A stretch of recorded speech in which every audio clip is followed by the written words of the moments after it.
Well, hello, everybody. Welcome into another edition of Braylon Lee's virtual tour live, y'all. That was a lot to get through, and I'm not up here by myself. Hey, Gigi.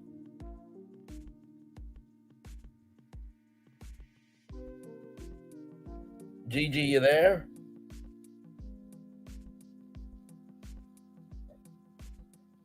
Hang on, y'all. She might have stepped away from her microphone, but we are live on tour. Let me take down this iconic intro here. You see the virtual tour background, you hear the virtual tour music, and then there is me. Oh, wait a minute, y'all. It's 9:01.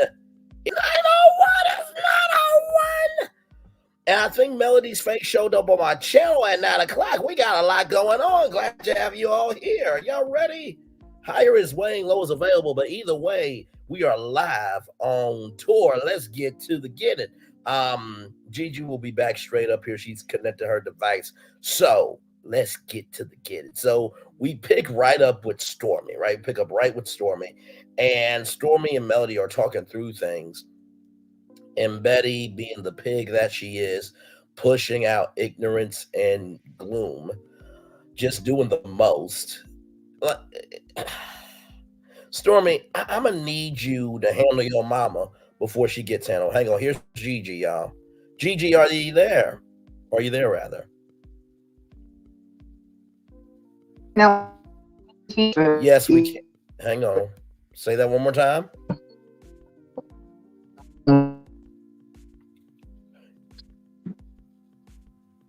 Wait, can you hear us? Because you sound a little robotic there. Maybe that might just be me.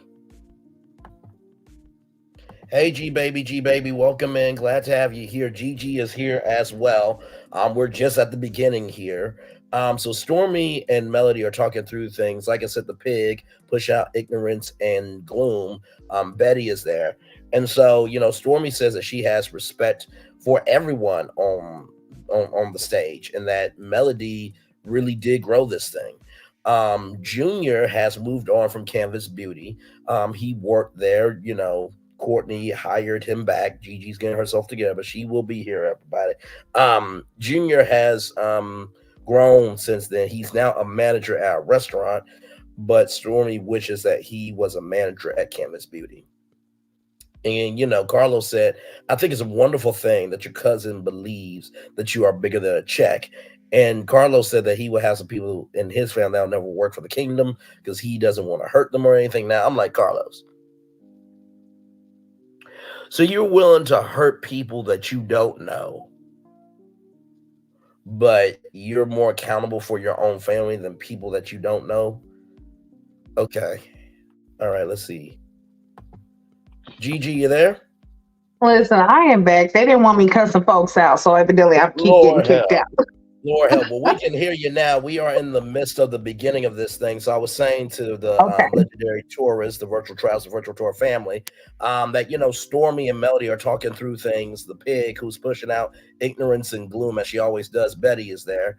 And, Stormy says that she doesn't really want any problems with Melody after this, and that she really has respect for everybody on the stage. My thing is, it's one thing for anyone to say they have respect, is another thing to execute that. So what did you think about the ending of that conversation with Stormy and Melody?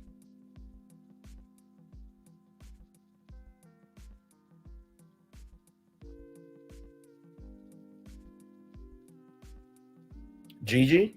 Can you hear me? For some reason, I feel like I keep freezing. No, you're good. You're good. How I felt about that is, one, what was Betty's purpose? Like, what was the whole reason for her even having such animosity towards Mel?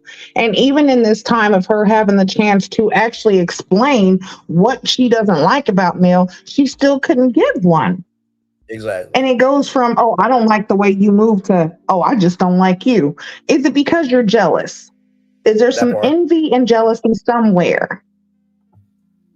Because for you to be as old as you are, there's no reason for you to be going back and forth with a woman who is your daughter's peer.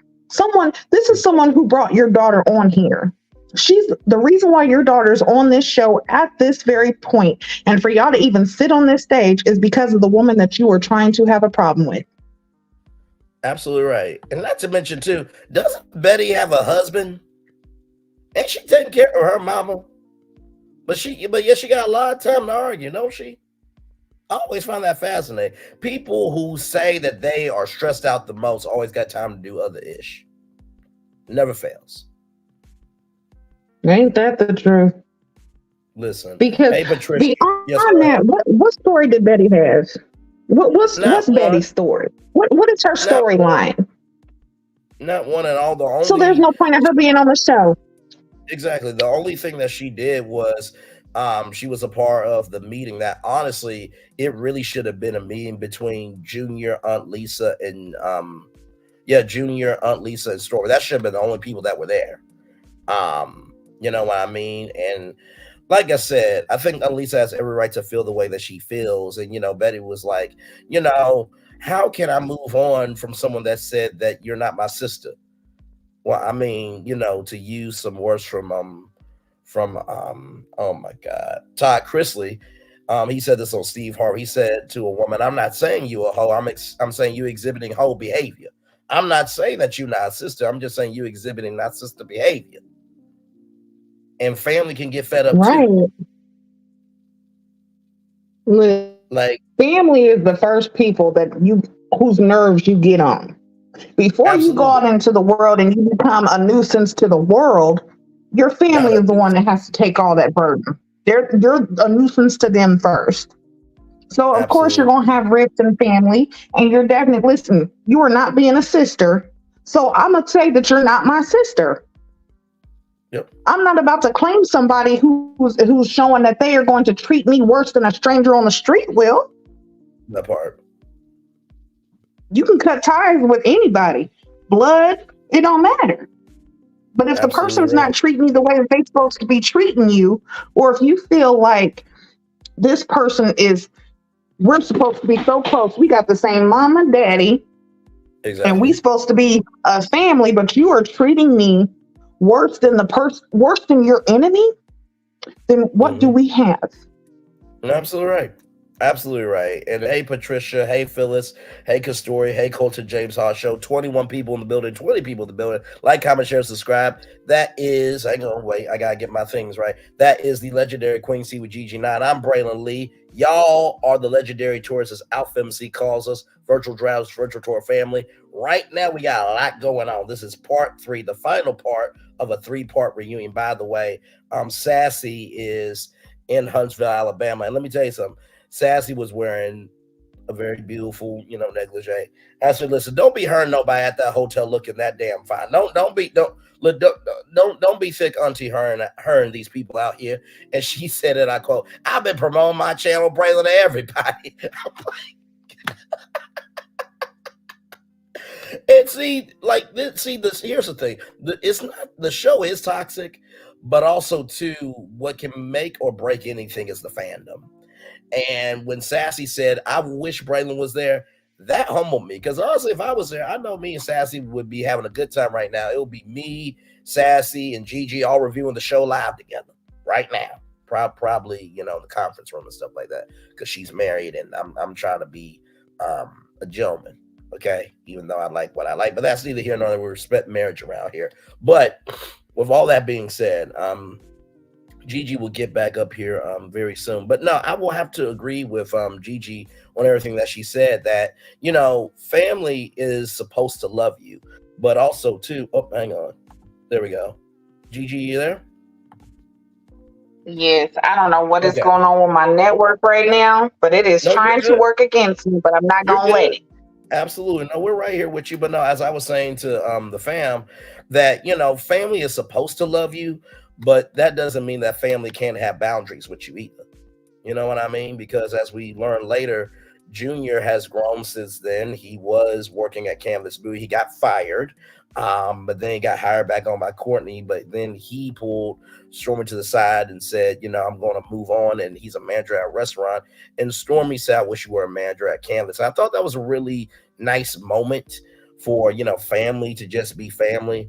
And then Unlisa didn't want to come to the reunion. I mean, do you see the pig that's on the stage pushing out ignorance ignorance and gloom? Of course, I want to be on the stage with her. And Carlos is like, why can't y'all have y'all relationship to try? And we talked about that with the sis. What do I say after my sister said that I'm not your sister, and I tried it at the family reunion. I tried this, I tried that. The reason why Aunt Lisa ain't giving a damn about you is because you'll be, in the words of my Alan Van Zandt, your behavior diminishes your message. That's it. That's it. Gigi, you there? Yep, I am here. But yeah, I actually heard what you said, which was good. But yeah, we agree that family can actually treat you worse than anybody. Yes. But you have to stand your ground. You can't just let people just push you around. But yeah, I did. I'm gonna say this. I like the dynamic and the family dynamic that Stormy and her cousin do have. Yes. And I appreciate the fact that they actually are trying to bring their mothers together. Right. And actually try to keep them as a family unit. Absolutely. It humanizes the story quite a great deal. Absolutely. But it also makes you look at Bettie in a different way, because it's just like, how is it that these are y'all's kids and they have more maturity than you do? That part. Like, I don't get. That part right there. Absolutely right. Absolutely right. So we move from there to the Fletchers. So they do the season recap on the Fletchers. And so Nell was not open in the beginning to being on reality TV. So for those of you who may not remember the interview, Carlos King, Nell said that she was taking care of her mom. And I think her mom had cancer, if I'm not mistaken. And, Chris Fletcher was a side character or sidekick on the show. I don't say that to demoralize him, but that's who he was. And so, people start, noticing Chris from the show, and Nell didn't really like it. But when, unfortunately, Nell's mom passed away, she started thinking about things, and here we are with them. Chris Jr. calls more often, and Nell is like, at this point, pay me when you get it. I'm still your mom. So what did you think about that part, Gigi? Because you remember at the Fletcher family dinner where, it was the dog situation and bailing him out of jail. And, then that powerful conversation of, Chris Fletcher and Chris Jr. talking about actually, showcasing emotion as a Black man with their emotionality and their mental health. And now Nell has switched it from I need my money to I'd rather have you than the money. So what did you think of that opening with the Fletchers on the reunion? I honestly feel like that's what we need on the show. That is right there when you say Black excellence, that's what you're talking about. Because we have seen the Fletchers where we see their family dynamic now. They have problems, but they're Correct. working through it in a positive way. They're not throwing drinks. They're not, just lying and gaslighting and, just blowing things out of proportion to make a storyline more than what it is. They're giving you their real selves. They're being open and vulnerable. And They're showcasing all of this. They're allowing themselves to, regardless of how it looks to us, they're giving us all of them. And I appreciate that. I love the fact of Chris Sr. actually talking to Chris Jr., not talking at him, but actually talking to him, listening to him, and actually expressing, son, what you're telling me sounds like depression. And for that to hit Chris so hard and him to say, listen here. And I feel like that's what Nell did too. Knowing that their son is possibly dealing with depression. No, I would rather have you than have any amount of money in the world. Exactly. Because no amount of money could ever bring you back if something happens. Absolutely. And as a person who battles with depression daily, I struggle with it. I have had the deepest, darkest thoughts you could ever imagine. I have Mm-hmm. tried, okay? I've tried, but it wasn't my time. So it didn't happen. And honestly, I wish I had a Chris Fletcher or a Nell to have talked to me and say, listen here, don't do this. I love you. Mm-hmm. You're worth more. You know what I'm saying? You know, Absolutely. my dad passed away when I was 9, so I didn't have that. Oh, And after wow. him, you know, the relationship with my mom, it wasn't great. Right. And I can actually remember a time where I believe I was 12 or 13 and I wrote a letter because I was ready to go. I just wanted to end it all. Just couldn't Mm-hmm. take it. And I wrote a letter and my mother found it. And you would think if a mother sees or finds something like that, she's going to come embrace you. You know, there's Right. going to be some type of conversation. My Exactly. mother told me here, she said, here, you dropped your little letter. So to have Oh, wow. parents, I'm so to have sorry. parents who actually love you and can accept what you're going through and actually try to help you work through it, I feel like that is a great thing to have. And we need to see more of that on the show, honestly. Absolutely. And thank you, first of all, for your openness, your vulnerability, and your transparency. I can only imagine as a child that you can't express yourself in too many ways because you're still trying to learn how to love yourself, and then to have that moment happen.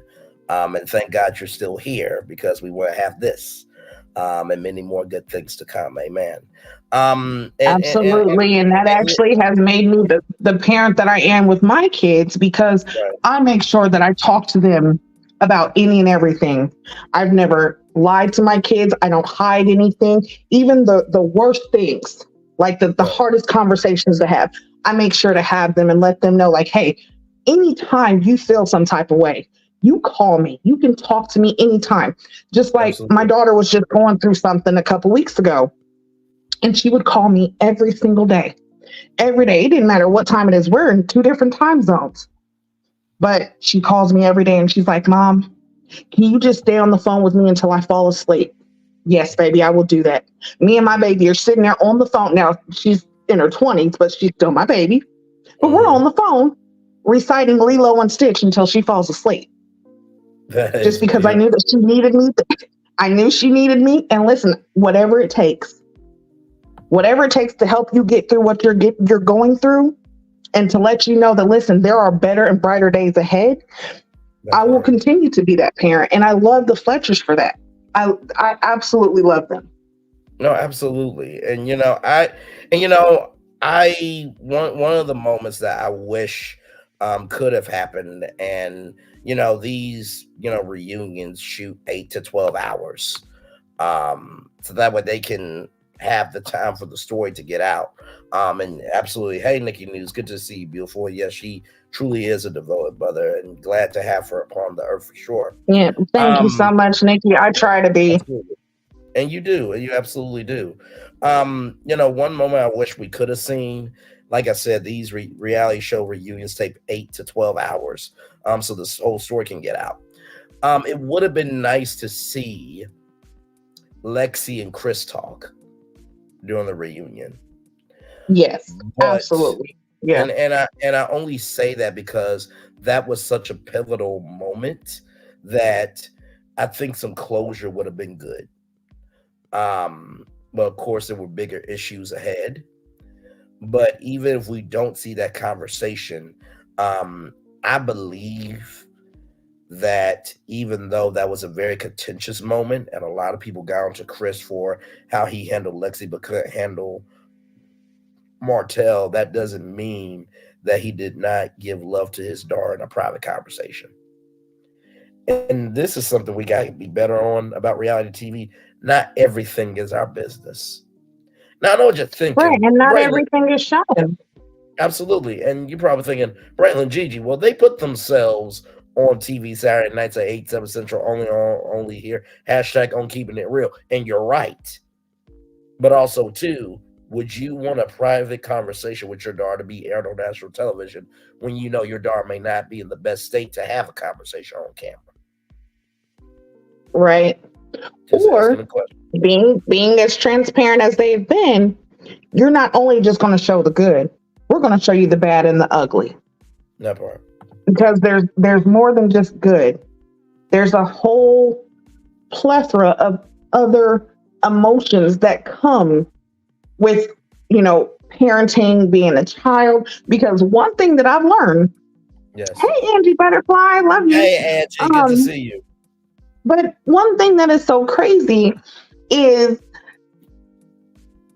it's like, and we've all been here. Once you hit like teenage years, everything goes out the window. That part. You start acting out. Kids just want to be assholes. I love them. Listen here, but that's just how we are. Right. We've all been there because we've all been a teenager. We all thought we knew more than what our parents did. We all thought that, we could just do whatever we wanted to because we didn't know how hard adulting is. Absolutely. So Absolutely. I feel like a relationship with Lexi and Chris, definitely I would have wanted to see more of that, but also you can tell by how Lexi was that she has some trauma and some things that she's dealing with herself that she's probably dealt with her whole life. The fact that you are, and I'm not saying it like this to sound bad, but you're an outside child. Now, no, you wasn't during the marriage, of course not, but you was before. You and, your mom and your dad never married. They, they was split up when you were a baby. So Nell has always been in the picture. It's not like he's just had different women just coming in and out of your life. Nell has always been there and been a mother figure. But she has some issues with herself that she has to deal with because I feel like she does have some jealousy and envy of her siblings because they got to live a different lifestyle with mom and dad. No, absolutely right. And that definitely needs to be taken care of. And I feel like possibly family therapy. Let's get some family counseling going. Absolutely. And they said that in the I think in the season finale with Chris Jr. that, if it happens to be where all of them need to go, they will go. Nikki News says here, I just wish Chris would stuck up for Lexi at the dinner table when the other daughter says she thinks what she should have she thinks she should have what we have. Why should Lexi be treated equally? I do agree with that. And I also think, too, in the same token, you can lead a horse to water, but you can't make him drink. Because after a while, parents have done all they can do, and kids have done all that they can do. What I saw was Lexi being the victim of gaslighting by her other siblings. I can definitely see that. You know what I mean? But I also think, too, just because a kid has all the resources doesn't mean that they have the faculties to handle those resources. So I think there's a lot of story here that we haven't seen from these kids. And I say kids within the context of we know that they're grown, but to Chris and Nell and to us, they kids, including me, which is 29. But that's neither here nor there. By the way, I'm just gonna say that brother, that white brother at the table, he's a real fan. He's a part of the family for real. Like that brother was like, he knew not to say nothing because he already knows that this is what happens. He didn't say a word. But I will say this to your point, Nikki News. Lexi does deserve equality. Okay, why can't she be treated equally? This is why. She has a different mother. Yeah. Chris could have given her all of the same things that he gave his other kids, which he even spoke about it. She got cars just like them. She was able to go on vacations with them as well. But there's a certain point in time in her life where it's possible it didn't happen. We have to look at those two things because her daddy and Nell could treat her like gold. But if her mom has an issue with it, or even as growing up, because parents can be spiteful. Growing up, she possibly could have been treated differently because of the fact that her having a different parent. So we don't know really how her mom was with the whole thing. Was her mom allowing her to go and be with the Fletchers a lot? Was her mom allowing that relationship to blossom? What was the relationship with the other parent as well? Let's not just look at Chris or Nell, but we have to look at her mother. Correct. How are things going with that? Because that right there can play a huge part into how the family was integrated. No, absolutely You right. can't And that. if if you're butting heads because your mom thinks this way or thinks that way, or your dad's this and your dad's that, and you have other siblings by this parent who are living in the household, but you're not, there's going to be differences. There's No, definitely absolutely. going to be differences. And not to mention too, and then we'll move on to the rest of this because y'all, there was a lot with the Fletchers. I mean, a whole lot. Um, Not to mention too, when Lexi said, "When have I cussed you out? You've cussed me out more than once." I'm gonna just say this right now: a black mama or a black daddy or an uncle daddy or a auntie mama don't forget when they've been cussed out by their kid. Okay, so that didn't help either. Let me see here from Hold on, Angie. she threatened them. Hold on, do you remember that? Because when Yeah, she when she was said, leaving, "I'll she burn the threatened house to down." come Yeah, and burn that house down. yeah. What? First off, what is going on to the point to where you are so angry that you are willing to come and burn a house down that you know your Mhm. siblings live in, your mom and dad is in? Like, no, that's a threat. And you And know who what? knows how? Exactly right. No, go ahead. Go ahead. No, I'm just saying. It just seems like there's a lot of trauma with Lexi, and No, that's something absolutely. that Lexi is going to have to figure out herself because regardless of your mom and dad, at a certain point, you are your own person. You are That part. married. Do you have kids of your own? I don't know. But if you do, you have to start thinking about how you are going to be as a parent to those kids. Because Absolutely. a lot of times, we as parents, once we become parents, we try to do what our parents didn't do. We try to be better than what our parents were. So if Absolutely. you know that you had this problem or you feel like there was inequality going on, you make sure that in your family and in your household, that is not a problem because you know how it feels and you don't want your children to feel that way. No, absolutely So at right. this point, I feel like Lexi should, like I said, family counseling, I feel Mhm. like is very, very important. I feel like they all need to go to family counseling, and Lexi needs to go have her own personal therapy as well, just so that she Mhm. can get out some things that maybe she's not comfortable saying Right. around the family or with the family. Absolutely right. You know, as Angie black at people, Mhm. therapy is a stigma, but come on, we got to do it. We got to Absolutely. come on. No, absolutely right. Everybody needs an outlet and a place to fall. Angie says, "What do you think of the difference between Lexi and Nell, aka Bundles, and So Coochie and Selena's kids? Not So Coochie. Lord help. Um, I listen. Listen. Angie fits right in as a tourist, doesn't she?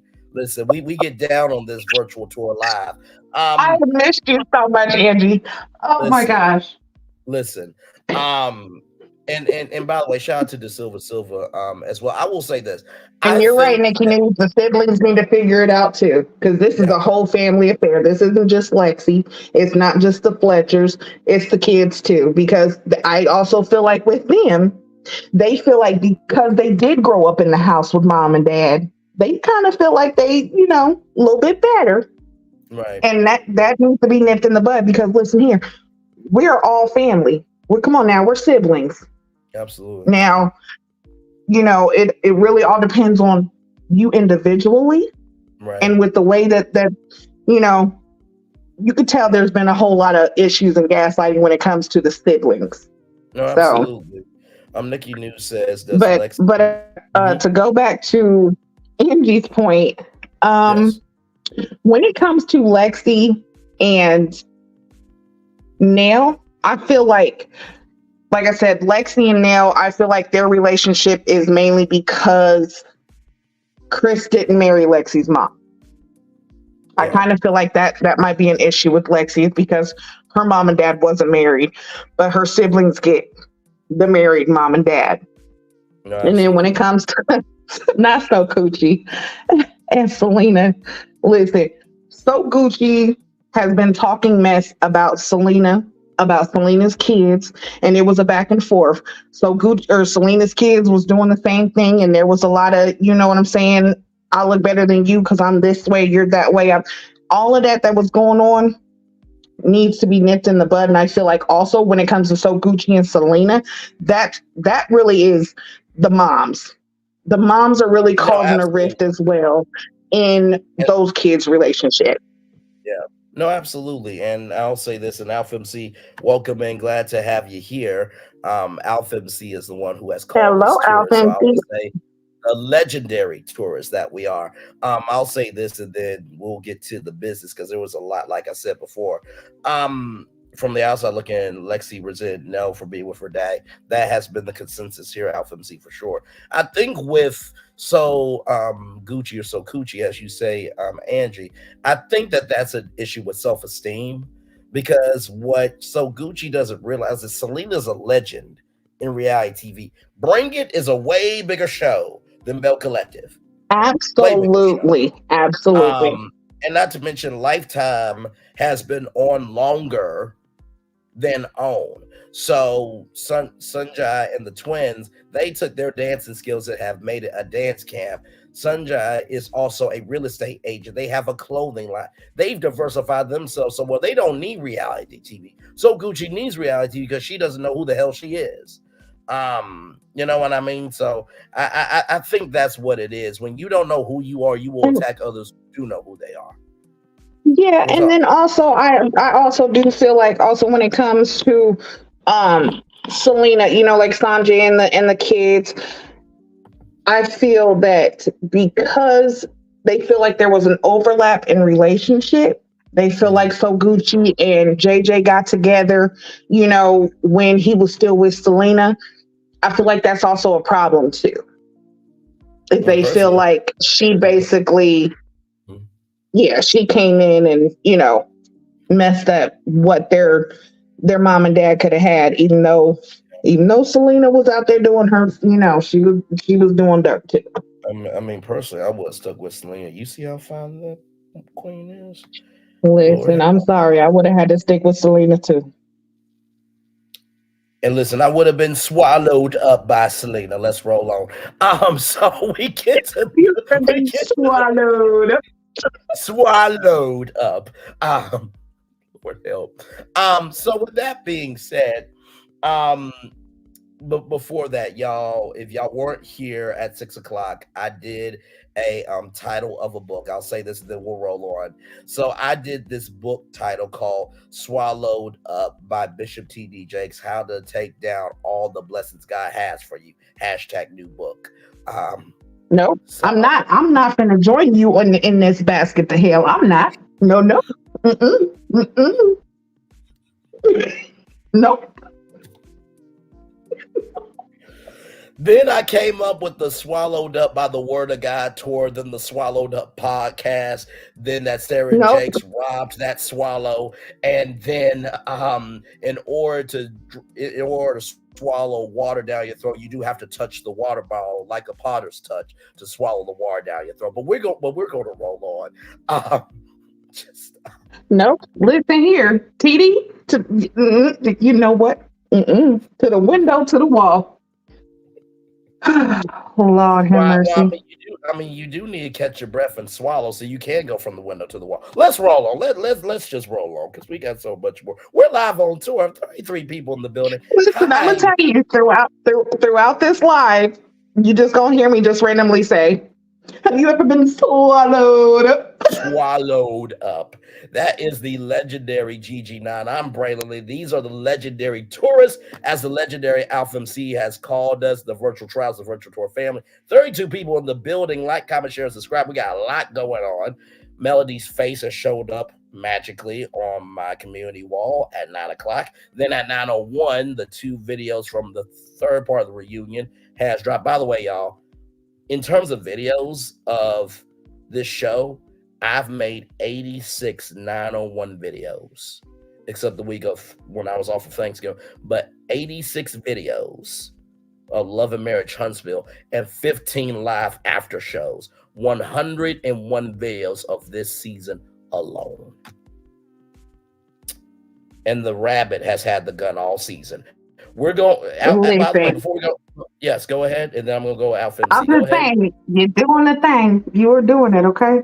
You, Listen, and I do no. Go ahead, finish. I'm sorry. no, I was just gonna say, listen, you were doing your thing, and I could tell that you was not a part of TD Jake's congregation. Um, so I definitely, you know what? Don't make that face. Listen. I want Thick Girl Sunday as a monthly event at church, so I'm not a part of the congregation. But No, yeah. But listen, before we move on, Alpha MC, was I right or wrong about Clue 3? Y'all remember Clue 3? Remember Clue 1 with Chris Fletcher saying, not only don't you have no woman, she ain't even got your name no more. That was Clue 1. I was right about that. Remember that part too. I never gave up. You got to start in order to rise. You got to start up in order to rise up. So Clue 1, Chris Fletcher, not only don't you have no woman, she ain't got your name no more. That was Clue 1. Remember Clue 2 of that, have you ever stepped out on me? Remember that? And then that she wanted her office now. And then what did I say about Clue 3? Hashtag what did Bray say about Clue 3? When I said, remember when Kimmy said, didn't you get a massage too? The rabbit has had the gun all season long. Right? If y'all, listen, you know what? Go ahead, Gigi. Go ahead.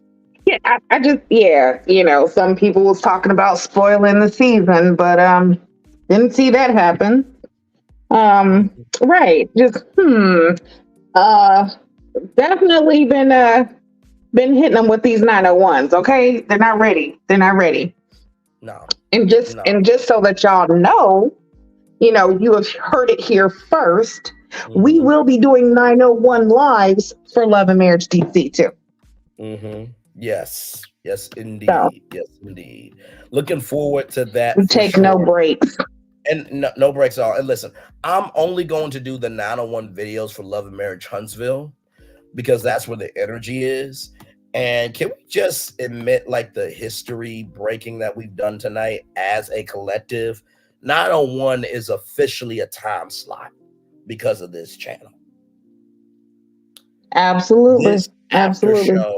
This after show is legendary because of each and every one of you liking, commenting, sharing, subscribing. When we first got started, I didn't know if anybody was going to watch, but it got to the point where y'all were waiting for me to get here. And not to mention too, how about 3 for 3 of Melody's faces on each part of the reunion at 9 o'clock? And do y'all notice how clear all the pictures have been all season long on the thumbnails? Speaking of faces, what? Yes. No, go ahead. No, I was just going to say, just because you have the most numbers, that's quantity, doesn't mean it's quality. Because Gigi, has the rabbit had the gun all season? All season. Y'all really don't know. That's why I said that, you got some who say they're going to ruin a season, but yet I haven't seen it. And then here you come with a loaded shotgun. Listen, it's one thing to talk about how something has happened, but it's another thing to see how it's happened. Kimmy is a pick-me. When Carlos asked her about Mel's massage, she said she didn't care. I felt like that was I don't care about Melody. So what do y'all think? I definitely agree with that. We are going to get to that. So we get to the Espo. And, 30 years in the game for Nell and Chris. Yeah. So let's actually move forward because there's a lot. Yes, it is. So 30 years in the game. We get to the Espo. 30 years in the game. Because they know the Scots. This is what Chris Fletcher said. Because they know the Scots, they feel that Tisha should have invited them. And Nelson, when you say you're going to do something, then do it. Just like we do over here. And this is, I think, also to another reason why this show is so legendary, is because even though we spent basically 40 minutes on that family conversation, that was a conversation that needed to be had. When you're doing a review, you don't just go with the honest, but you go what needs to be said, not what people just want to hear. And that's the difference between a host talent. Okay. There's a distinction between the two and a difference. So then Tisha said that she initially invited Chris at the girl's birthday party, but she was focused on the core six. And then Chris threw up a curveball and said, was Stormy part of the core six? Tisha said no, but her and Stormy talk a lot. Really? Well, that wasn't the question, Tisha. The question was Stormy a part of the core six? Stormy was not a part of the core six, but the only reason why Stormy was a part of the Expo was because y'all didn't want to pay nobody for speaking. And when Maurice had 0.01% of intelligence for Melody to come through virtually, you shut that down, Tisha. So what? And then your husband trying to be Mr. Brokeopoly. Yeah, I said Mr. Brokeopoly, and try to get $100 Stormy. Like, come on, really? This is what y'all doing? And then on top of that, I also feel like the reason why Tisha invited Stormy like that was because she was using Stormy's products. That part. You was on some, probably you and Stormy talking she was trying to help you with your business. So you like, oh, well, I'm just going to go ahead and invite you since you're trying to help me out. When really all you was doing was trying to get close to her so you could steal her stuff. Because you're quick to steal some stuff. You're klepto. And I feel like that's really...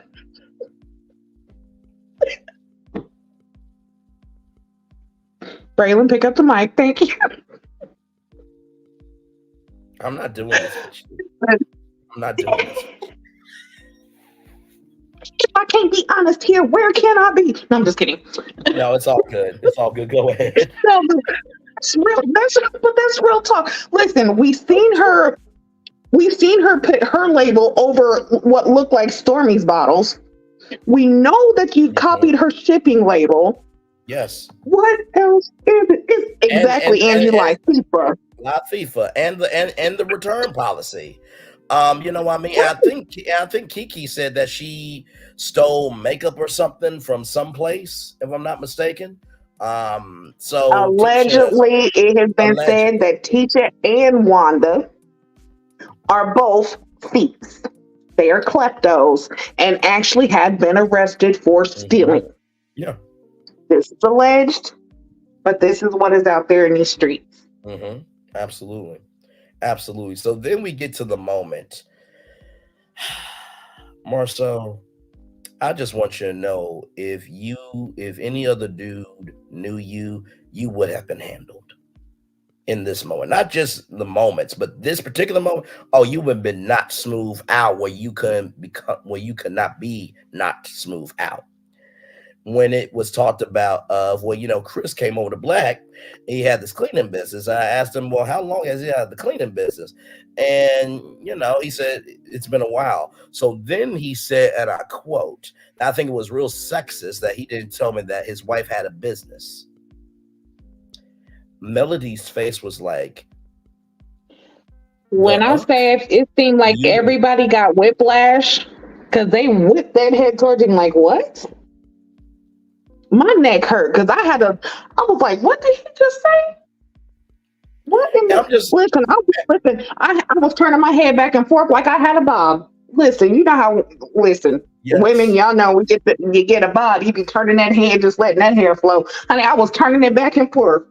My dreads just a shaking. I'm like, I am so confused. Did he really call somebody sexist? And honestly, like, for Carlos to say, well, that coming from you, that's rich. I'm like, okay, good for you, Carlos, having somewhat of a backbone.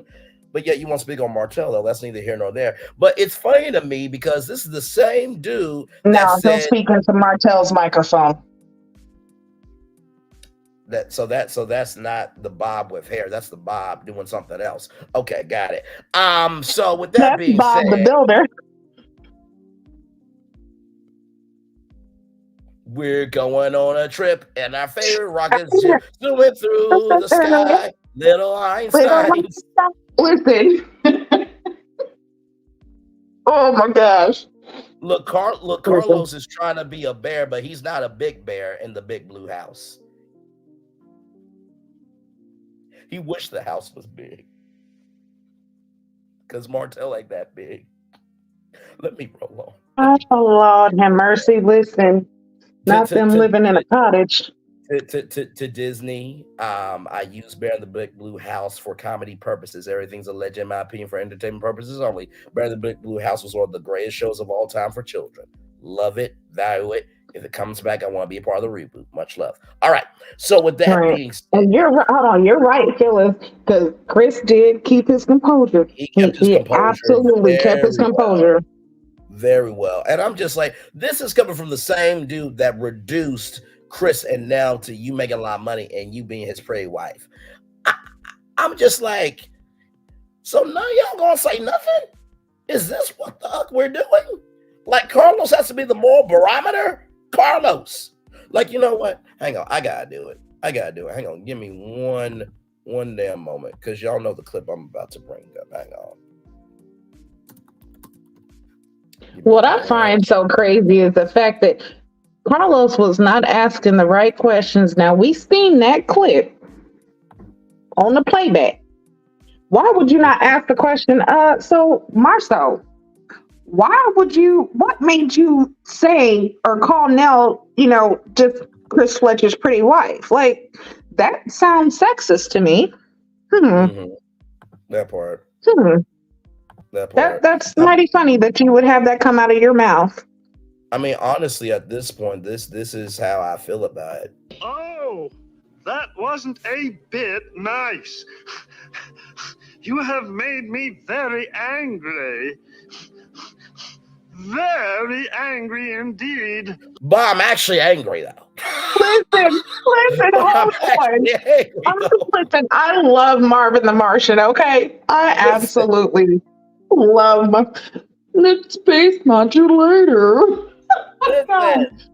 Well, hold on. Do me a favor. Yes. Bring that. Remember what I told you about the Marvel and Martell looking like a scroll? The Skrull from Marvel. Remember the aliens from Captain Marvel? Yes. That's what Martell reminds me of. Lord help. I cannot. Let me see if I can. Aliens from Captain. Hopefully you find the one where he's sipping the drink. Okay, hang on. The scrolls. Hang on. Let me see here. Hang on. Let me see if I got this right. 30 people in the building. Like, comment, share, and subscribe. That's the legendary GG9. I'm Braylon Lee. These are the legendary tourists. The virtual travelers, the virtual tour family. And we are live on tour. Right there. Aliens right now. We're with aliens from Marvel. Like, everybody's coming through this tour. Intergalactic and on Earth. Like, this is what we do here. This is what we do. Like, comment, share, and subscribe. Glad to have you here. Melody's face appeared on my community wall at 9 o'clock. 9:01 veils have dropped, and we are live on tour right now. Hey, LaDon, welcome in. Glad to have you here as well. Swamp Talk Louisiana Hey, Chick LaDon is in the building. By the way, y'all, let me just give some love to that beautiful queen real quick. Where is it? Here is her channel. LaDon, Angie, tonight I'm gonna need y'all to come up here on the panel. We need some more interaction because listen, y'all are in the building. So come up here once we are done and we drop the link. Come up and come on, let's talk about it because I really want to know y'all's opinion. Yeah. Oh, like how did y'all feel about not only just tonight's episode, but let's just get a recap of the season overall from you guys. Season overall for sure. This is Swamp Talk with Louisiana Chick 318. She will be going live in about 10 minutes and 20 seconds. Just wanted to show some love there. I'm about to say hey to her live chat there. We try to support people who actually deserve it. Hey man, not everybody deserves the support. Absolutely. So if you guys have not subscribed to her channel, please make sure that you do. Make sure you like her videos, get her videos in the algorithm, just make sure you guys keep showing support. Absolutely, because that's what we do over here for damn sure. Love you, Swamp Talk, and everybody who is in the building tonight. It's no problem. It's no problem at all. That's what we're supposed to do. And for anybody in the bushes saying, well, Braylon, why don't you support me? Well, in the words of Carrie Huger, when you're a friend to me, I'll give you friendship. And when you become a friend, I'll be your friend. Right. if you want what's off your wish list, be a wish come true for somebody else before you ask for a wish come true for you. Oh, oh, let's roll on because some of y'all in the bushes are probably a little upset that the truth been said out loud, the quiet part been said out loud. Let's roll on. So with that being said, the sexist comment threw everybody for a loop, as it often does. And then when it, hey, Sunshine Rays, welcome in, beautiful. Glad to have you here. So when it came to good night to you. Yes, indeed, welcome in. So when it came to Tisha asking the question about the cheating, Tisha said in 6 years of watching the show that she's been very direct when it came to talk. She's been very direct about things. Really? Let me see if the realms of the universe give a fuck about you being honest. Realms of the universe, do y'all care that in 6 years Tisha has been truthful? Wait, why aren't y'all responding? Well, hold on, because the universe just came to me and said that bitch lying. So wait a minute, we got multiverses coming through the tour as well? With all of them, they was in unison. I thought this was the Philharmonics right here. I don't know. I thought this was the Mississippi Mass Choir because they all just came through and said that bitch lying. So wait a minute. So in the universes that I'm hearing, I ain't hearing a damn thing because they said it's not important enough it's not important enough for us to talk about. What are the realms over there saying? Live as we're on tour, Gigi. What are they saying? They said, and I quote, that bitch lying. That's what they said. Okay. They said the lies she tells and the secrets she keeps. Oh, your realms are not playing for ish, are they? Good damn. Good Lord Jesus, they are not playing tonight at all. Hey, it's No Time. Welcome in. Glad to have you here. We are live on tour. Just dropped the link there for Louisiana Chick if y'all want to subscribe to her, showing her some love there on virtual tour live. Glad to have all of you in the building. So when she said that, I'm like, Tisha, you really been honest? So you gonna be honest about the $5.7 million lawsuit that you guys got? Or, wait a minute, the CC has COVID. Wait, which CC has COVID? So she has, I forgot. Okay, I'm a little confused. Whoever the CC is, God bless you, and hopefully you get over that. We want no, I'm not in Huntsville. No. I'm not in Huntsville. No. I wish I was though. Because honestly, that after party, no disrespect to anybody, but I would be trying to dance Melody all night long. I'm not even on the front. Listen, that'd have been the only good thing. But look, I left the Midwest and all of that to get away from the snow, honey. No, ma'am. No, sir. Not this season. Okay, I got you. The one that said will contact me has COVID. Okay, all right. Blessings to that person, and hopefully they will get over that for sure. Can't wait to get in touch with them. Juryology to the root. Glad to have you here as well. And not to mention too, most of the women in the sector are very beautiful. So I would imagine seeing Sassy, even here for Hot Tea. And let me just say this, here for Hot Tea, with everything that's been done, said, and gone through, she is a good content creator. I will always give her the respect for that because she stays on those necks and doesn't let up at all. I think seeing the Silver in person would hypnotize me. Sassy would hypnotize me. I'm trying to think. Wait. No.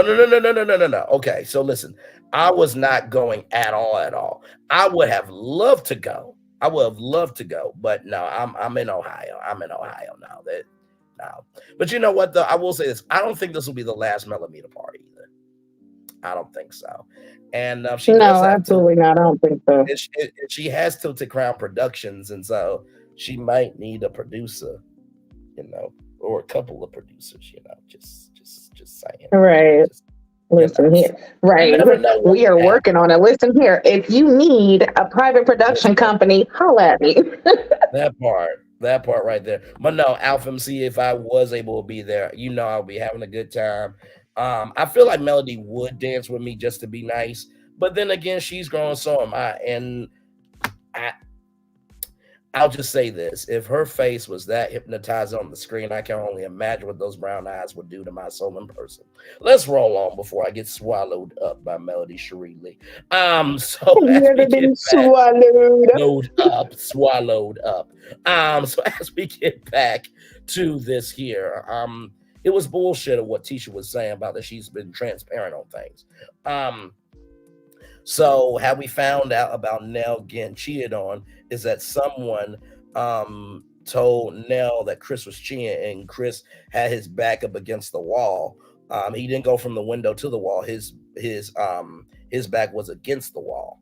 And so, Chris said it was just one, and there was a separation for 18 months. Genealogy to the root said, I would love to go into the podcast, excuse me, y'all, to ask Carlos why the majority of this reunion about Mel and Martell just trash. I think that's a good question, but I think also too, I think what they're trying to do is they're trying to keep a baseline for the fans because they know that the show is straining right now. So they serve you what is comfortable to you, that you know that you eat. It's just like if you go to McDonald's. You may not like McDonald's, but you want to know that the Big Mac is on the menu, right? So it's the same thing with this reunion. They want to make sure that, at the beginning, middle, end of the day, that they know that as I often say, it's not on one. You saw the thumbnail, damn it, you know why you here. It's Melody and Martell, you know why you watching. They got you right where they want you, but they also know they got to step up because that thread is thinning ever so thinly. You know what I mean? So I hope that made sense. Genealogy to the root. That's a great question, though. That is absolutely a great question. Gigi, what did you think about that? The separation for 18 months and that whole situation of cheating with Chris and Nell? Honestly, he's lucky it was only 18 months. And that they were able to reconcile. And just like Nell said, because she loves him. And love will definitely make you do crazy things. Love has had a lot of us in relationships that we never wanted to really even be in or knew that we shouldn't be in and we needed to get out. But because of the love we have for, the other person, or even wanting to see better for someone else, a lot of times we feel like we can be fixer-uppers. We can fix this person. We can change them. We can make them better. And we always want more than what they want for themselves. So, of course, you put yourself into that. So I feel like the 18 months was good because that gave him time to, one, not only miss her, but it gave her time to also decide if she wanted to go back. That gave her time to actually take that time for herself so that she could heal properly instead of just taking him back, staying in it, and then still having that hurt and going through that turmoil and fighting with yourself. Because I feel like if she would have just jumped back into it, I don't feel like their relationship would have lasted as long. Yeah. Because I feel, and that's just my opinion, it very well could. But when you are hurt like that and you haven't healed from it, you're going to find every problem wrong. There's not going to be trust. You're going to, any little thing that could be nothing is going to be something just because you haven't took that time to heal. So I absolutely respect her, and I respect them both to allow themselves to get to that point to where, hey, we deserve to be together. We deserve to be happy with each other. A mistake was made. We can fix it and we can overcome, and they have.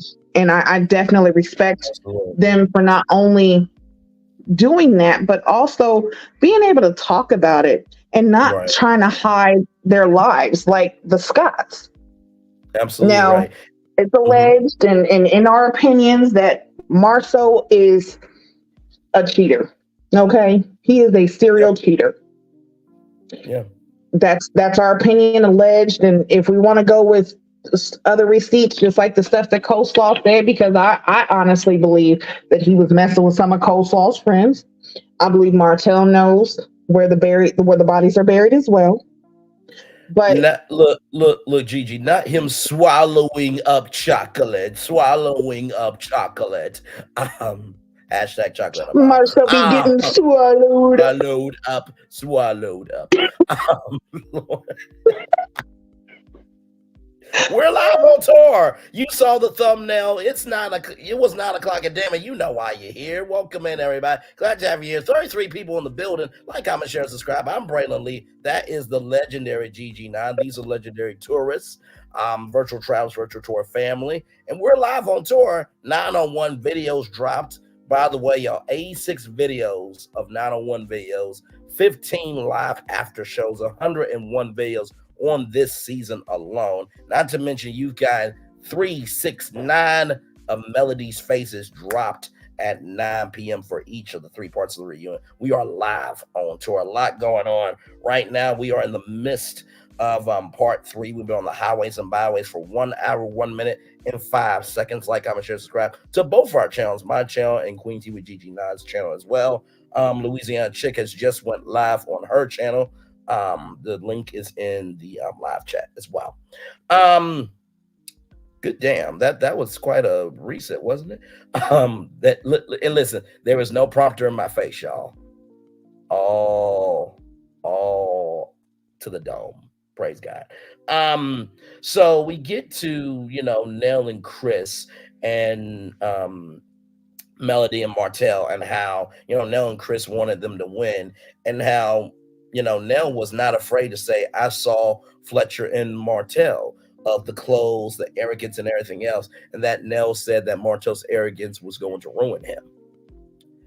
And the thing that I love about Nell, Nell is 10 toes down and calling things out more than Chris is. And I find that, and you know what, that is right, amazing but sad. Mm-hmm. And genealogy, I agree with that. There was no reason to even bring up Chris's infidelity, because it didn't happen on the show, and it happened years and years and years ago. I feel like that was a way for Carlos to be messy. He was being very messy with that one, because you could tell that was something. It kind of caught Nell off guard for that to be, brought up like that. Because even during the season, when Tisha brought it up, it was quick. There was really no conversation, because it was just have you ever dealt with infidelity? Yes. She tried to ask, how did you get over it? Or how did you get over it? And of course, she was cut off quickly by Marceau, who doesn't want anyone to know that he has done what he's done, nor does she want to look stupid for allowing it to happen. Mm-hmm. So there definitely shouldn't have been a reason for it to be brought up on the reunion, because it wasn't even a real topic during the season. So why bring it up at this reunion? That was messy. Yeah, no, absolutely right. I mean, it's quite true, and not to mention too, I feel that, and you're absolutely right, genealogy to the root. It did not happen on the show, but it did happen, as Gigi so articulately stated, from that moment when Tisha asked. I think Tisha asked that because even though you may not ever think it from day to day, that doesn't mean it's not a thought in your day. You know what I mean? When the Fletchers would have to agree to their chief being mentioned. Yes and no. So like I said, there is a call sheet in Hollywood for movies and, reality TV of, okay, at 9 a.m. it's going to be Braylon, Gigi, Nell, Chris. They have the cast, right? But you don't know what's going to happen when you get into that scene. You know what I mean? So the scene could be all of us going to dinner. The unscripted part is what we talk about at dinner. That's how reality TV should. Unless you're the Scotts. Because it has been said that Carlos has allowed the Scotts to not portray their real life. Right, he has allowed them to not have to face or take accountability for their actions, or for, what we've seen on the show. There's been none of that. And that's because Carlos has let them know that they don't have to show their life. So I feel like Honestly, what's the point in having them there if that's the case? Right. Absolutely. And Snowtop says, from a strategic standpoint, I understand why the Fletchers, rather, excuse me, brought it up so the former mistress would not make it a story. And they put out first. Alpha MC, the legendary Alpha MC, says, what pissed me off yet again, CK brought up the Fletcher's infidelity during his interview a few weeks ago. Like, why does he keep touching on that subject? WTF does he ask now and not Chris? I think that's his MO.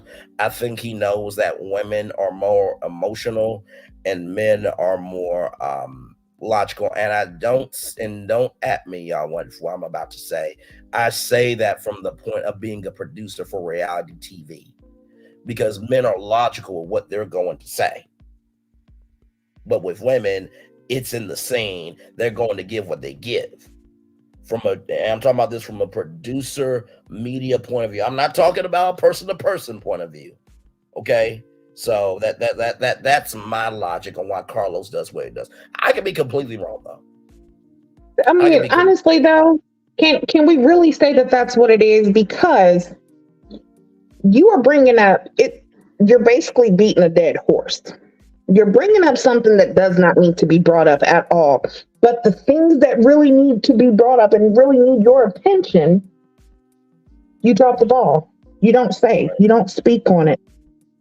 Now you can speak on infidelity. Everybody else's infidelity. We done talked about Maurice, only wanting to mess with Kimmy and her turning over and taking it and the suffering. We've talked about all of these things, but never once have you mentioned the revenge P, because not only did this happen on the show, is you sat right next to this man as he was saying the same thing, and as he had people around on the panel, as they had people around, and they're all talking about, yeah, we saw it, but you never addressed that.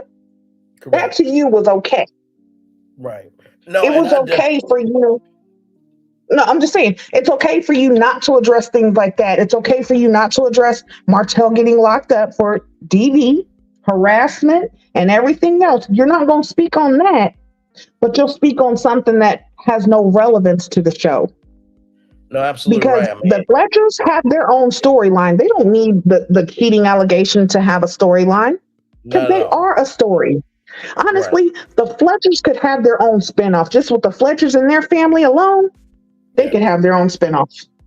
Yeah, no, I mean, I can see Keep It Up with the Fletchers being the Kardashian version for everybody else, but it's a relatable version. Nikki News says, I can't agree with Braylon. I just find Carlos to be uncouth. Alpha MC says, that's a good POV, Braylon, but Chris was the party who broke the unit and needs to answer for his actions. I totally agree. Like I said, I was just giving it from the media producer point of view. And I think that's something else that really motivated me to do this after show, because I think a lot of people had a lot of characterizations and judgments about Braylon Lee without really knowing me. So doing this review, y'all have been able to see every range of me, because ain't nobody on YouTube, quite frankly, can throw down a media perspective with so unlike me. I don't know of one, not one. Okay, like I said, the rabbit had the gun the whole season. Snowtime says, I recall Uncle Wanda saying Bettie was going to replace her. Well, she did. She sounded a mess. Well, that's because she was born a mess. But then again, I'm sorry to Bettie's mom and dad, because Lord, for you to birth that child, God bless y'all. Y'all what nightmares are made of. Listen, hello. So with all that being said, we get to clue 3. He 1, 2, #3. When Martell said that he got a massage. And so, Carlos, asked, was it a massage with a happy ending? And so, Martell said his bed was a massage table, and Melody, being the educated queen that she is, she said a licensed therapist brings a massage table. And then, the question was asked, was it disrespectful that Martell brought someone in the house? Nell said yes. Marcel said yes, but we all know that was sarcastic as all get out. And Kimmy said, I didn't care. Of course you didn't care. Of course you. When do you care about anything? Anything at all concerning you? Not shit. Right. Care more so that the fact that your husband is making you look like Tisha number two. There it is. You ain't worried about that. You ain't caring about that. So of course she doesn't have any care. Of course. Because hell, she got her own shit to worry about. That part. You better fix that first before you even start trying to dip into somebody else's stuff. And I find it really, really odd that Marcel really wanted to put his 2 cents in. Yeah, that's disrespectful. Shut up. That part. Shut up. And then Kimmy want to throw out, well, Mel, didn't you get a massage? If you didn't care about Martell, why are you throwing up what Mel did? What? You should care completely. Right. And that's what she said. It was a lady. And then they asked Nell, well, Nell, did you have a problem with Mel bringing a masseuse in? And she said, no, it was a woman. She knew that Mel was getting a massage. It was a real massage. It wasn't where she was just inviting random men to a vacation that you were invited to. I think that, listen, that's where the disrespect comes in for me. Exactly. If I invite you to something, that does not give you the right to bring someone else, especially if you have not talked to me about it. You've not asked me. I'm the one who's throwing this together. I'm the one who invited you. How dare you bring someone else into a home that me and my husband have paid for? And this is supposed to be a group trip for the people who are on the show. Nobody know who this random is. And not to mention too, that's the disrespect. Right. And not to mention too, to give y'all some more insider tea, usually when a shoot like that happens with reality TV, for you to consent to be on TV, there's a non-disclosure form. And usually everybody gets approved to be on the set that day. So let's just say, for example, if the Parkers revival with, Monique, Lunel, Wente talk, myself, GG9, let's just say that was happening. And I want to bring my girlfriend, right? She, even though they know Braylon, they may not know my girlfriend.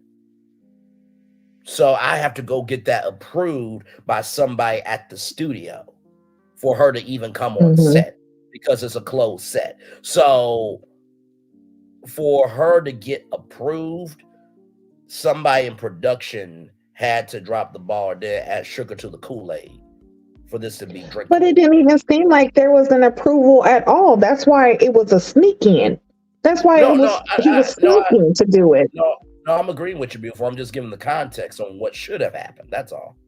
Exactly. That's what should have happened. But because he's the sneaky, trifling, lying, goat, trout mouth motherfucker that he is, he's definitely going to do everything besides what's right. And that's what's so messed up. Did Martell catch any fish though? Listen, not with his little bait. I'm done. So Nikki News said facts. Unless you want to call that chick a flounder. I don't know. Now that's disrespecting Flounder from the Little Mermaid. At least he had a purpose to keep Ariel on track. Lord hell. Listen. Love you, Gigi, as always. Alpha MC says, agree, Gigi. Now Snowtime says, I pray Kiki's kids are not hurt by Tisha, Uncle Wanda, and Kiki. Uncle Wanda exposed that one Kiki's kids was born out of affair. I feel like Kiki needs to focus on her family and herself. Agreed. LOL. Go MF for the friend of the unfulfilled destiny, of unfulfilled destiny, and Alpha MC with the laughing emojis. So Kimmy said that didn't Melody get a massage, and Melody said it was a lady. Like I said, clue three, everybody, 3 for 3. #3. But and then Martell said he was getting a massage, but nobody believes him. Even Kimmy said nobody believed that, but yet you always says he's a good guy anyway. So then Martell accused Melody and the lay of having sexual activities. Bruh, really?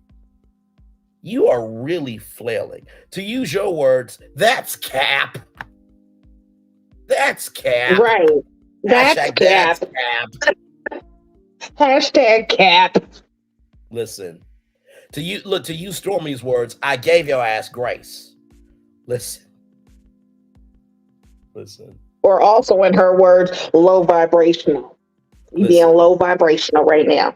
To use Marceau's words, that was really sexist of you, Martell. I am ashamed, beside myself, and disgusted with your behavior. Just disgusted. Well, using Carlos's words, that's rich coming from you. That part. Speaking of sexual activities, Gigi, I know a lot of people, right? Right.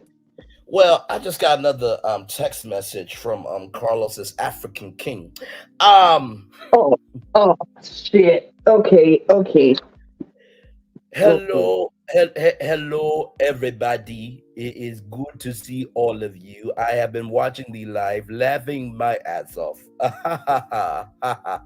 Hashtag. Listen, I have never been swallowed up. Because listen, Carlos and Martell have a lot in common, and none of them can bring anything in to the shore, if you understand what I mean. I feel that Melody should get that big bass of Braylon Lee down her throat. Oh my, that's a little bit vulgar for a live. But this is the text message that just came into my phone. Listen, hold on now. We need TD Jake's water right now.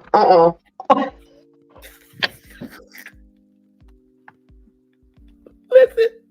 But as I continue reading the text message, my husband did talk about a app called Zeal. I know Braylon will speak of that in just a moment.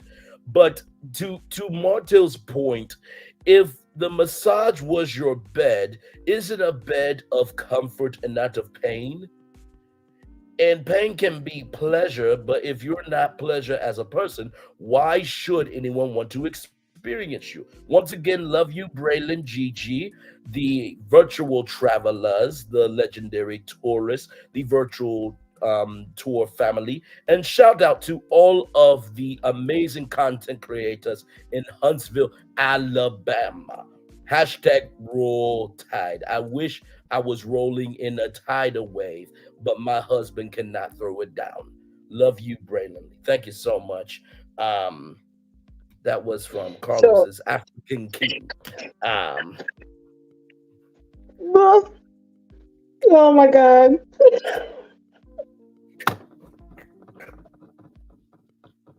I told you I am not getting in that basket. To hell with you. I'm not. We're not going. Listen here, snow time. Pray for us all, okay? That's not my fault, Nikki News. That's not my fault. Oh, just another text message. I am also, ever since Bishop T.G. Jakes has heard of the book Swallowed Up, the guide for being able to take down all the blessings God has for you. Bishop T.D. Jakes wanted me to tell you personally that is a great title, and he would like for you to be the MC on the Swallowed Up tour, Braylon Lee. He thought it was a great idea. I'm a part of the book team. Well, as much as that is a wonderful offer, I will stick with the legendary tourists, as Alpha MC calls us, the virtual travelers and the virtual tour family over here. But thank you for your openness, your kindness, your vulnerability, your transparency, and your sincerity. To me, I do not take that lightly at all. So yeah. Oh, I will also be at the podcast taping, but also just to let you know, even though he will be recording, doesn't mean nothing will be of purpose. Oh, so basically he's just saying just because he exists doesn't mean that he's actually shit. Okay, let's roll on. We gotta go. We gotta move on. That was from Carlos's African King. Those were some wonderful text messages coming. Everybody is on tour for the part 3 reunion, Gigi. We are live on tour, my lord. Right. And listen, his African King is also Martell. Snowtime says I'm going to be on the altar for everyone. If you start feeling the spirit, I just threw some anointing oil at the screen for everyone on the line.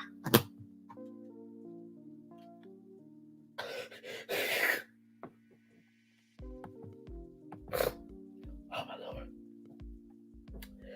It is Listen here, time. evidently my Yeah. puppy done felt it because he over here whimpering and passing gas. Like, listen, something done went through him.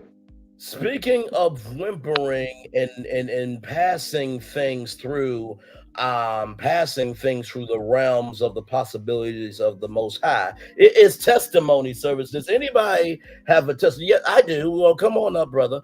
I just want you to know that I was a heathen last night at P Valley. You know, it's closed down on the TV show, but it's not closed down in real life. And let me tell you, No, my we was with tongue, Uncle throat, Clifford. yes, I was with Uncle Clifford, and my tongue, throat, and soul was swallowing up things in that damn strip club. But then on Sunday morning, God allowed me to rise up like thick thighs do that make things rise. And I recognize now that without God, nothing can rise or fall. So I would like to be saved by the word of God. What's your point? If I could be swallowed up in the physical realm, I could be swallowed up in my spiritual life. Oh, okay, you can go sit your ass down. You go sit your ass down. You can sit your Listen, go sit down. You reading from the book of T.D. Jakes now. Sit your ass down. Let's roll on. Let's roll on. We almost at the end, y'all. And we're going to drop the link. Swallowed up. We're almost at the end, y'all. We're going to drop the link because I know y'all got a lot to say. We got a lot to hear. So as we roll on, my Lord, those text messages really took me out. Took all of us out, actually. So there's an app called Zeal, Zell. And basically you go on it, actually let me type it in. Let me type it on my phone. But basically you choose a male, female type of massage, and then they come to you. So let me type in Zeal. Zell. Yeah, and they're actually licensed, masseuses. Like, come on now, they're licensed. Like, they're registered. They're not just. So there's the app there. And I'm gonna go through all the slides here so you guys can see.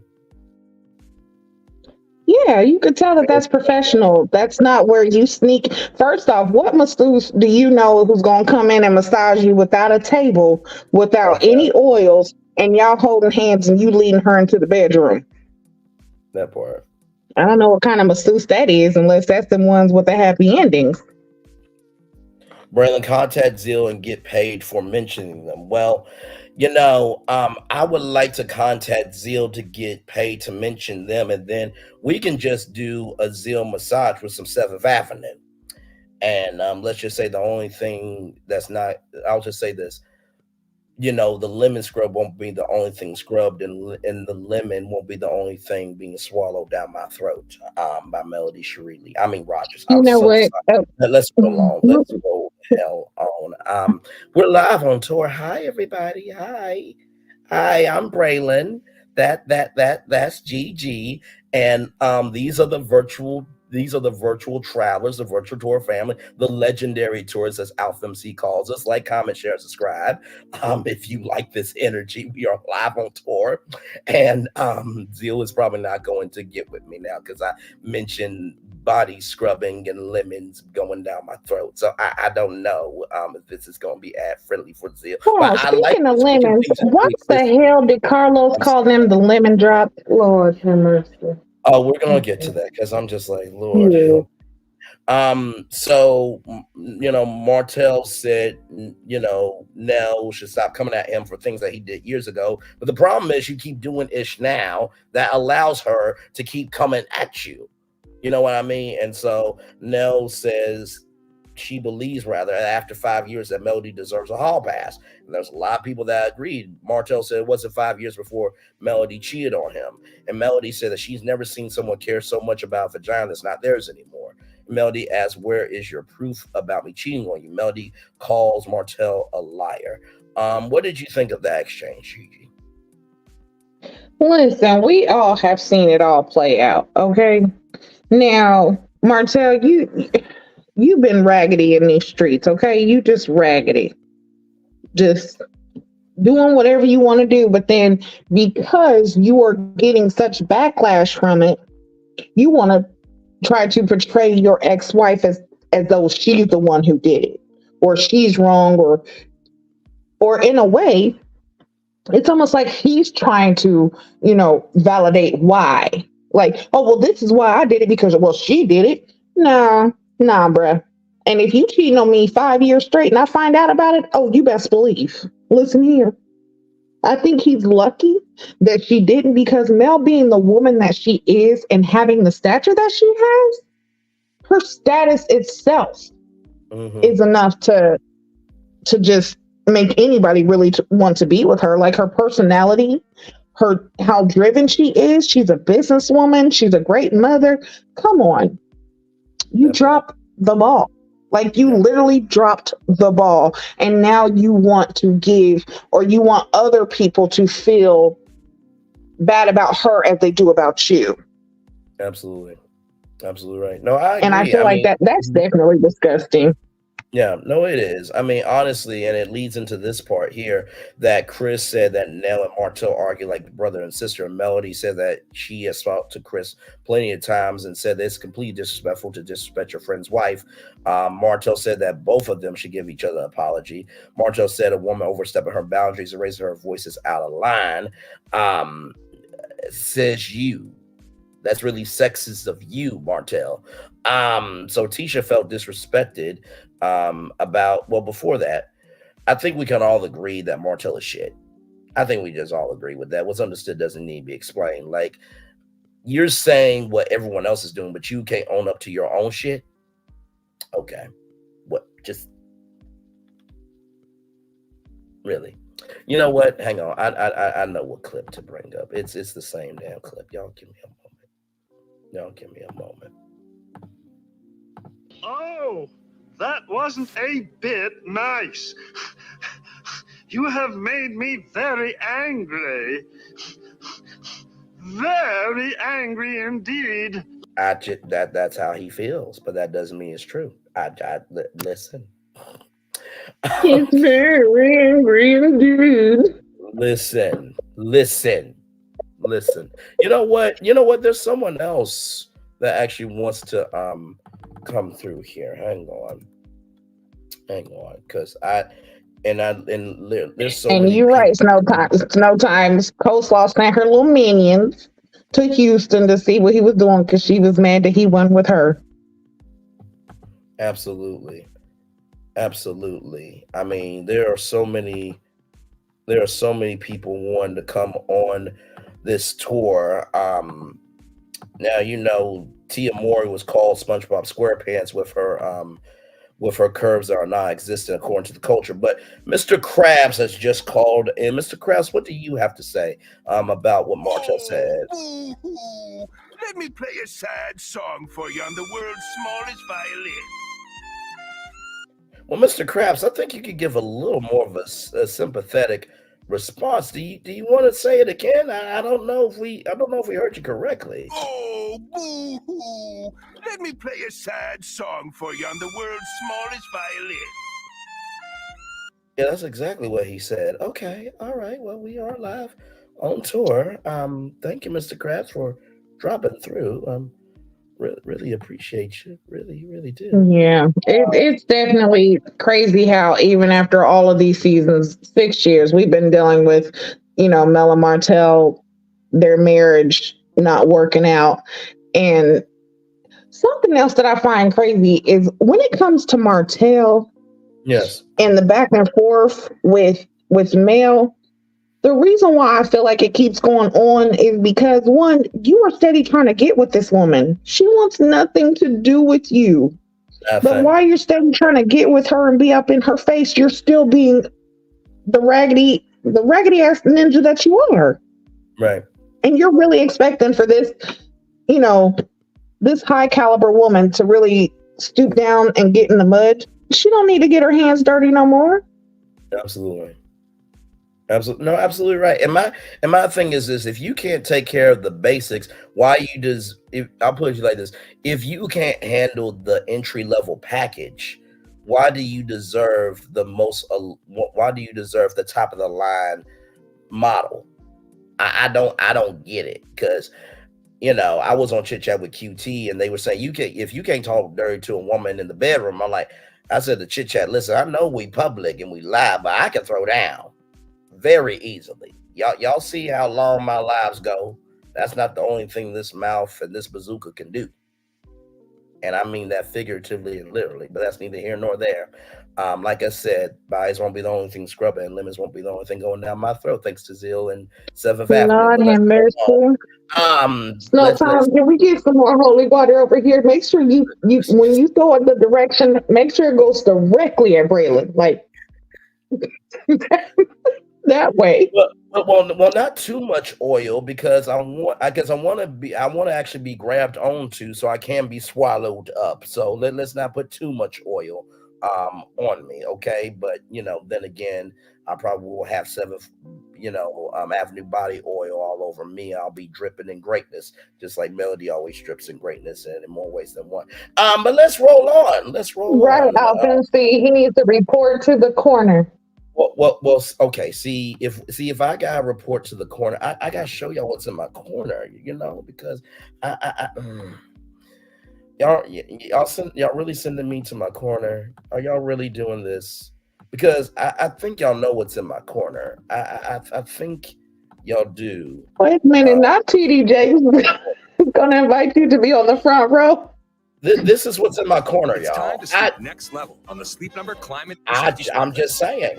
The only smart bed in the world that actively cools, warms, and effortlessly responds to help relieve pressure points for both of you. And we know 80% of couples sleep too hot or too cold. Our smart bed, you know what? You can share a bed for up to 44 minutes more restful sleep per night. It's sleep next level. Shop now at sleepnumber.com. Well, Sleep Number, I don't have to sleep at the next level because I'm getting into the next level. And heating and cooling. Well, I mean, my body does both of those. And wait, what did it say again? I'm going to mute it so I can just make sure that I get it right. Oh, and the pain point and the pressure points. Well, I create pressure and access those points. So I don't know why a whole bed is trying to throw down when I can do 44 minutes and have more joy than rest. You know what? Let's just roll the hell on. Let's roll the hell on. The reason why I have this bed. What?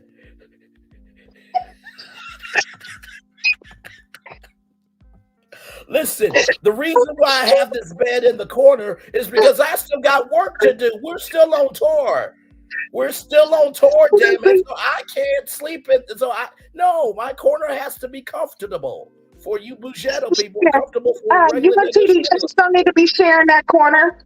No, listen, I still have work. We're still on tour. We're almost home, okay? We're almost home. Let my corner be comfortable, please. Thank you and love you so much. Let's roll on, shall we?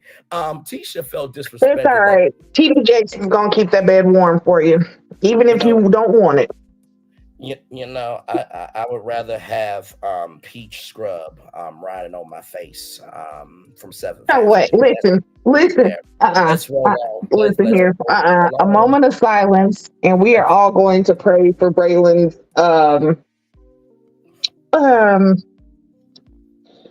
word choices. We're going.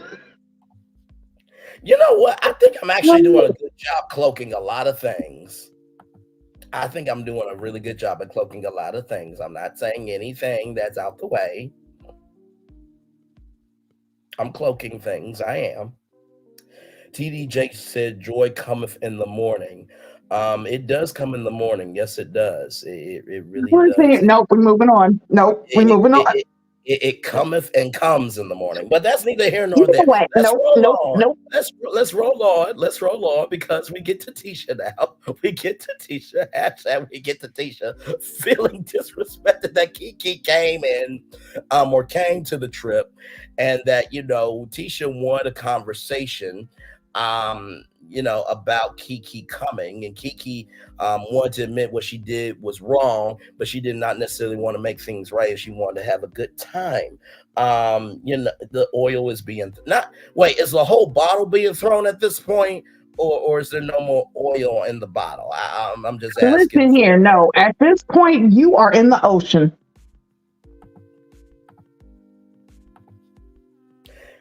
I don't want to be swallowed up where I can't come back to experience it again.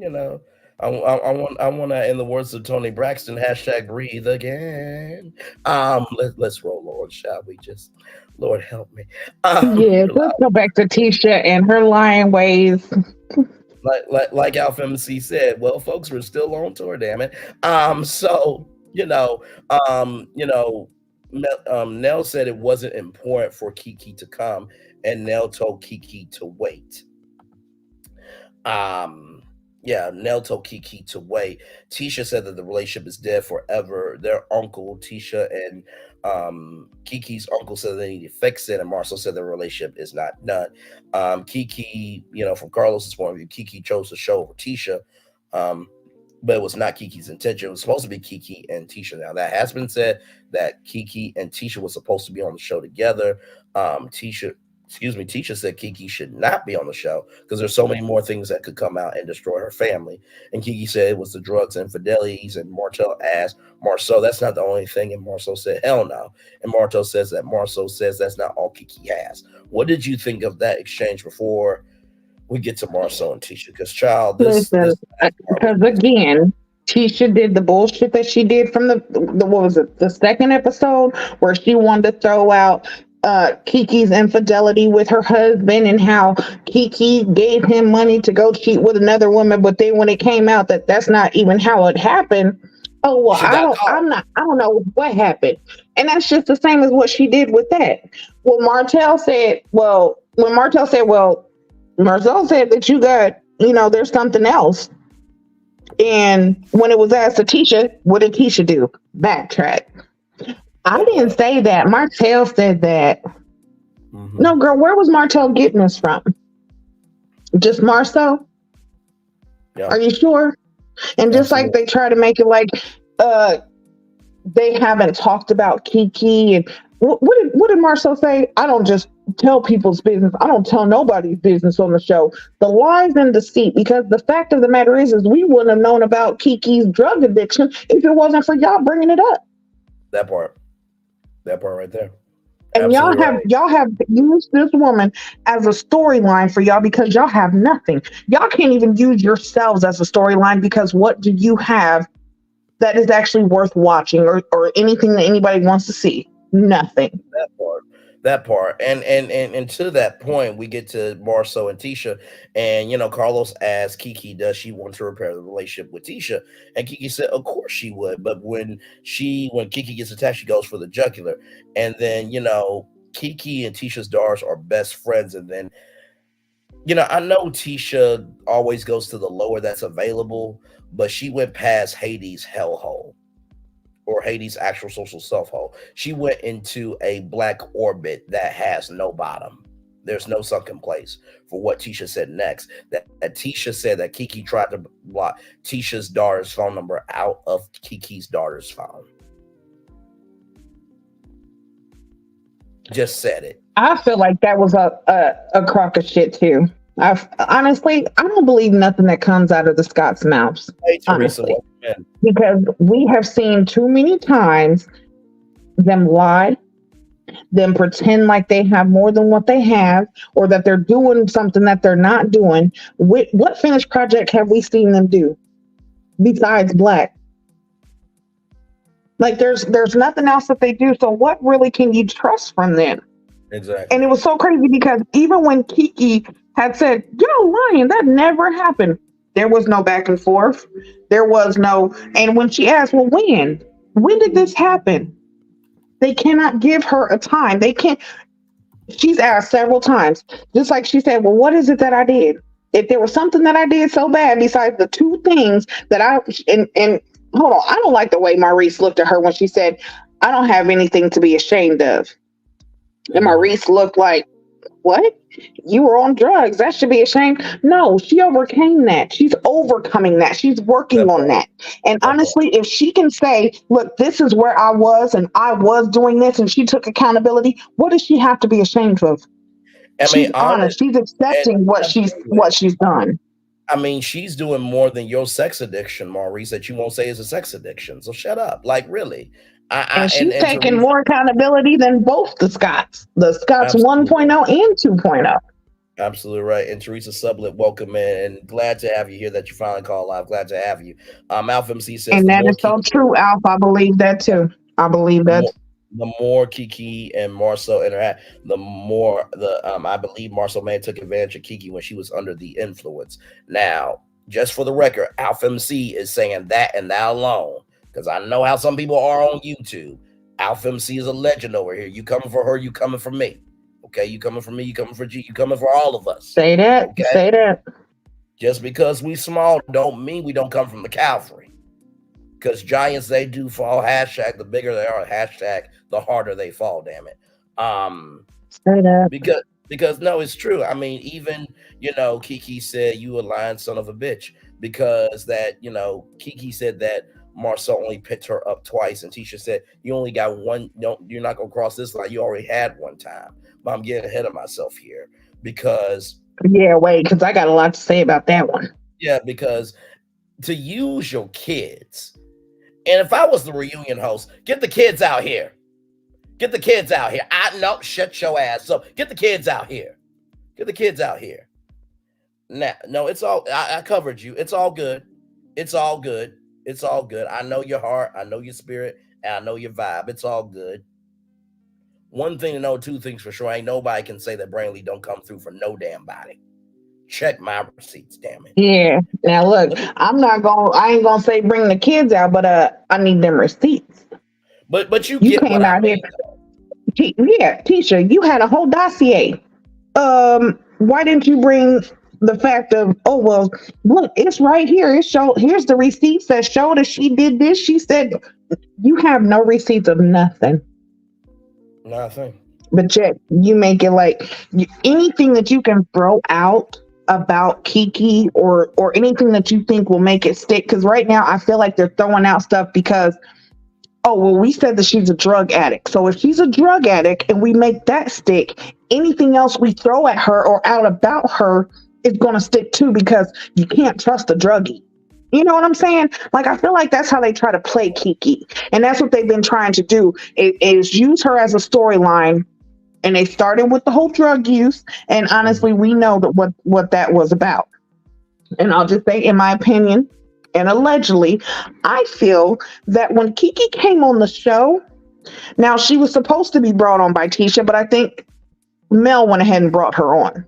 Yes, and Mel even said, yes. Right, because Mel even said, I knew Kiki before I knew Tisha. Yep. So her and Kiki had actually had a friendship before Tisha was ever thought of. And I feel like the fact that Kiki came on there and actually, regardless of her having a drug addiction or not, she actually had her own storyline and can stand on her own too, unlike Tisha. Tisha's very insecure. She's very jealous and envious of all women. Absolutely. All women. There's not one woman I have not seen her where it doesn't seem like she, isn't jealous. But I feel like she was upset at the fact that Kiki came on and actually basically took the show from her. Yeah, absolutely. Now you're getting, Tisha, you're getting all this backlash, but you feel like Kiki should be getting it because, Kiki's passed. No, you got a pass too. You just hiding it very well. That part. No, you're absolutely right. 31 people in the building. Like, comment, share, and subscribe. That is the legendary GG9. I'm Brandon Lee. These are the legendary tours. That's the legendary Alpha MC calls us the virtual travels, virtual tour family. We are live on tour. Melody showed up on my community wall at 9 o'clock. 901 videos dropped, and we are live on tour now. We'll be on the highways and byways. The possibilities of what can be for 1 hour, 44 minutes, and 24 seconds. Glad to have all of you here. Teresa Sublet said it's the lives for me. They all have a bad past except Mel and possibly Kimmy, in my opinion. Alpha MC says I appreciate you. I'm totally not trying to start nothing. But from what we see, there's something's amiss about their interaction with Marceau's heat towards Kiki, in my opinion. Absolutely. And it's confusing too when he says, I don't think y'all relationship is over with Tisha and Kiki, but yet you still have that smoke for her. So then we get to the pregnancy test. But before we get to the pregnancy test, because, like I said, this is the part 3, so the season is officially over. And there's somebody that wanted to come through about the pregnancy test. Hang on, let me see. They're calling in now. Just give me a moment, everybody, please. It's a lot going on here. By the way, shout out to Brown Skin Girl, Diana Rose. They are live with their after shows as well here. So let me get the present screen up here. And they are literally calling in right now. Okay. Miss, how are you? Wait a minute. So wait, you're saying now y'all know Kimmy said the whole building was happy. It was negative, right? It was what y'all did see that made us feel this way. So why do you have a cringe face? Because okay, well, thank you for you can stay. You can stay with us. We're live on tour. Glad to have you here. Everybody is coming through for this part 3. So let's get to the pregnancy test since our associate cohort is here. I don't know how we're going to transition, but we're going to. So Tisha said if she was stepped out, there was no way that she would have told him. And Marceau said, or you could just be clever and be bold about it and just tell me. So she was, hey Sharon, Howard, welcome and glad to have you here. So when she was bold and told you about the pregnancy test, you couldn't take that. But yet you said she should have been bold and clever and just told you. Carlos said, when you heard it, Marceau, that she took the pregnancy test, did you think that she stepped out on you?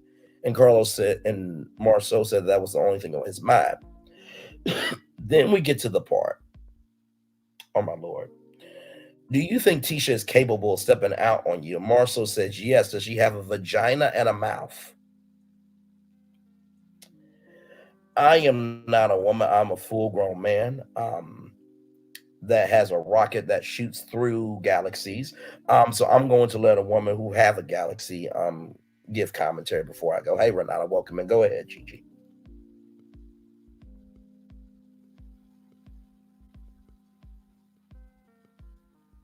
Let me tell you,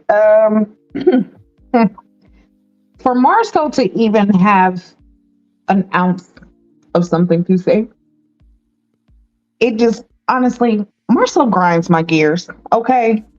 He just really, every time he speaks or even looking at him, he just makes me want to just hit him in the face with a fly swatter. Like, wait, a regular one or an electric one? Because there's levels to this. Both. Oh, if I could put some barbed wire around it, I would do that. Okay. I did ask a question, got an answer. Go ahead, Gigi. But yeah, listen, for him, come on now, we've had 6 seasons. And from the very beginning, it's been talked about since y'all wanted to come for Mel and Martell's marriage and the infidelity that was going on there. Of course, it was going to be talked about you guys. But then that's when I feel like they quickly went to Carlos and was like, hey, we don't want to talk about that because, one, Marceau doesn't want Tisha to truly know what's been going on. And I feel like also, this is what, oh my gosh, I just don't even know, because I told y'all before, Marceau thought that it was okay to so-called joke, and I'm doing air quotations, joke that he had a baby with Tisha's cousin. Why would you joke about something like that and then turn around and act like, oh, you would be mad? Now, I understand, yeah, you're married, you'd be mad because she cheated on you. But if you're out here doing the same damn thing, what do you expect? Like, what are you really expecting? Are you expecting her, which I feel like he's expecting her to stay stupid, her to stay docile, do whatever he wants her to do? Because for some reason, her self-esteem is very low. And for some reason, she's feeling like Marceau is the only person that she can get. I don't know why. Right. But she's in a sunken place. I just feel like that she's in a sunken place, and the whole interaction was just cringe. Because we talked about it before. Tisha, Yes, you went to Las Vegas. Come back and take a pregnancy test. Mm-hmm. You didn't think that he would think something? And while you were in Vegas, he's in Colombia on a bachelor's trip during y'all's anniversary. Oh. Now, listen here. I need for y'all in the chat to let me know. Okay? Listen here. If I'm wrong, tell me. I have no problem being told that I'm wrong. But can y'all tell me where any of that made sense? And can y'all also tell me that normally on a bachelor's trip you need to be a bachelor? Does that thumbnail help, Gigi? If you read it, a bachelor's trip to Colombia. Mm-hmm. Exactly. Yep, that's exactly right. Mm-hmm. I have like 86 thumbnails, so I just thought this would be helpful to the conversation.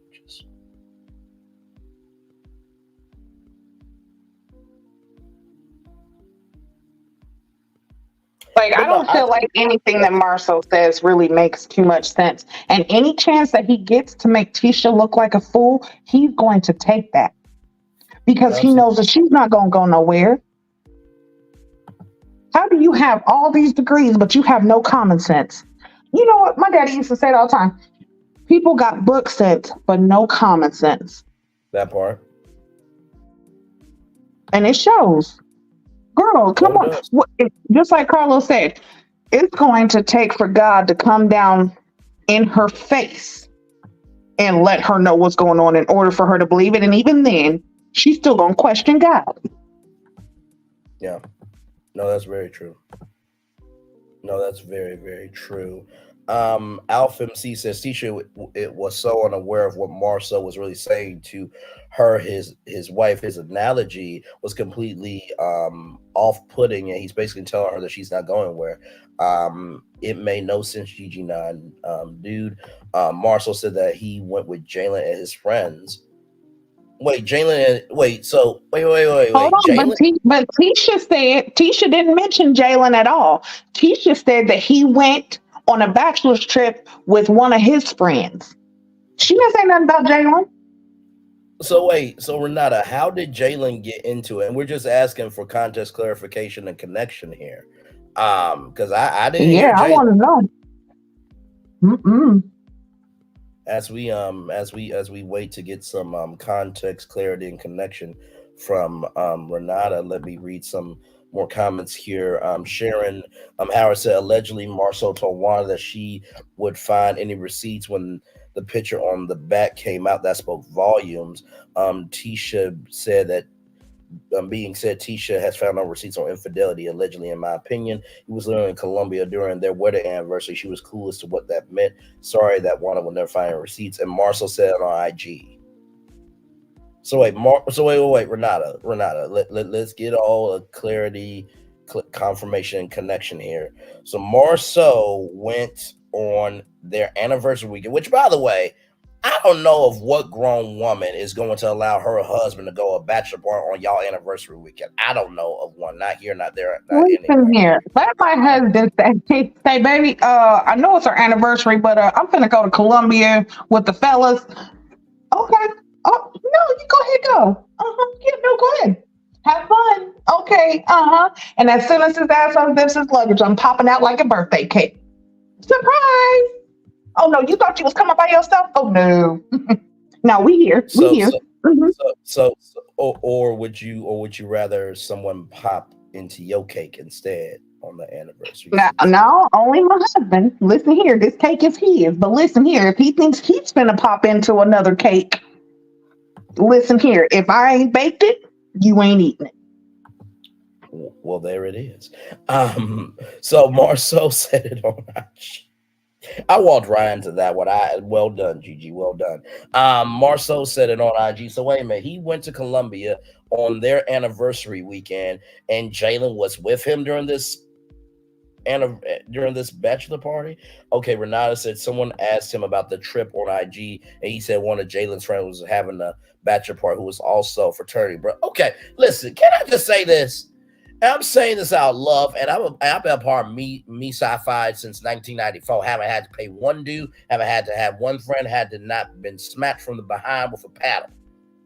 Unless I wanted it from a BBW with a Black Panther costume or Melody Cherie Lee or Rogers. But anyway, that's neither here nor there. The point is, and y'all, to everybody in the bushes, I am joking about that. I know she's a full-grown woman making her own decisions.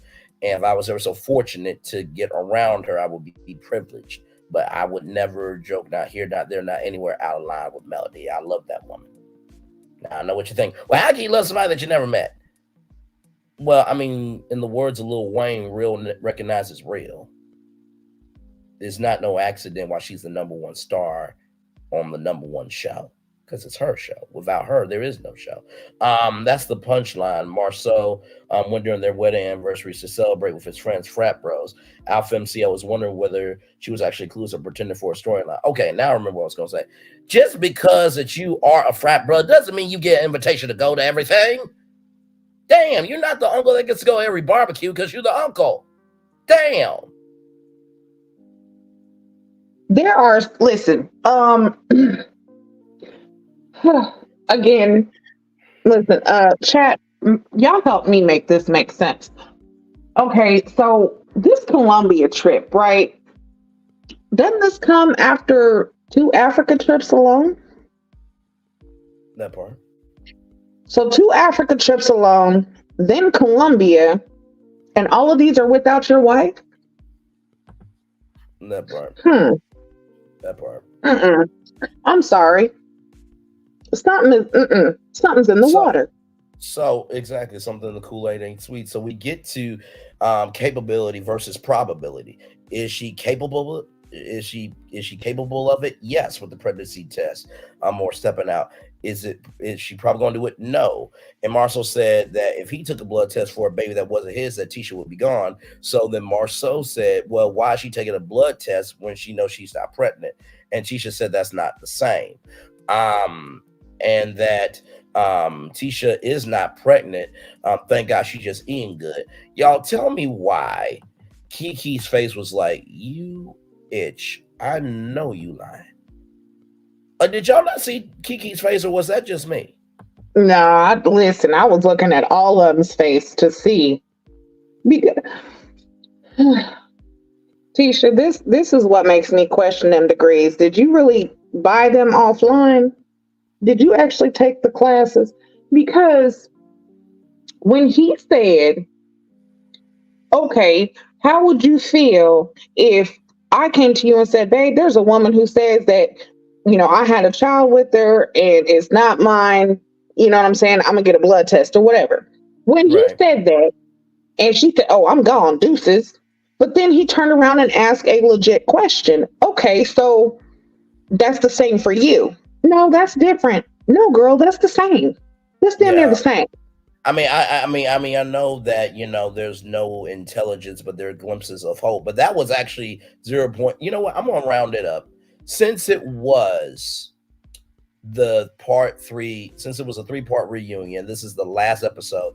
I'm going to do something I've never done before for either of the Scots. No, the Scots.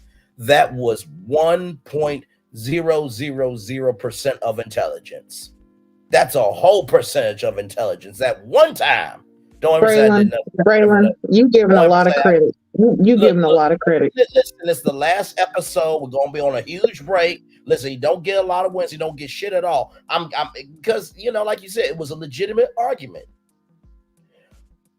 And when Tisha said I see you giving them grace. Okay. Well, I mean, you know, to use Stormy's words, I gave your ass grace, not you. But I say that to say this. Even though I get what Tisha was saying of it's not the same, because the situation that Marceau said was with a person, with a whole person, so it took two, but also two. Marcel, for the 1.00% of intelligence, this one time and one time only, he was right. Of that, if you know I got a vasectomy, then why are you taking it? But see, here's where, but see, you're gonna be excited about what I'm about to do now, because now I'm about to drop it down, flip it, reverse it, and rewind the hashtag all the way back, where now Marceau is at 0.001% of intelligence of the fact that he jumped up to think that Tisha cheated on him. Did you really think I was gonna let him have that percentage of intelligence, Gigi? It's the last episode. Did you really think I was gonna do that to him? Come on. But listen here, okay? Listen here. I'm gonna go to that 1% of intelligence, okay? If you have a vasectomy, now yes, some vasectomies don't work. That's why after the first year, when you get the vasectomy, you have to go back to the doctor to make sure that it actually took. Sometimes it doesn't. So you have to, do your follow-ups. Now, it's been 2 years since they did this vasectomy, okay? You ain't had no slip-ups, no time since then. But it's at the time that you go to a Vegas trip and he goes to Colombia, and then when y'all come back, that's when you take it. That's what makes it it's confusing. And it's almost like y'all are really trying to grasp at straws for a storyline, because it's like either y'all are really, really trying to play in our faces and pretend like we're stupid. Y'all are trying to pretend like we are Tisha. No. No, girl, if you take a test knowing that your husband had a vasectomy, what do you think he's going to say? He's not going to be like, oh, babe, that's great. We're going to have another baby. No. He's definitely going to question, wait a second, I got a vasectomy just so that we don't have no more kids, and so that I can continue to cheat and not have kids with nobody else, in my opinion. Correct. So, yeah, I can understand his first thought being, who would you messing with? Right. And why would you think it would be right to take a test? And for Kimmy, her to be so. No, go ahead. No, I was just going to say, to add to your point, that I'm going to give it back to you. Even Kimmy agreed that, well, you can't blame Marcel fully, because any man will have a reaction. So back over to you. Yeah, that's the same as a woman. If your man comes, if my husband was to say, shit. Matter of fact, hold on. I ain't going to put my husband in that, because I've had an ex. My kid's dad has done this to me. Okay? Come to find out, he actually did it with one of my friends. Somebody that I told him I was friends with and that I knew. And it was actually a girl who I used to take up for in school, because she used to get bullied because she was a heavier set, pale face girl.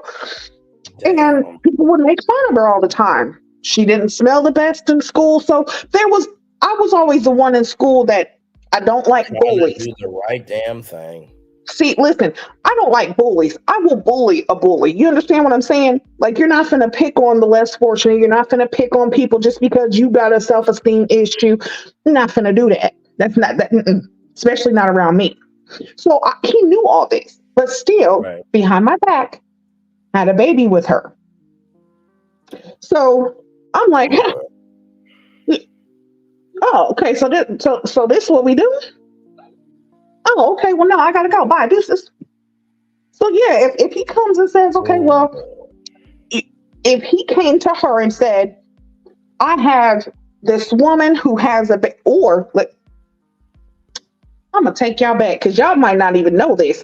And if I got to, honey, I will pull up the receipts and the screenshots, because I got them. Coleslaw talked about this about 4 years ago, probably 3 or 4 years ago, how Marceau was hooking up with one of her friends and had a baby with her. And she just does not understand why this girl would not expose Marceau. And she was texting Martell, asking Martell was actually texting her saying, why don't you get your friend to say this? Why don't you get your friend to actually come out and expose him? I don't want to be the only one out here like this because they're all out here doing this, that, and the third. And this girl would never expose Marceau.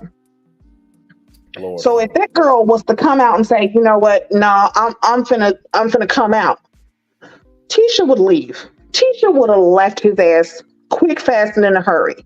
Right. Then maybe not. Yeah, I mean, because she's just simple. Right. I mean, at this point, to reference a moment here, let's go back a little bit, shall we, to this moment.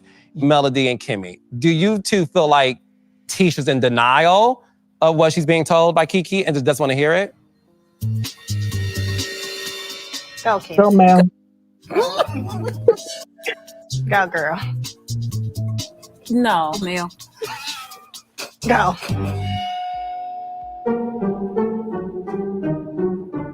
No, I don't. I just feel like at this point, she's over it. Like, we've gone down this road for 5 years. And I think it's exhausting. Like, if you feel like he's cheated, put the on the table, bring the girl out, bring the pictures, bring something. I don't think it's a matter of denial. Quite frankly, I think they're more affirmed at this point because it's been so damn long. Melody and Kimmy, do you two feel? I feel like when it comes to that one, so I've heard this before. Even growing up, people say you don't cheat down, you cheat up. You know what I'm saying? And also, you don't cheat with somebody who doesn't have anything to lose. Correct. And I feel like that's what Marceau is doing. He's getting with people who have just as much to lose as he does. So the best thing that they can do is keep that secret. I'm not going to tell if you don't tell because I don't want this person finding out and I don't want this finding out or anything that's going to, they're on TV. So anybody else that comes out, that's, you know what I'm saying, going to be like that. They run the risk of, you know, being exposed, their business being out. Next, you know, they're under scrutiny and all this other stuff. So I feel like with Marceau, he cheats with people who he knows have more to lose. No, or absolutely. He goes out of the country and cheats because he knows there's definitely no way for it to get back. So we talking about a 90 Day Fiance Reality Stars edition on TLC with Marceau. Mm-hmm. Starring Marceau. Listen, TLC. Listen. Don't get mad at me. I'm just saying it shut my mouth as I've been doing all night. Sharon Howard says, "Bring my apologies. My first time at the chat. Hello to you, the host. Nothing but love to you." Alpha MC said Tisha just looks stupid with this pregnancy storyline. Made no sense. It also seems like they're not sexually active together. Anyways, if y'all recall, when Marceau tried to get a kiss from Tisha, Tisha pulled back very hard, said no. We also remember that Tisha didn't want a bachelor pad with Marceau and the son. And then on top of all that, if we recall, Clue 2, hashtag Clue 2, where, and I quote, "I want my office now," in the season preview where Marceau said, "Have you ever stepped out on me?" So if you got asked all that, y'all ain't doing shit no how.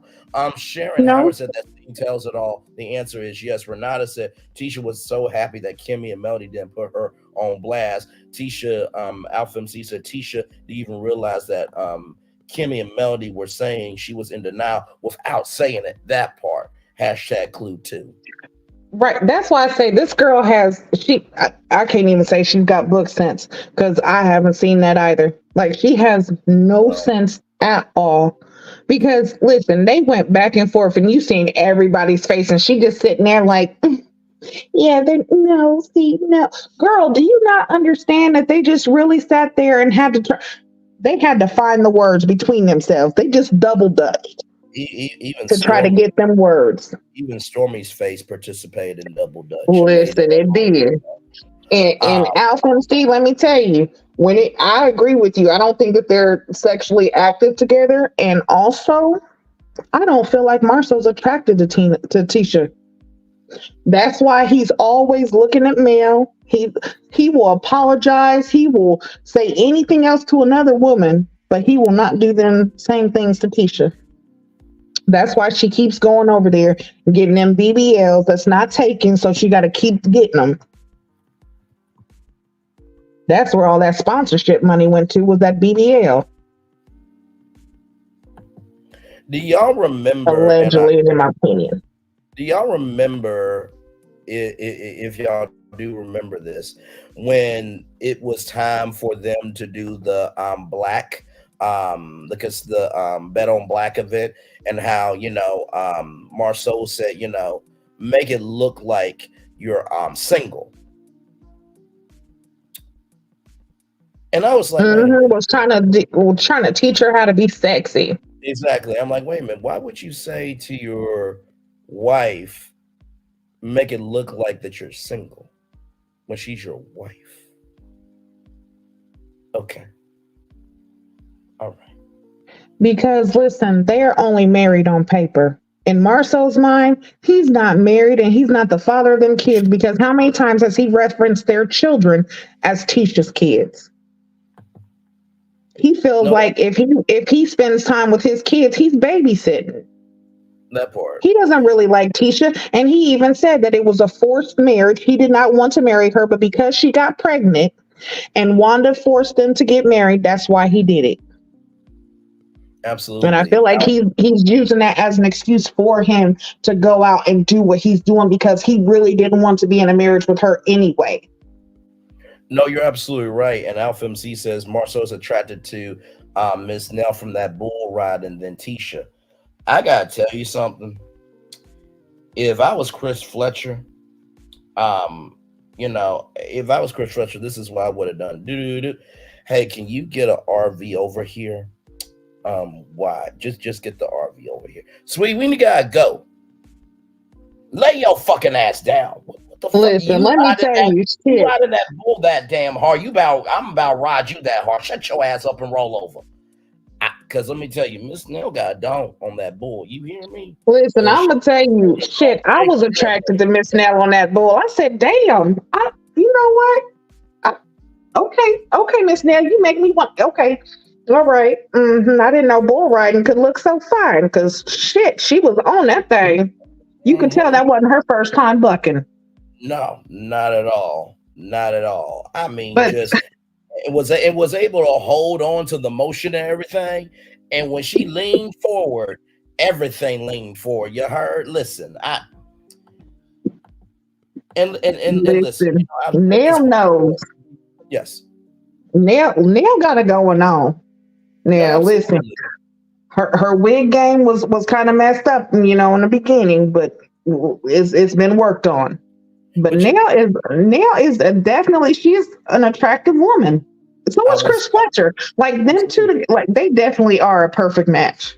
I was about to say, there's only a few people that you know, if you don't see them with them, you wonder like what the hell going on. And I will also raise your point of, not only has the hair been worked on, but it's been pulled on. But let's roll on. That's neither here nor there. That's not my business. So as we roll on here, with that being said, let's see. So when it came to Tisha saying, if we don't have trust, we have nothing. And Melody said that, right? Now, Melody, I love you very much. You know that. But you should let them drown in their own ish.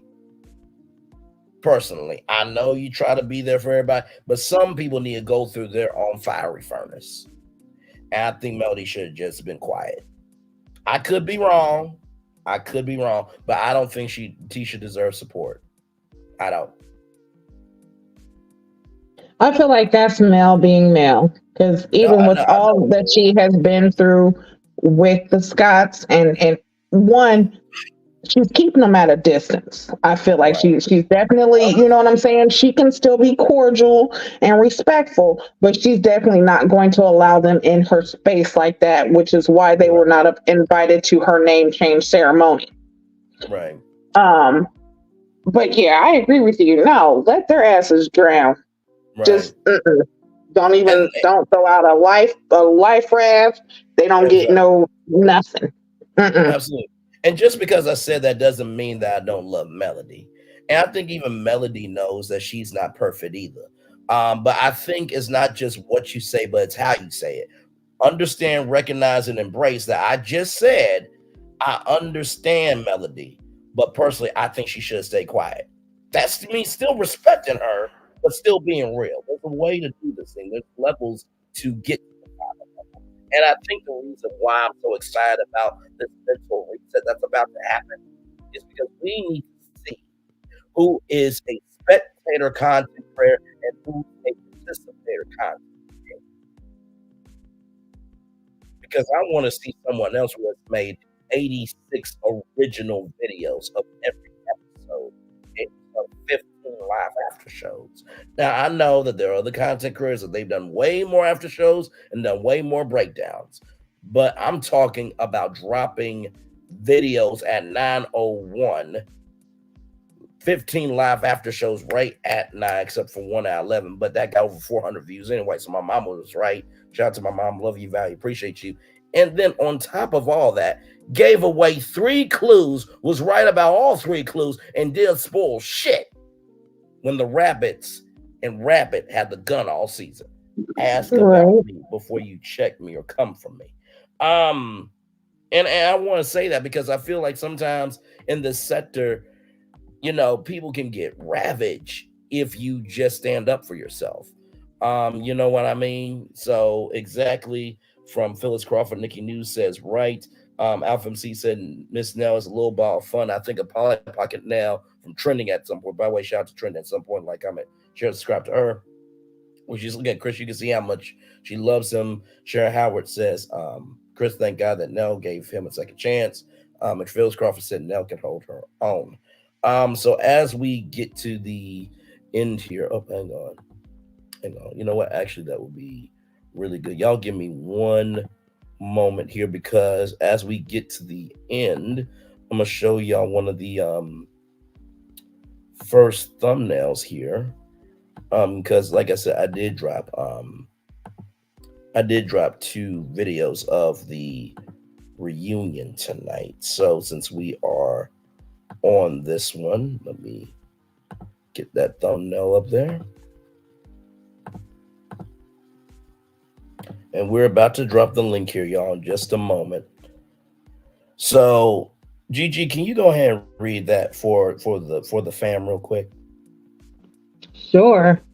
Tisha, you remember your symptoms of how you felt pregnant. Can you have the symptoms of taking responsibility for what you do? And Marceau, so if you have a dong and a mouth, okay. You have a dong in a mouth, that means you can step out too, right? Exactly. I just thought that should have been said out loud on the reunion, but just it's amazing what gets cut on the cutting room floor. Hey, Miss Z, welcome in. Hey, yes. Miss Z, we actually talked about the the Lexi situation. We talked all about that. Yeah, we spent a very huge good and necessary bulk of Virtual Tour Live tonight talking about that. So, and this is the thing too, and I will give Gigi credit for this myself and all of us over here. If you stay around long enough on this channel, your voice is eventually going to get heard. Yeah, absolutely. If I'm right, I'm right. If I'm wrong, I'm wrong. Because a lot of times we are usually ahead of what everyone else was thinking. And Miss Z just came into the chat. And I'm not blaming you, Miss Z, because you just got here. But yeah, we spent a very good majority of necessary needed bulk on that conversation. And it was definitely needed for sure. So as we roll on here, Melody said, if Tisha was pregnant to Marceau, would you leave her? And Marceau said yes. And then y'all, Melody's face. Hang on now. I'm gonna bring up Melody's face on this one because y'all, can we just say that Melody's face can just be in a lookbook, like for real, just different faces of Mel, because her face game this reunion was just like beyond perfection. Like Here it is. Here it is. Here, hang on. Like, really? That one right there came after that comment of leaving. And look, this is what I said. Okay, so now listen. I think these are the best 3 reactions of the 3-part reunion because there's so much to say. There's but also there's so much to say, but also what else needs to be said. Like the first picture is, now listen, I know that you're projecting, but in the words of Candace Diller Bassett, I am projecting that you're the insecurity. That's that picture right there. The second one right here. Soon as I'm done, my cherry will be far away from you people because I have better places to be. And then finally, the last one. Okay, then karma has arrived, and how does it feel? Listen, when you just see the glee that was in her face, just the thought of, you know what, them having to take accountability. But honestly, it starts with Tisha. Tisha, you need to take accountability. So does your husband. But if y'all are both two delusional ass people, y'all are just, there's nothing anyone could say or do to actually cut through that delusion. I also have to say, I think this face here was the most eye-popping face of the whole. And y'all have seen like most of the pictures from Melody on this page, but this one here showcases everything on her. But this one right here showcases the soul of her. And then that one's just joy personified. Like that one, that last face, that was that. That's all you got to say. You don't even have to say nothing else. You just make that face and say, You already know. Absolutely.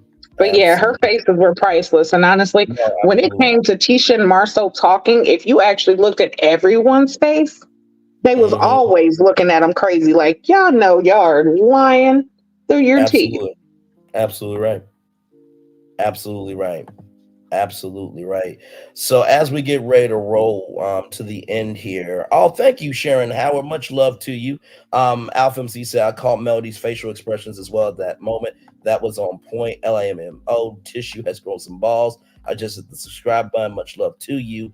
Sharon Howard, Alpha MC. That last face of Melody said to me, and there you have it, Tisha, exactly, from Phyllis Crawford. So as we get ready to end here and drop the link, because I know y'all got a lot to say. Y'all got a lot to hear. 34 people in the building. That's GG9. I'm Braylon Lee. Wait, hang on. There we go. Those are the legendary tourists. Yep, right there. You know how this camera is like inverted. You know what I mean? So I gotta know what I'm doing. But those are the legendary tourists. That's Alpha MC. The legendary Alpha MC calls us the Virtual Trials of Virtual Tour family. If you're liking this energy, like, comment, share, and subscribe. We've been on the highways and byways of this virtual tour live for 2 hours, 22 minutes, and 43 seconds. A lot going on. A lot of people been stopping through. We had Carlos's African King send some text messages earlier. Mr. Krabs has been here. Marvin the Martian has been here. The woman from the Yoni team has come through. Everybody has come through. Sharon Howard, thank you so much, Queen. Brian, you are a man of beautiful words. I appreciate you. Renata one says they can play people's faces all they want, but they know Melody knows their dirt. That part. Alpha MC, I think she's trying to ask, do I have a PayPal?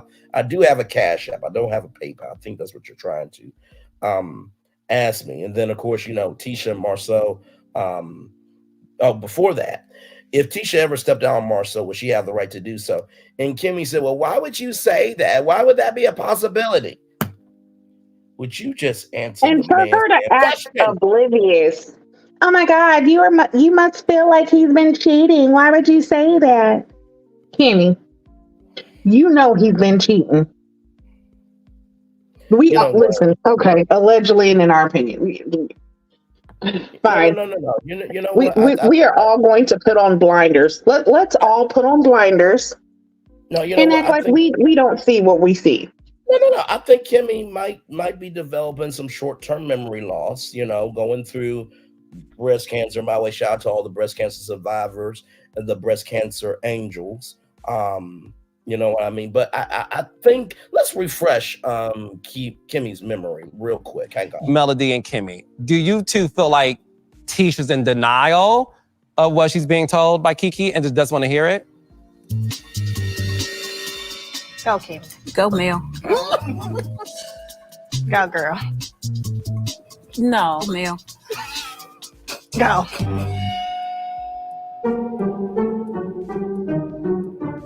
No, I don't. I just feel like at this point, she's over it. Like we've gone down this road for 5 years. And I think it's exhausting. Like if you feel like he's cheated, put the on the table, bring the girl out, bring the pictures, bring something. I don't think it's a matter of denial. Quite frankly, I think they're more affirmed at this point because it's been so damn long. Melody. Kim, can I ask a question? Kimmy. Okay, since you don't think Marcel is cheated, or you don't feel like Tisha is oblivious, so was Maurice having sex parties? Did y'all meet during a menage? Like, just some questions, because I feel like you're in the same denial as Tisha in some ways. Because honestly, I feel like there might have been an overlap between her and Kiowa. And it's been said that Maurice was having all these different parties and all that other stuff. So, Kimmy, do you think that Maurice could possibly do those things? Now, wait a minute. Now, Maurice was working late, running through legs like credit reports. Now, we can't do that to Maurice, okay? We also have to recognize that at the beginning, middle. Wait a minute, Braylon. Braylon, are you trying to say that he was raising legs like credit scores? Okay. You said that, not me. Everything's alleged in our opinion for entertainment purposes only. We also have to recognize that, Maurice is not that handy. So how could he have time to be handy to others when he's not handy to you? And finally, Kimmy, it boggles my mind that you used to be a nurse to have so much intelligence, but yet you don't have any intelligence to understand that any other woman would have got the fuck out after their man said that you lay down, roll over, and take it. But you're the one in the know, though. And come on now, we all listen. We see Marceau, and even though it's edited, or you can say, "Oh, it's editing." What is our big thing, Braylon? You can only edit what a person gives you. So if we're seeing it, we notice it. How is it that y'all are in such denial of this? Is it truly because y'all don't want to have to, per se, pick Tisha up off the floor when she finds out? Y'all don't want to have to be that backbone for her. Y'all don't want to have to be there for her when she actually finds out what's going on. Like, what is it really? Because there's no way that y'all are in such denial after we just seen y'all go back and forth, because you didn't really want to answer that question. So, girl, what is it? Are Absolutely. Listen, I done said this. Kimmy is turning into Tisha. She is truly a Scott 2.0 now, and you can see it. Absolutely. Hang on, y'all. I'm doing something real quick. Wait a minute, Alpha MC. Are you trying to say Maurice is Tommy from Martin? Okay. Now Tommy was more respected in the community than him. The brother's no longer here. Let's not Tommy do that. ain't got no job, man. Lord help y'all. Maurice is actually a toddler. I think we can all agree on that. Well, actually, we can't even do that because that's disrespectful to Tommy Pickles, because even Tommy had purpose of what a baby's gotta do, what a baby's gotta do. So we can't disrespect Tommy Pickles like that. But I do understand what you're saying. Now. What? Not a baby's gotta do. Okay. Listen. Alpha MC says, Teresa, I don't think Maurice has a job either. But he is receiving jobs a blow, if you know what I mean. So Sharon Howard, as we roll on here, I'm Sharon Howard love language service of which she thought Maurice had when she met him allegedly.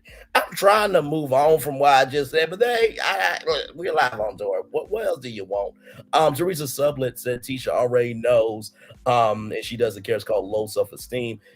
Yes, from Phyllis Crawford. Now, Tommy had several jobs and no one knew exactly what he did. Well, that's probably why he had so much peace, because he had peace in his business. Amen. Toddler behavior for sure here. Hang on one second here. So as we get ready to end here, we talked about Tisha and Marcel going at each other. Kiki said you got one time to cross this, not going to happen again. And Marcel picked up Kiki twice. Go ahead with your take on that, then I'll get my take then. Oh, I would have stood up and crossed that line. Oh, listen here. I am fuck around and find out, okay? That is me. I am the epitome of fuck around and find out. Because as soon as she would have opened up her fucking mouth to say, cross this line if you want to, it's going to be the last one. Oh, okay. Well, hold on. I'm coming. I'm on my way. I'm right here in your face. Now what you going to do? Well, I mean, as I often would say, I'm not Walt Disney World, but I love making dreams come true. Exactly. Listen here. Hold on. Let's see if I can get to you quicker than the security can get to you. Listen. Because listen here. I can close the distance real quick. No, you girl, stop acting like you rough, rah, and all of that. No, you will get slapped the fuck down. That part. That's why when she was trying to start all that stuff and talk all that she was talking to Stormy, I said, listen, if she was outside and there was no cameras and no security, she would be mute. That part. She would not say nothing. But you on TV and now you want to act like you just rough and tough with your Afro puffs. Girl. Not rough and tough with your Afro puffs. Lord help. Listen, if I like I said, if I was Kiki, I would have been up before she could have said cross this line. I would have been over that line. Oh, you sitting there fanning yourself? Listen here, you're gonna need more than a fan when I get through with you. Lord help. Matter of fact, do y'all have an ambulance on call? No, it needs to be outside right now because I'm finna drag her ass out there. No, I'll put her in it myself. You ain't even gotta do no lifting. I got you. Because Tisha, honestly, I feel like she does need to find out. Go ahead. Right. Get a nice, good ass whooping. And maybe she needs an ass whooping to kind of like kick her up into reality. Like, because she's delusional. It's the last time girl, last time these nuts. My Lord. I'm sorry. I can't stand Tisha. I can't. I don't do fake. I don't do phony, and I don't do liars because just like she said, if you lie, you'll steal. If you steal, you'll kill. Bitch, you will do all of those things. No, absolutely. Absolutely correct. I know. I fully agree with you. Sorry there. I'm just trying to share something here. There we go. Okay. And you're right, Phyllis. She's gonna be hiding afterwards for a while. She gonna change her number and act like, oh, I had to redo me, try to be a male. I just had to take some time for myself, so I had to change my number. We moved, because you don't want nobody to find that ass. I feel like Courtney is high most of the time, Alpha MC, because it's a better coping mechanism than being an angry black man doing what needs to be done and handling shit. I think he does that for his Now listen, ain't nothing wrong with smoking a little tweeds now and then. You know what I'm saying? Ain't nothing wrong. So as we get to I am in Cali. I have my prescription. Okay. Not you being Bam. I got a prescription. Lord help.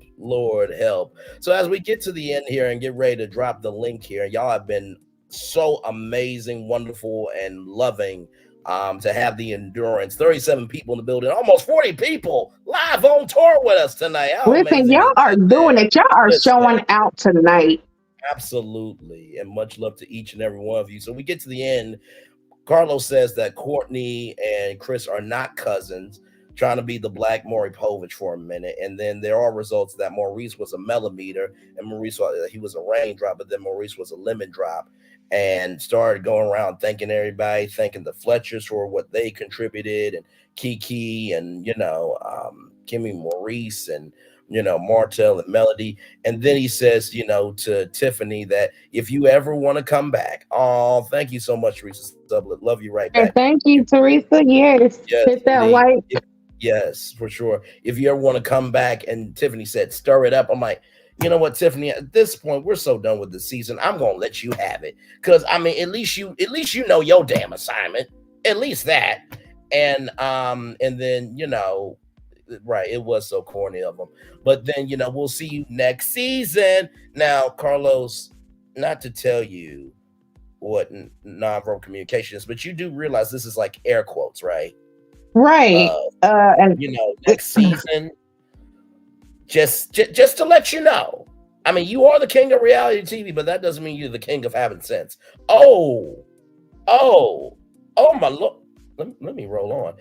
Listen, that's why he allowed the two nonsensical having ass people to not show the case their life, because he don't have no sense himself. Alpha MC said that was so corny of CK. Then Marceau said that he was afraid of being a single parent, like Melody. Reminder for Tisha, absolutely. And then Melody said, well, you should move like that then. If you don't want to be single, don't move like that. Common sense from an uncommon woman, Queen and Chocolate Angel from Heaven. That should be walking down 7th Avenue all over my face, but that's neither here nor there. Phyllis Crawford said Kiki was breathing like a bull that she wanted to whoop at. I feel like Snow Time's bottle has no more oil at this point. Oh my God. Okay, you know what? I'm about to take a picture of this. Y'all, it's literally 40 people in the build. Oh man, it was 39 people, but I was trying to get at the 40 mark. Y'all gotta understand something. I've been on YouTube for only so long, and there was 40 people for just a brief second in my life. Y'all. Well, that's okay, because this ain't the last. This ain't the last. You're going to have more and more and more. Oh, my Lord. And by the way, y'all shout out to Queen T with GG9's channel. So then what ended up, and right that part, see, we're not, we see each other. We see each other. Hashtag, we see each other. I caught that too. I was like, CK, there was air quotes saying that season 7 was not going to happen at the end of the reunion. That part. So as they get ready to wrap up, y'all do realize I said the rabbit has had the gun all season. That's a really clear picture of them clapping for the end of the season, ain't it? Look at them. Oh, happy. Look at them. Look at them. Of course. Listen, I still don't understand why we didn't have 2 parts. Listen, we should have had A side of the reunion and a B side, because I feel like this last part should have been a season 7. Like, we had enough episodes to where you could have made it a season 7 if you needed to. This could have been the closer for good, and then a reunion 5 years down the line. I agree. Mm-hmm. I agree. Something. But listen, you know what? Honestly, I have always said this. Just because you're not being seen by everybody doesn't mean that you're not getting seen. Hey, amen. Say that. Appreciate your small beginnings. Because when I first started these after shows, to get even 10 was an accomplishment. The fact that there were 40 people live in real time, and we've been on the highways and byways for 2 hours, 38 minutes, and 19 damn seconds. Right. Don't tell me. Listen, Braylon, you should have known that when you had people falling asleep with you listening to jazz music. You know what? That's true. Oh, hang on. No. I got it. I got it. A couple of 40 pictures there. That is awesome. Oh my Lord. PC production company needs to do better with these reunions. Says the set looks so low budget. You know what? I will say this. I think that the Huntsville set, own money and Bravo money ain't the same. You know what I mean? But I mean, hey, listen, for what it is a nice looking set, but I understand why you say that too, because that is a metal floor there. You know what I mean? So I agree. GG9, Alpha and C said, I agree with GG9. There should have been a reunion for both parts. I agree. You never gave up. Damn straight. And I know everybody who thought that they counted me out, tossed me aside, didn't want to give me the credit, are losing their mental and their soul right now. 42. Oh my Lord. Oh, gee. Like, y'all really want Braylon, yeah. Okay. All right. Oh, I did say the rabbit had the gun on. You know what? The set was low budget, but some of them outfits was low budget too. Now, we could have did better with some of them uniforms, some of them outfits, because Courtney's outfit looked like all he had to do was take one deep breath and it was over for them buttons. Well, I'm not going to lie. I think Courtney was in the cotton candy in the green room.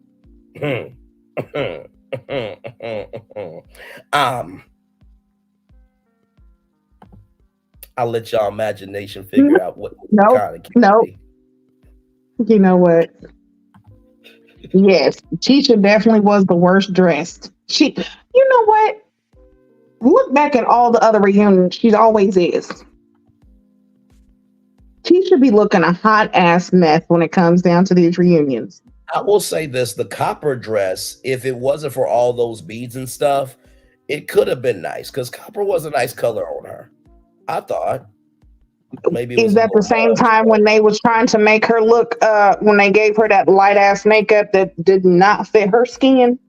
I feel like that dress was kind of like the Kim Kardashian raindrop dress from the Met Gala. That's why I felt like the comparison was. Marsha's angles look black to me. Oh my Lord Jesus. Okay. Now Alpha MC. You said a particular scene, correct? Let me find it here. This one. Braylon, do you have the cast picture that they took at the end? If you know it's Melody, she gave a warrior pose on cue. It would say, I'm here in all my glory, surrounded by my subservience. The only problem is her king, Braylon Lee, wasn't there. But you did say that, right? Now, I was right about clue 1. I was right about clue 2. I was right about clue 3. I'm just going to give you clue 4. I'm not going to make you wait for it. Is that the pose you're talking about? Hold on. Teresa, Marcel looked like he got them red bottoms out of City Trends.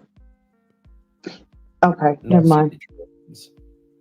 Is that the picture you're talking about? City Trends. Lord help. Okay, listen. It's Saturday night. Is that the pose that just happened to just pop up on this screen like that?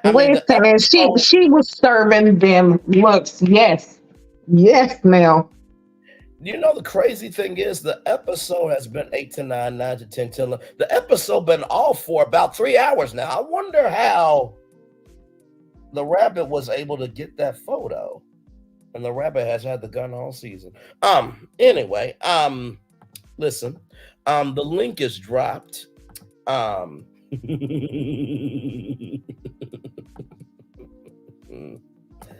Oh, y'all really should have never underestimated my ass, but that's okay. And I agree with you, Cece. Marcel kept showing those red bottoms like he's not used to anything because he's not.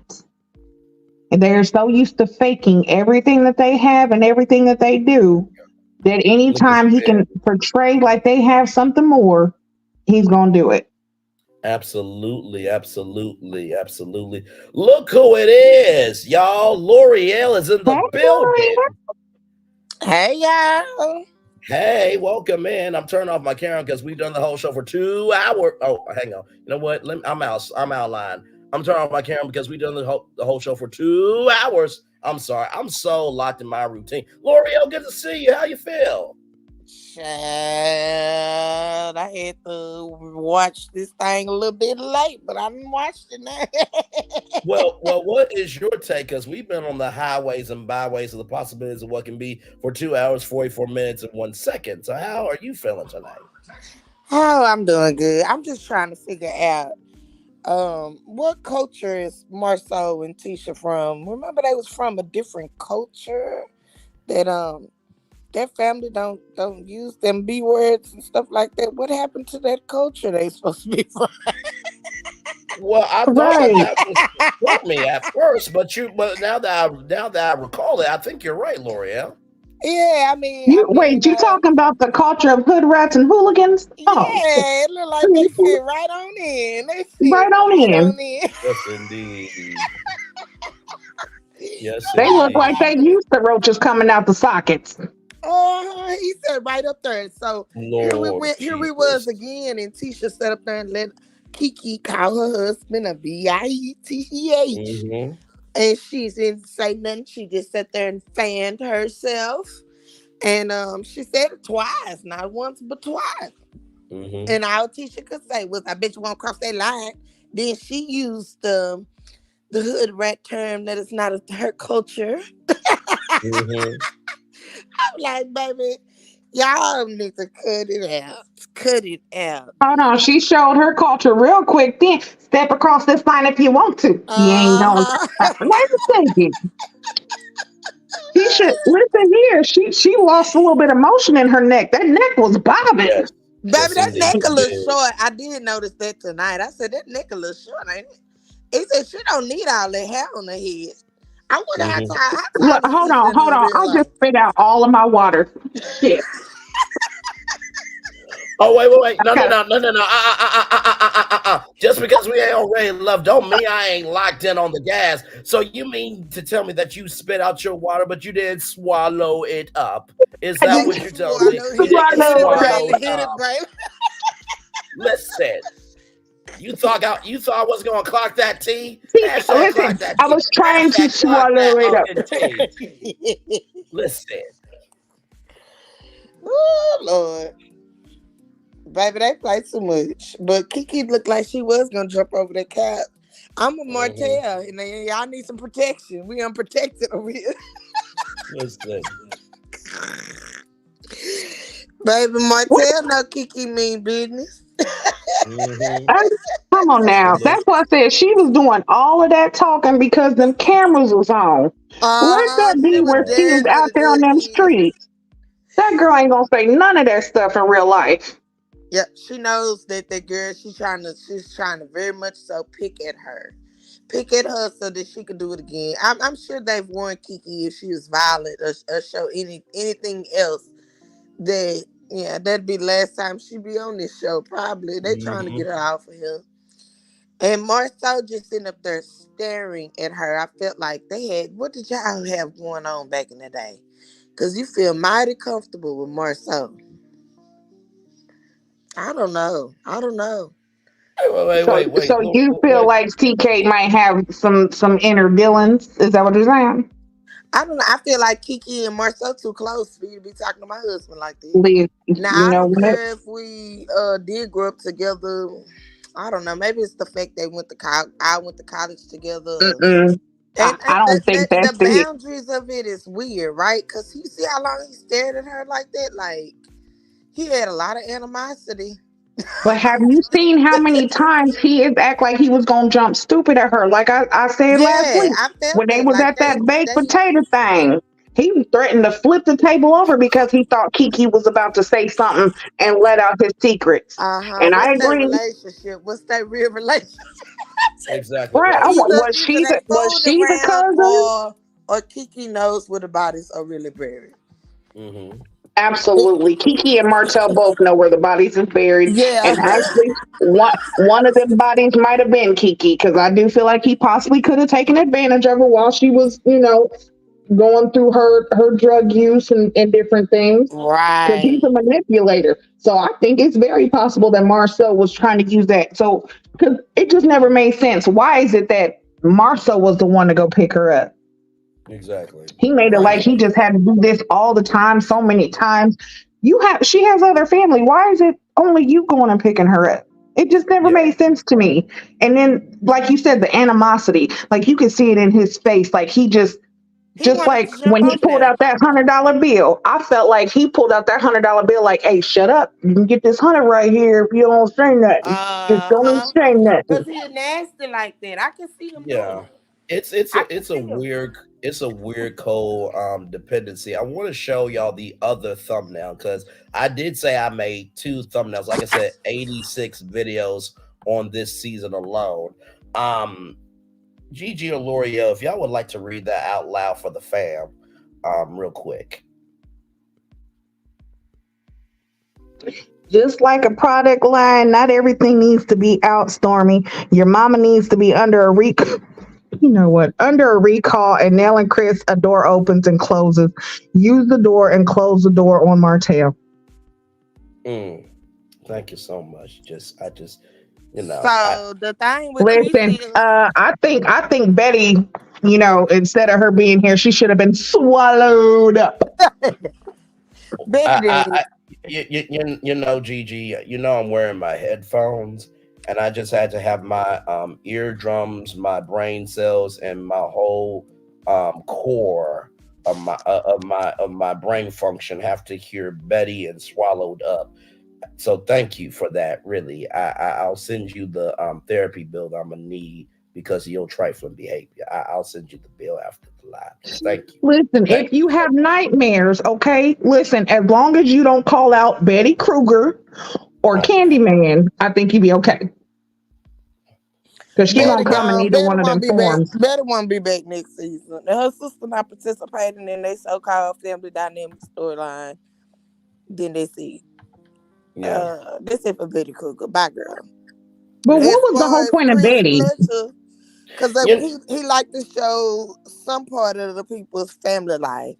Yes. They can't really show Mel Mama with the kids no more because of that fool up in the courthouse saying he don't want the kids on TV and on social media. So who family dynamic they can show? They need to move on to the Fletchers.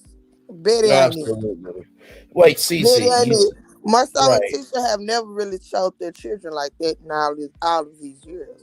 No, that's very They true. show glimpses, but they ain't got into they ain't interested in putting their kids out there like that. I don't think so. I like it that it's more grown children anyway. Leave the mamas on. We through with the mamas. The Absolutely. Fletchers would be good to show them because them grown children they can sign on if they want to. The ones that Absolutely. want to, we can see them. No, for sure. Cece, you're saying that didn't Kiki put Marcel on blast a few weeks ago about a lady that he cheated with at work allegedly? Alpha MC said, "Yep, she did, that white lady." So wait a minute. Marcel has swallowed up swirl ice cream down his throat. Is that what we saying? I'm just asking questions here. Okay, listen. I'm just asking questions. Well, I guess he didn't have to go to Columbia to get swallowed up. Lord help. Lord help. Lord help. Phyllis Crawford said Betty displayed something wrong with her and CK. With her, CK was looking at her like, oh, Miss Z, oh my. Oh, you know what? I do want to say one thing. I said something on season 6, episode 32, part 2, that did come true, y'all. I'm so sorry. I know the pilot of the new version of Nightcap aired that night, but it didn't come on at 9/8 Central. I'm sorry, y'all. I know y'all were looking forward to the Melanie Love and the Lays, talking live after the reunion. But I'm sorry. But the pilot did air though. I did break that news. It just OWN did pick it up because they didn't think it was worthy enough for anybody to give a fuck about it or shit or anything about it. So I just want to break that news to How y'all. did you feel about Carlos asking Chris about Martell raising his voice at his wife, and he still didn't answer nothing? Yeah, L'Oreal, I thought that was very weak of Chris. He didn't say a word. Neil spoke up He the did, entire time. absolutely, and I think that says quite a lot. The fact that your woman has her strength and you can't be her strength, or in the words of Carlos, to Maurice at the top of the reunion, I know that you have her front, but can you have her back? Right. And if we think about it, look at how he addressed Martell during the season after it happened. He really didn't say shit to Martell. It was like, yeah, don't talk to my wife like that. No, but back to what we were saying. Yeah, it's all right. Oh, like, come on now. No, you better get in his ass, especially after everything that y'all been through. You definitely don't let no man talk to your wife crazy. I don't care, brother, cousin, uncle, nephew. Listen here. There's now we gonna respect each other. You Absolutely. gonna It was the respect my wife. I respect your wife, your ex-wife. I expect the same in return. But it it was was Mhm. No, it was the fact it of was disheartening to see Chris yeah. not speak or take up for Nell like that. No, absolutely, absolutely. Phyllis, I think Gigi references. If you remember the rumor when this show started, Marceau was involved with one of the family members. Gigi did mention that at Yep, the and time I of the actually show. wrote that story. If you guys want to go back and check in my videos, I actually posted the live where Marceau decided he wanted to joke, and I'm using air quotes like Carlos, wanted to joke that he had a baby with Tisha's cousin. And Tisha said, "What, Marceau, why would you joke like that? That's not funny." I remember Because that. it's true. hmm I'm just wondering, is the white woman the same white woman that was at the groundbreaking? Well, I mean, at that point, Loria, we have to wonder if he was trying to break the ground or break into her ground. That's what we have to find out there. You know, but I mean, if you're trying to break I into wonder if he ground, took her to Africa. White women like to go to Africa. I I wonder mean if he that. took her. I mean that's a very fair point. I mean, listen, if you're gonna try to break into the ground, I mean, you can do more saving, more doing at the Home Depot and get a hoe. You know what I mean? You know what? Speaking of that, let me pull up that thumbnail because that was one of the greatest thumbnails I ever did. Besides the drop down the ass with that lemon drop bundle, and she whooped your ass with 7th Avenue. Oh, let me get that Kiki one up because that one was too damn funny. Y'all go ahead and keep talking. I'm about to pull it But up. it was said that Marceau, I guess he was dating Tisha's cousin first before even dating Tisha. But still, why would you even joke and say that you have a baby with one of her cousins if it's not true? That's just like him saying on sitting there on that stage, well, what if I said, hey babe, there's a woman who says that, I have a baby with her and I took a test and it's not mine or whatever, however he said that.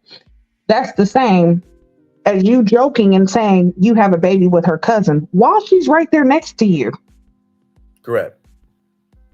How disrespectful can you be? But then again, he's always disrespecting her and making her look like a fool. Absolutely. But at what point do you become the fool yourself just because you're allowing this to happen? Right. No, absolutely. No, absolutely right. I think that Marceau and Tisha recognize it's better to be with the devil that you know than the devil that you don't know. You know what I mean? And I mean, it is what it is. And to be honest with you, for every action there's an equal opposite reaction. Teresa Sublet said that 43 are in the chat. Thank you so much, Queen. There was 47 live here, almost getting close to 50 live peaks. So thank y'all so much for that. And then y'all see this thumbnail. Kiki is trying to do more saving, more doing, not the Home Depot before her life. When I posted this, Gigi almost cussed my ass out. Brent, you know what? I'm not going to do this with you.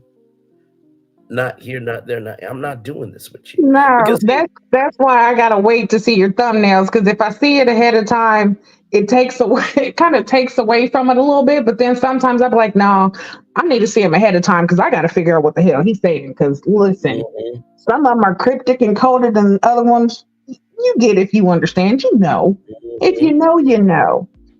I think that's one thing about my thumbnails that I think everyone can say they are all original. There's not one thumbnail that looks the same. Now, I may have, spreaded a joke from one thumbnail to the next, but every thumbnail is either going to make you think, it's going to make you laugh, or you're going to have to put some thought into it. Mm-hmm.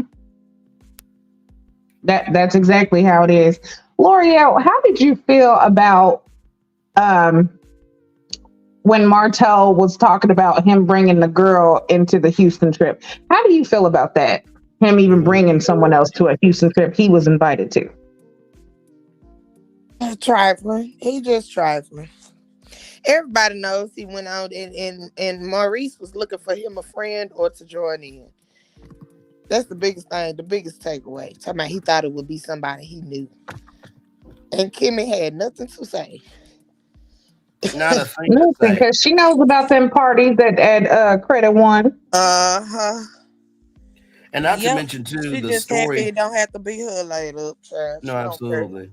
And not to mention too the story of as long as she ain't suffering. Right. And y'all, and I almost forgot to add this from the review of how Maurice said, well, she hopped over the fence.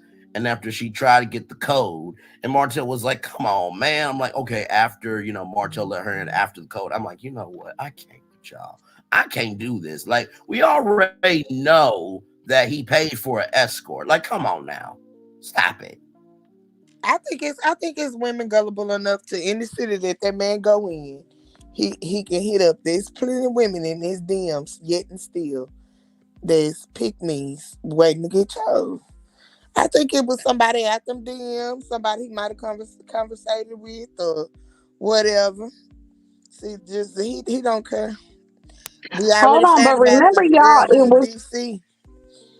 I was about to say, wasn't it said that girl was the same girl from Stormy's party? Yes. Could have been. Could have been, because they look like the his same. His trifling ass would get a homeless chick. Yeah, it don't matter. He nasty. He nasty. His nasty ass would stick his shit in a socket if it was wet. I'm just trying to figure out how Marcel thinks so highly of himself, though. Like, the other side of the track stuff, when he set up that in the next sentence say him and his family was homeless and was raised different places. The brothers was in and out of this, and so how was your family upcoming way better than Tisha's? I don't get it. I don't get it. He feels like since he can formulate a sentence properly, that he's better. And he knew that's all it is. Speech impediment. That's the only girl that wanted his little fat self. I do feel like him and Kiki probably done got down. The way he looked at her and the way she was looking back, and she's so comfortable, and him as well. I don't know. I'm with a meme. I wouldn't even want to be on that child. Come off from on that stage. Yeah. No, I agree. Listen, I wouldn't let none of them touch me and blame it on you, L'Oreal. That's just, they all seem trifling. They seem like they share and pass around, and like they are the type that would have a girl in a room and they just go in and tag. Like one come out, tag, you're it. Okay, cool, tag, you're it. Yeah, they still that childish. Oh, they absolutely. still run them same games. And that's probably why they like to hang out and be around them college chicks, because that's about the only dumbness that's gonna let them do that mess. Right, and that's why they got them vasectomy, so they ain't going around having babies. I feel like that's the only reason why they got the vasectomy, was because they didn't want to they didn't want to get, nobody pregnant. But there's a lot worse things than a baby. Right. Absolutely. That part. Let me ask y'all this, because y'all know for the viewers of the show, the season is over, but for the consumers of the show, the season finale for us, and for those of you who are wondering, Braylon, what do you mean by viewers and consumers? I'm so glad you asked. The viewers of the show are the people who tune in at 8/7 Central on only here, hashtag on keeping it real, and that's it. The consumers of the show, okay, the show is over. Where's the after show? Where is this, that, and the third? So for the consumers of the show, Reality with the King podcast statement is happening tomorrow night at 7 p.m. Doors open at 6 p.m. Ages 19 and up. Now, I don't know why 19-year-olds allowed in, but okay, it is what it is. But with that being said, do y'all think that anything of new intel is going to be of importance at this podcast taping tomorrow? Because, everybody was asking Carlos to say something. And then I just looked at the calendar. I'm like, wait a minute. The 6th, the 13th, the 20th, and the 21st. I'm like, wait a minute. So he's going to let these people go raging mad and be loony and have a loony bin mentality over these 3 parts, and then it culminates at 7 p.m. So what do y'all think y'all predictions are for the podcast tomorrow? Or the podcast taping, rather? He gonna dance around a lot of the questions asked. If he allows questions, they're probably gonna be limited. And I don't think you're really gonna address yet and still the Martell situation. Let's just get people up in there and in there to buy some 2-drink minimum and something to eat. I agree with you on that, because I don't feel like he's not going to do anything. He hasn't done it thus far. He's showing favoritism. That's why when he first came out for the reunion, he made the comment about him having favorites. We know who your favorites are. We know what you will and won't say, because here, even on the reunion, you wasn't addressing the revenge P. That happened throughout the season. That has something that's played out in social media. You have done so many lives and had all these, the different casts come on the show, but that's never been addressed.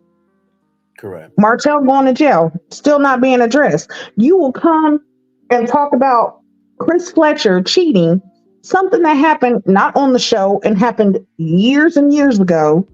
Exactly. But you're going to bring that up before something as important as one of your cast members, not only your cast member, but also an executive producer, someone who has pitched this show to you. You won't even protect her from a man who was trying to not only destroy her life, but destroy the lives of her children. Because with that revenge Pete, that doesn't just affect her. Her kids, Mariah is definitely old enough to know about what's on social media. She knows what's being said. And then you got these kids around Coleslaw who definitely don't really like these kids and don't like their mama. So imagine what else they've heard. So I don't think Carlos is going to say anything that has to address anything that has to do with Martell or the Scotts. Because then that would open him up to scrutiny. He doesn't want that. No, I definitely agree. And I wanted y'all to take first before I gave mine, because I've been pacing back and forth with this. And Gigi, I think we talk outside of this. And I know me and Laurel, by the way, me and Laurel also, we support Ashley and Speak. She's a great content creator. And let me tell you something, Laurel is a good time. One of the best lives we ever had on here was, I'm the Born-Licking Princess. And y'all, there was a 14-hour live where Laurel threw it down. Do you hear me? Laurel is a legend out here in these YouTube streets. You heard? Mm-hmm. Very much for sure. But I said this to you, Gigi, of the fact that, to me, we talked about deal or no deal earlier, where sometimes it's better to walk away with $500,000 than to go for the million. You have $10 in your case. I think Carlos is playing a dangerous game of mental deal or no deal. Mm-hmm. And there was this thing called the $1 million mission, where they were trying to give away $1 million, where at one point in time it was $13 million cases on the board. The problem is, in order to get 1 million, you got to knock out all 12 million to get to the 1. And I think he doesn't recognize the more cases he knocks out, the less chances he has to walk away with a deal and be happy. He wants to be right and have the biggest moment on mental deal or no deal, but he does understand that even though you have the biggest moment, that $10 is your $10 at the end. And I think, and honestly too, even though it got renewed, I think season 7 should be it. Like, now I know for some content creators, they're going to lose their minds because they don't have the capacity, capability, or comprehension of brain system form a brain to be original. So they gonna go flailing crazy, losing their mind and going down into the sea of sorrows or what they're going to do. But in the same token, like, when is enough enough? Because I feel like if they don't stop it soon, either they gonna get handled. I'm gonna like this: either handle yourself before you get handled. Real talk. And you know what? I agree with you, FMC. I don't think CK is going to discuss anything directly during this live podcast. He's using Melody's fan base to have great footage to add to his YouTube brand. Exactly. Because he needs her. He definitely does. And I feel like that's another reason why he has like a almost like, disgust or disdain for her, is because the fact that she is who she is organically. And her fan base and the millimeters, they're not for this shit that he's doing or anybody else. They're gonna hold your feet to the fire, and he don't like it. See, he feels like everybody should be on board with his African king. Lord help, not the African I'm king. Yep, and you noticed that tonight in his interview, if he didn't, you see how he looked at Kiki? He don't like Kiki. You can really tell that. And people been saying that on these little commentaries, and I ain't seen it. Maybe I ain't paying attention to it tonight, but tonight I said, ooh, he don't like her. And even on Bell Collective, he cut people off who, if he can't control, he see that you getting too upset, you get too hyped up. If he can't control it, he's gonna cut you off and redirect real quick. He doesn't want really real stuff. He wants it to be fun, shady, laughs, giggles, but he wants to bring up heavy stuff. And it's like everybody don't have the ability to keep it together with the stuff that you ask them. You know what I'm saying? But he don't let them express the real. Even people was complaining about Bell Collective last night. Like, why did he cut off Sanjay and the daughters or whatever? He let the other people speak. It's because he could not control. Once they got to going, they wouldn't fit into the cookie cutter things of what he wants them to say. Even tonight when Mel and Martell started going off and he was like, we've been hearing this for 6 years. And I'm like, yeah, but you wasn't complaining when it was giving you all the ratings you need for your show. But if he could not control where that conversation was going, if he can play, he'll play all day. But he don't like Kiki because he can't control her worth of nothing. When he tell her, all right, that's enough, she's steady talking. He don't like Kiki. No, I definitely will agree. Alpha MC is saying, Braylon, I agree with you. Season 7 should be the end of LMAH. Because, I mean, honestly, these storylines only have a limited lifespan because it had direction to ending season. Personally, I could be completely wrong. Alpha MC says he definitely does not like Kiki. His whole demeanor with Kiki was time firm, but with Tisha, he was real soft and accommodating. Nikki New said he would be wise to have at least one psychologist during the reunion taping. He does not mind to discuss Melody's sex life. CK gave me the vibes that he's never been punched in the face. Now, on Dr. Heavenly and Carlos's review, Carlos said that usually reality shows do have a psychologist, usually a psychologist, during the taping. And I said this, I think this was part 2 when Kiki was being asked by Carlos the questions of that, some of the producers feel like your behavior has been erratic. And I said, isn't it interesting that Destiny had that conversation with Carlos on that reunion, and Destiny wasn't on the show anymore? And I think it was Alpha MC that said very astute point to me, if I'm not mistaken. But I thought I agreed with y'all. Like, you know how they say on the seating chart with the housewives that it really doesn't mean anything when it actually does mean something. The closer you are, the more time you'll get. The farther you are, the less time you'll get. I feel like that may be a thing with Carlos, is the more you get questioned, the more time you get. But depending on the questioning depends on your position on the show. Or I could just be Braylon or Braylon theory. No, you're right. You're right. No, and you're right. The same thing on Bill Collective. He using honestly, I feel like Carlos he's trying to run Love and Marriage Huntsville like Love and Hip Hop. Like, he wants the drama. He wants the, the rah-rah. That's not what this show was pitched to you for. That's not what it was supposed to portray. But if it's not drinks being thrown or, arguing, yelling, then it's not for him. I don't feel like he feels like it's a good show. It's not a good show if you don't have the drama. But at what point You are a black man in this industry. There's not that many black, producers. There's definitely not that many female black producers. So why would you want to take a show that has so much opportunity to actually be something for us, that actually can showcase black excellence in its most excellent, way possible? You'd rather still demean it. You'd rather still demean the black man. You'd rather still, make it like black women are just angry, bitter, or docile. And the men are just, they're cheating, they're lying, they're yelling, they're abusive. Like, why can't we get away from that? Give us something that we can that we need. Like, why can't we get, this is going to sound bad, but why can't we get another Cosby Show? Why can't we have 227?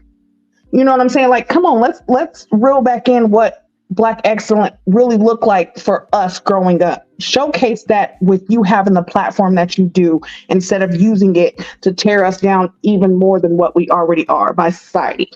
I think Carlos King has the same problem that BET has. BET only knows how to do a portrayal of what it is to be black for ad dollars, and not a reflection of what it is to be black to reach an audience. And I know that what I said, it could offend BET executives. Honestly, I covered y'all's sale from the crack of the case to the close of the case, and now BET might be sold to a whole equity firm. So y'all can't say that I don't cover y'all. But the reason why I said that is because I feel that with black television nowadays, if it doesn't create a bag, then it shouldn't be on the air. That's their logic. Now, is it the right logic? No, it's not, because at the end of the day, in order for you to have numbers, people have to give a damn about seeing something in order to make those numbers. But hey, to each their own.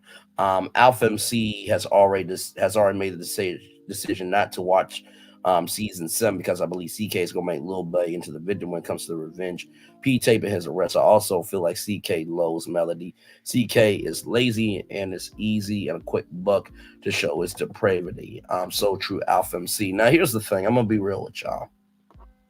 A lot of content creators have said that if season 7, Martell comes back, that they're not going to cover the show.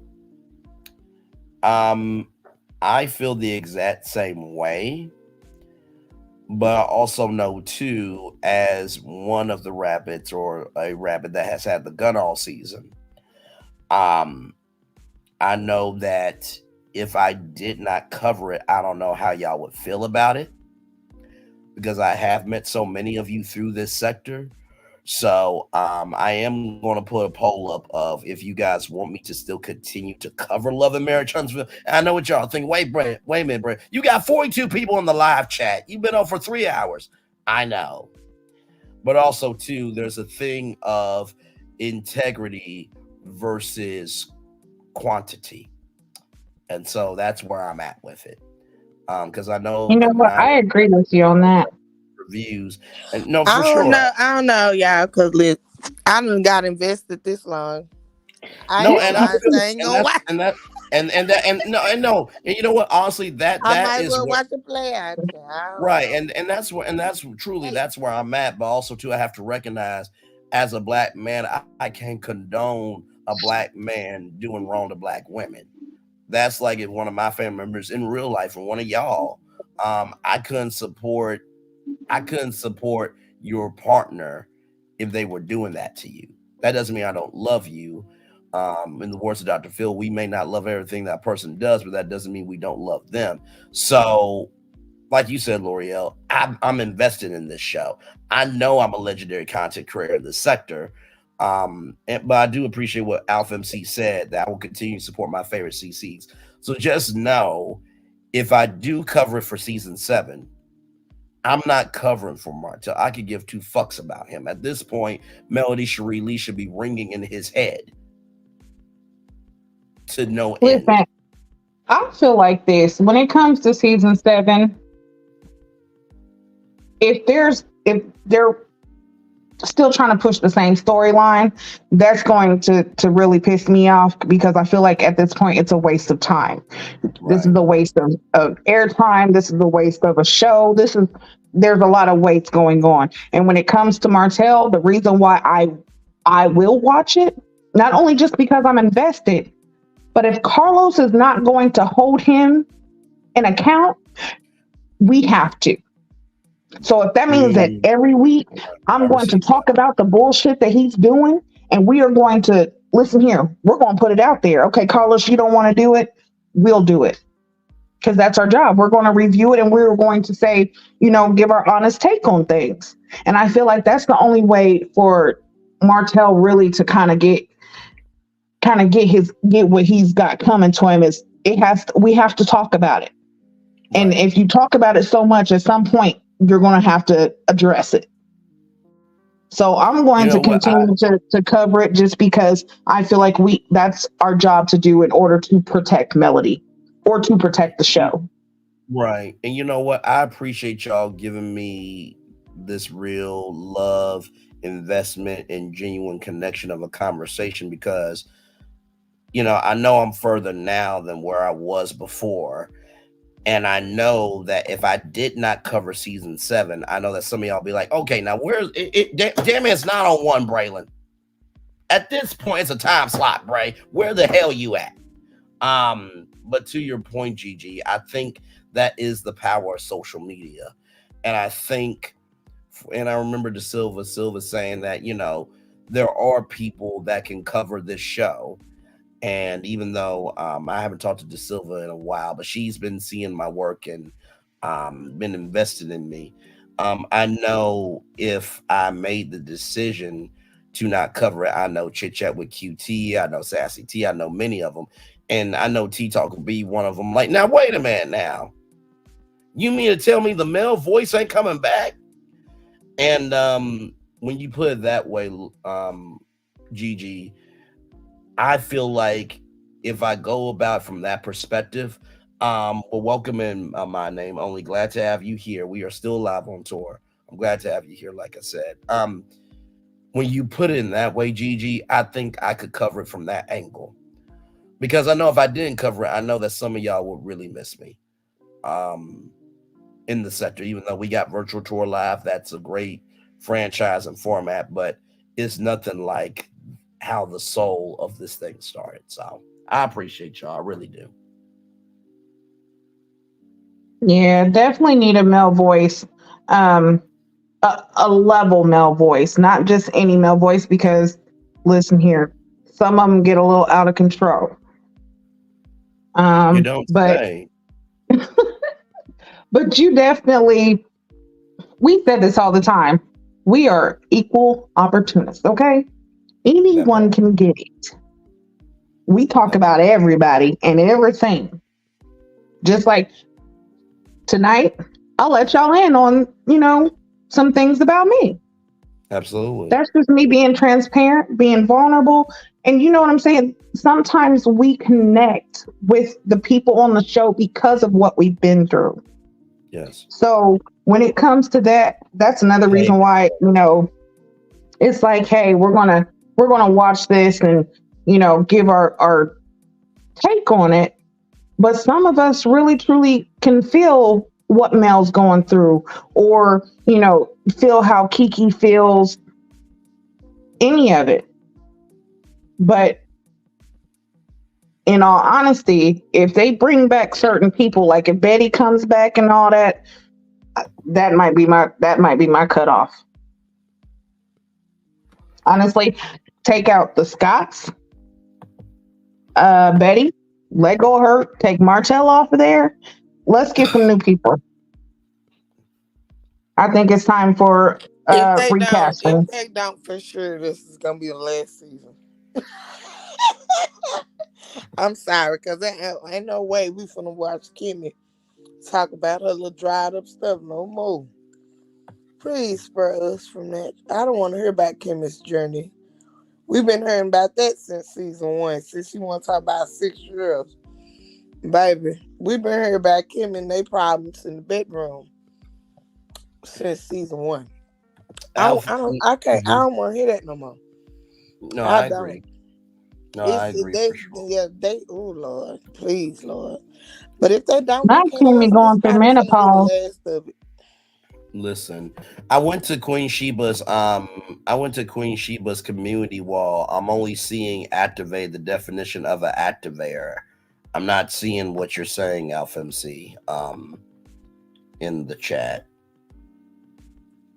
Betty Is there has a some nasty attitude and a nasty face, and you can't be both. That's Betty, well, just mm-mm. Betty I wanna mean, be important and she not. well, I mean, I did. I no, you're right. I mean, I did say she was a pig pushing out ignorance and gloom. I did say that about her. Sure did. I mean, I just feel like she just wants to be important. And she put on a good show. She literally has no reason not to like the girl. Like that's what she's trying to make her little storyline or whatever. mhm. It's not working, and then like your daughter ain't even coming with the same energy. It was Not at just all. so mismatched that like, huh?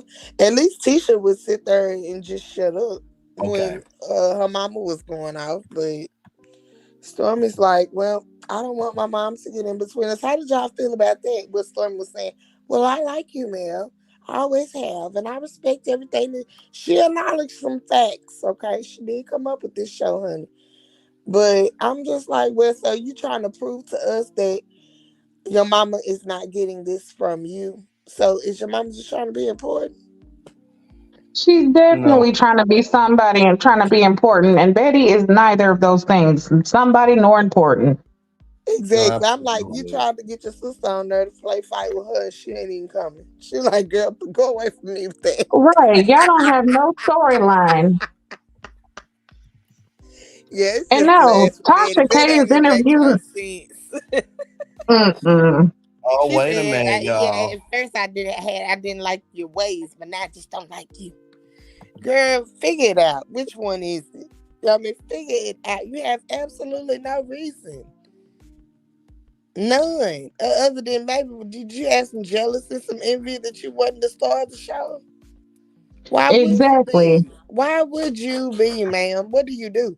And I think she has that problem over several ranges of her life. Because remember, Sister Lisa said, "Is this Stormy company or is it yours?"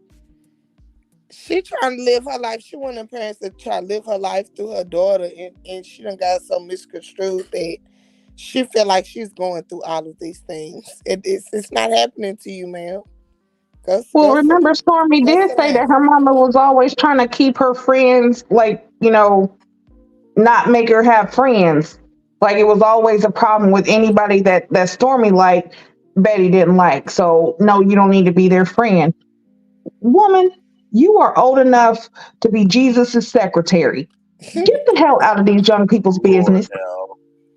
I'm saying she try to make it be a problem so bad with Junior. Junior done forgave you, done set up on TV and told all Junior business about him being in the jailhouse. He done Hmm. forgave you. And so what you sitting up here hooting and hollering for? Lisa just say leave her out of it. She don't want to hug. She don't want to play fight. She don't. No, She absolutely. got to go to work now. Miss her with all this foolishness. No, absolutely. So Alpha MC, quick context, real quick, beautiful. So you said that we have to be a member to see it. Is there something that Queen Sheba needs for us to do? Because I'm not a member, unfortunately. Because listen, y'all, as much as I love I don't y'all, know. my I gotta bill. go see. Okay, because listen, as much as I love y'all, my bills come first, and I think everybody can understand that point of view. But Queen Sheba needs Braylon. It's nothing but a word. But I'm not a member, Right. Definitely What? there Hold is on, wait. needed. Miss Z say Tasha K interviewing Martell. When I, that I, show lit- gonna happen? Yes. That's what I I want to know. literally, When is that? I literally just typed it in, and apparently he went to the wine cellar, just about an hour ago. So Tasha Oh, K so be it's able to on the upload it app. about an hour ago. No, it's on YouTube.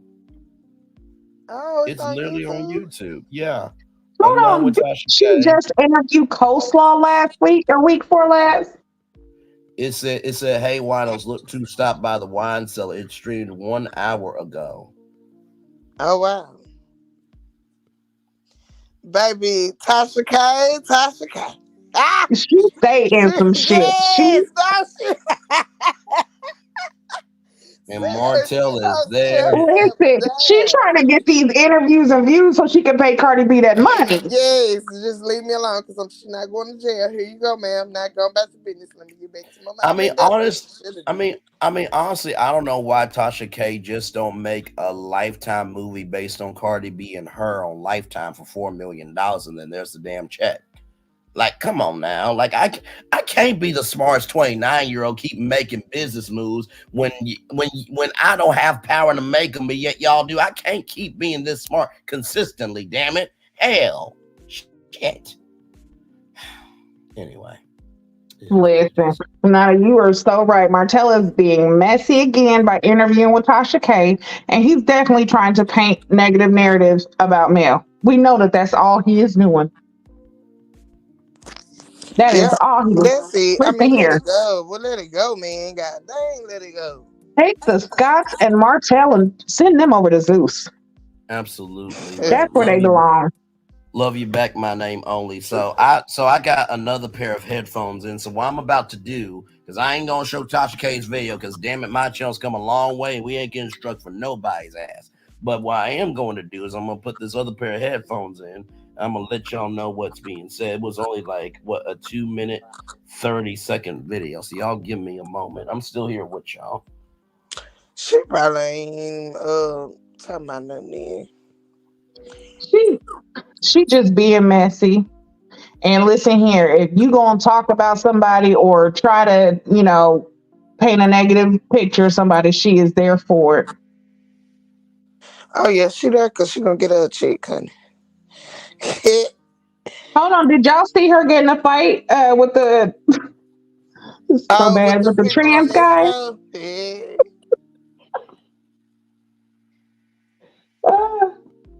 She had the trans community come after that ass. They was fighting on stage. Wait. Tasha K said y'all want to know who we're talking to tonight. So apparently an interview did happen. She probably ain't released it. She'll release it tomorrow or something there. It'll be tomorrow. You'll get your email saying, a new story has dropped in the wine. She gonna drop it. And her ass gonna be sitting there really acting like she is intrigued by everything Martell says. Getting a coin. I wonder if he's gonna bring that I nasty wine to her. He better not. So is it on her? So wait a minute, is it on her app? My name let only. me go look at the app. It probably ain't dropped yet. It'll be tomorrow. So Tasha K said that Martell dropped off a nest wine, and Tasha K said it was good wine because it's her third glass, allegedly. Oh yeah, she putting on for the CD. She so putting wait, on. So wait, she putting on for the wine? It's not on the app yet, guys. Listen, when you a wino, MD 2020 is good to you. I'm looking at the app. It ain't on here yet. I'm saying it should drop it. She'll send an email tomorrow. I might have to watch this Cedric the Entertainer's ex-main girl tells details. Cat Williams got all these people coming out, don't they? Mm-hmm. Tasha K said that Martell did try to get up a few times, but he said his ass right back down. Because he asked us some real questions. Good night, Nikki News. Good night, Nikki News. Love you as always. We'll talk soon. They have to, and you know what? That's who deserves all the hard questions. Quit asking these damn women about all this dog trifling stuff these men doing. Now, why you didn't ask Chris Fletcher about how his wife found out about him cheating? And was he remorseful? And what made you straighten up? You always want to ask a woman, well, how did you find out? No, and for you sure. forgave him, and you did, and you did. Ask that man that did that sitting right there. Right. Antagonizing people who stayed home and stayed faithful in their marriage. Right. He always antagonizing the woman. Lord, I done called Carlos Coleslaw. Hell, they in the same boat. Lord help. So Martell said that he said that there's going to be things revealed that we haven't seen on the show and things that we just don't know. Who is And getting his connection straight to Tasha K? I need to know. that I don't know. And Martell said that He Tasha K was probably being sent. messy. Tasha K's Martell said that Tasha K was being messy as uck, but then Tasha K she did do her job. She said that's my job. So she said just keep the subscriptions going, and they're gonna try to get the interview up ASAP and give a couple of days on it. I gotta edit it. Child. Listen, that just sounds like a whole bunch of mess about to happen. I bet he probably took the same photo that he had on the reunion to Tasha K just so that she could read it and think somebody was. Listen, That's the same photo. That same photo. And 72 pages of it is blank paper. Been through some things, didn't it? listen. They said he rode his bicycle there with holding that phone. Not bicycle, Lord help me. Listen, he had that photo hidden in that storage closet he called a dressing room. He had on the bicycle shorts. Shit. Oh, Lord. Not bicycle shorts, Lord help me. Yeah, this tights on, honey. He was ready to ride. Man, look. I just, oh, Lord. He looked like his thighs are chapped all the time. Like, musty. That's what he looked like to me. Musty. He looked musty in that red suit. Musty. Every time I see him, he look musty. I know he's all kind of sweat and perspiration up under there. Just must. Oh, Lord. Just his musty. feet itch, and so does his feet and ass itch. And you know he do any, he nasty. You know his hygiene trifling. If that's the woman you choose, is damn coleslaw. Child, please. She look like she stank too. Sitting up there. She look like she still wipe off with baby wipes. Shoot, that girl there, ugh.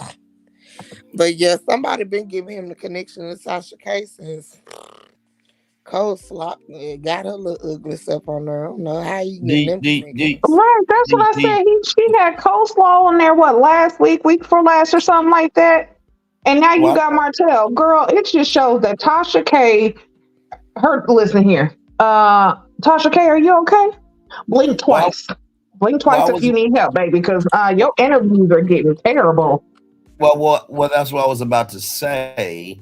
If Tasha K really knows how to do her job, I'm not saying she doesn't. She got 2 million subscribers, but remember, it's about quality, not quantity. If she's a good interviewer, will she use, will she use footage of Coleslaw's interview on that interview, or is she gonna try to come through this as clean as possible? Because she mentioned of the fact that she spoke to Martell. So now you're going to have to mention your receipts about how you spoke to Martell when he was under a gag order. So there's a lot going on with this interview that I don't know if this was the move or not, personally. She don't care. She don't do her. She be such in a hurry, is what I believe. Because she don't, her lately, because she don't go back and fact check a lot of this stuff. Remember, she put out Candace Diller's husband was sleeping with the alleged mistress, and that lady didn't even sleep with that man day of her life. She had done put that story out. She put out a lot of stuff that she got to go back and rebuttal, but she really don't go back and clean it up. Shoot. She needs to quit doing that, though. She already got herself some lawsuits. Right. Quit taking everybody's word for facts. And this is my thing. It's okay for you to interview Martell. It's okay for you to interview Coleslaw. She don't really follow the show like that. But as a wife, why don't you allow a Melody to come on that same platform to defend herself? Because Melody is not going to come on that platform. Melody has too much class to go on Tasha K.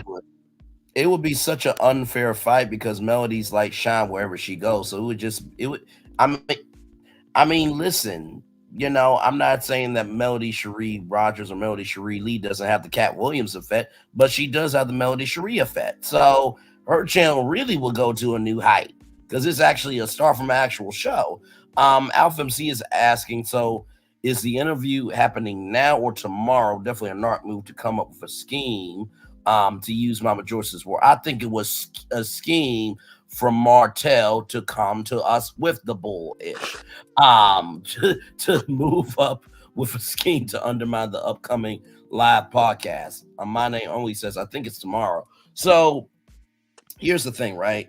It's a podcast taping, right, for Carlos King. Now, that doesn't mean it's going to be up at 9 a.m. the next day. Although Carlos is an opportunist, so he could do that. The only thing is, with Tasha K saying it's a few days, Tasha K, you got a whole team. I just got me. I was able to do all my 901 videos right at 901. It was just me. So, you probably got the interview now processing, and you probably are scheduling it right now. So it's probably not going to take a couple of days because you have a team. Tasha K is going to be very biased towards Melody because she's mad that Melody won't up with her anymore. Not that she has to anyway, but I get what you're saying because Tasha K was a side chick. My name only says Mel interview with Tasha K years ago, but I'm glad that she'll do it now. Now that makes sense. No, go ahead, L'Oreal. And she said Tasha K was a side chick allegedly. That makes sense because it don't make this shit, and that's not the only move that she has done. When it comes to these mistresses and stuff, it's like, child, ain't you married? You always claim you're a married woman and this and that. But the way you be moving don't look like it. Right. I don't know, so that makes sense. But you gotta understand that these people have been interviewing plenty of people at the same time. And they may not be fans of every single show or every single guest they come on their thing. They might not even pay attention or know what half of this stuff is. You know what I mean? Right. Oh, I don't know, child. But she need to listen to her audience because the audience trying to tell you, boo, that ain't it. That ain't it. Run. That ain't it. She should have listened when Coastline went on there, honey, because that wasn't it. So I don't know. I don't know what connection does she have to keep trying to save Martell. She already put something out the other day about, Martell talking about some old crap then. Right. When he got out of jail, so it still wasn't no information though. It was just like, what? She needs to. Why she keep trying to help this man? Do you think they're gonna drop it tomorrow and try to cover up? Is he really fired? Is that what we're gonna find out tomorrow? And you know what? And I thought to myself after tonight, I said, okay, the end of the reunion was okay, but y'all know, as consumers of this show, like Braylon said, we're consumers. This is when the real shenanigans begin. Correct. Correct. And I thought to myself, I wonder what drama they finna keep up now to next season. Listen, knowing good damn YouTube, it's gonna be something else. And honestly, and I appreciate you saying that, L'Oreal. Love you as always. If y'all notice, if you look at my old videos when I first got started, I did cover a lot of the stuff, including that party in the pasture story where I was on virtual tour live meetup or catch up, and then I clicked off the live, did some research. You know what? Instead of just telling y'all, how about I just show y'all? And they didn't even show the pastor party, which was like, ugh. I think because too much of it has been told online. For real, they didn't show that. They didn't. And I thought they was. Say that the cast was there, production. Yep, they didn't show it because they would have showed us. They told us too much of the stuff ahead of time. Way too much. It got leaked, so they didn't show it. I feel like they cut out scenes from Kiki leaked episode to try to make her look even more foolish.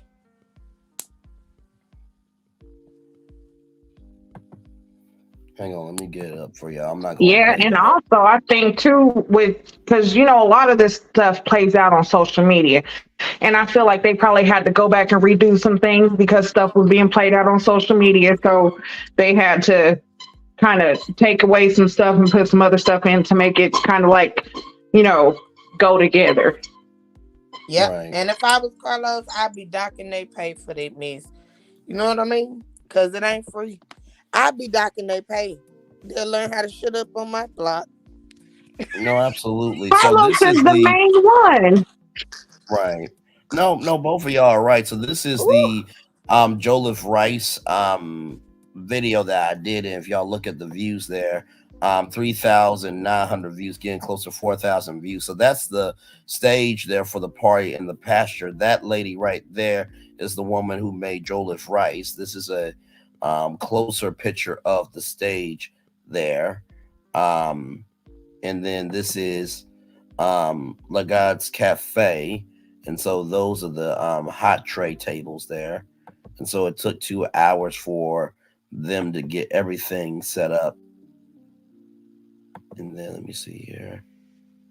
So Stormy's estate, that was just, and this was a part of the Instagram story that day. So that's Stormy's house there. So what I did on that day was I went to Instagram, typed in hashtag LMAH, hashtag Canvas Beauty, and then these vendors popped up. So that is the Joliffe Rice people going up to Stormy's house.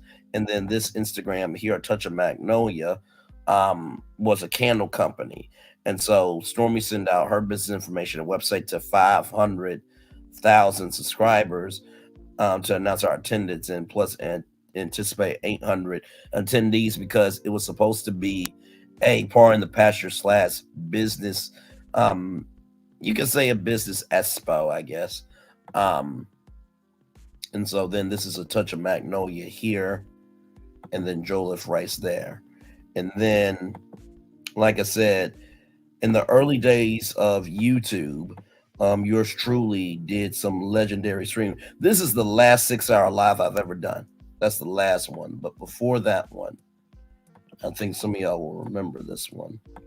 Because good Lord, y'all thought I was turned tonight with being swallowed up. Oh no, I acted a fool on this one. Let me find it.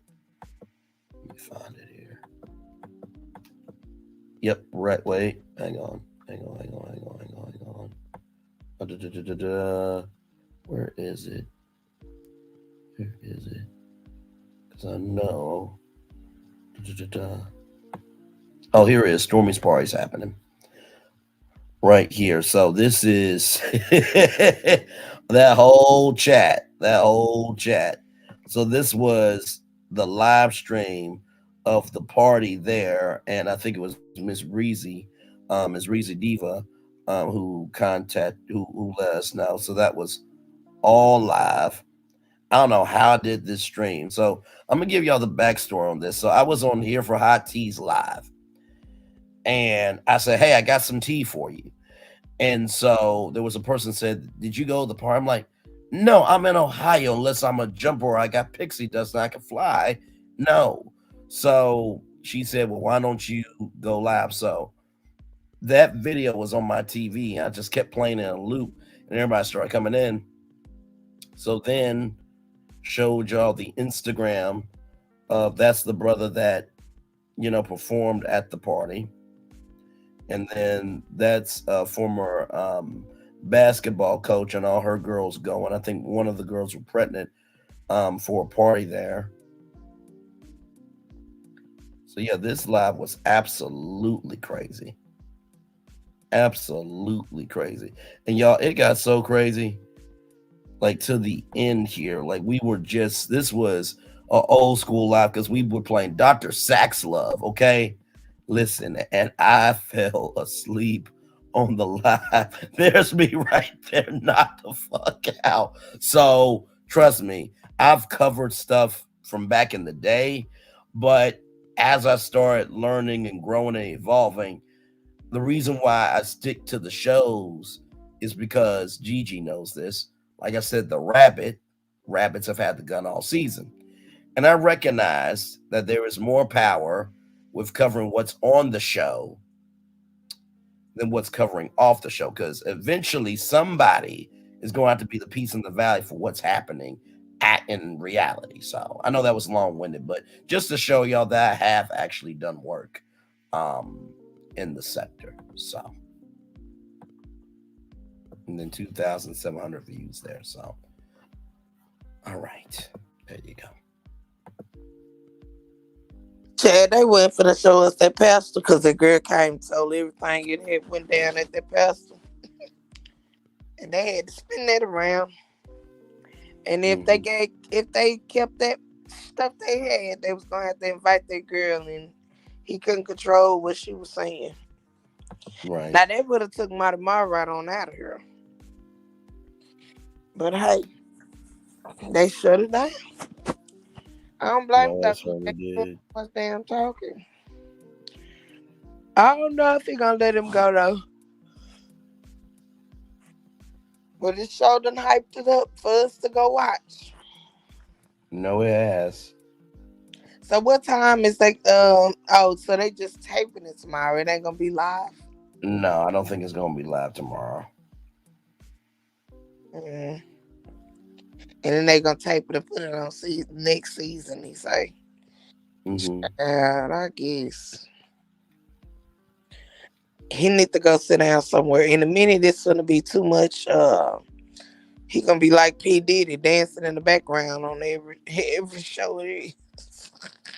No, absolutely. Yeah, you got podcast, you got this going, you got two shows, you got to be the host, you got to be the producer.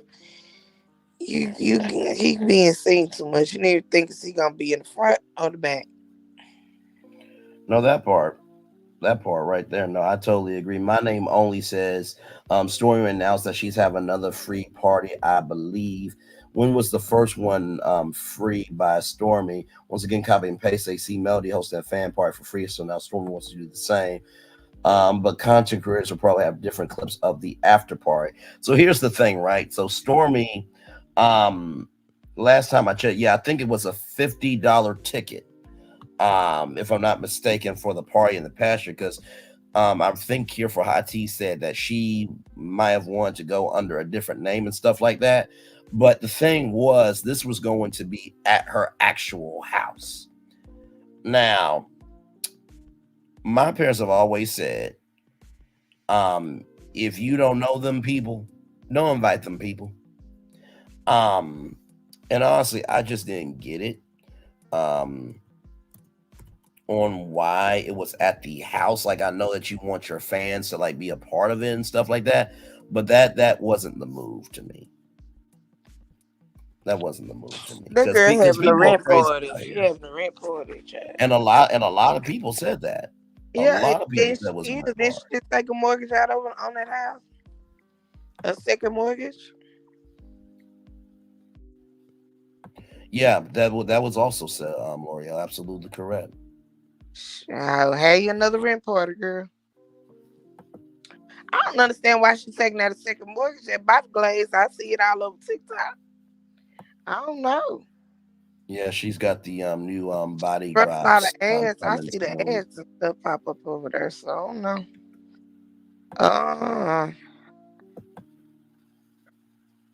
She got to sell a ton of them though. See what her profit margin really is on some stuff like that. Yeah. I mean, honestly, to tell you the truth, I feel like Huntsville probably would have been better with a ballroom, probably. So that way, it's on the it's on the ballroom, like this one here. Let me show y'all this one. And this one's a very nice. I don't know why. And then to be inviting strangers to your house. Well, that's the thing. That's the thing. So, like, this is the Von Braun Center here, a 23,000 square foot banquet convention facility that can be divided in 3 separate areas, complete with carpet, wall coverings. The sand ballroom provides elegant setting for food functions and meetings. and y'all could have just did it here, and nobody had to know where you live. Like people are not the same anymore, and people are crazy out here. But hey, listen, to each their own. But I also think there was supposed to be like a free birthday cake body glaze, I think, for the women, and then a non-scented one for the men. But I don't think anybody got anything, if I'm not mistaken. I know she wanted ratchet. I'm just saying, from a common sense point of view, it would have been better to host it at another venue so you can have your peace. Because some people will take pictures of your house and then you wonder why people are following your ass. Just saying. My name only says she need to fire whomever addressed her or her husband. That baby pink was too much. No, I don't think it was too much because Courtney was eating the cotton candy in the green room. You know what? I need to stop. Renata once said, I wonder why Stormy's party didn't make the cut on the show.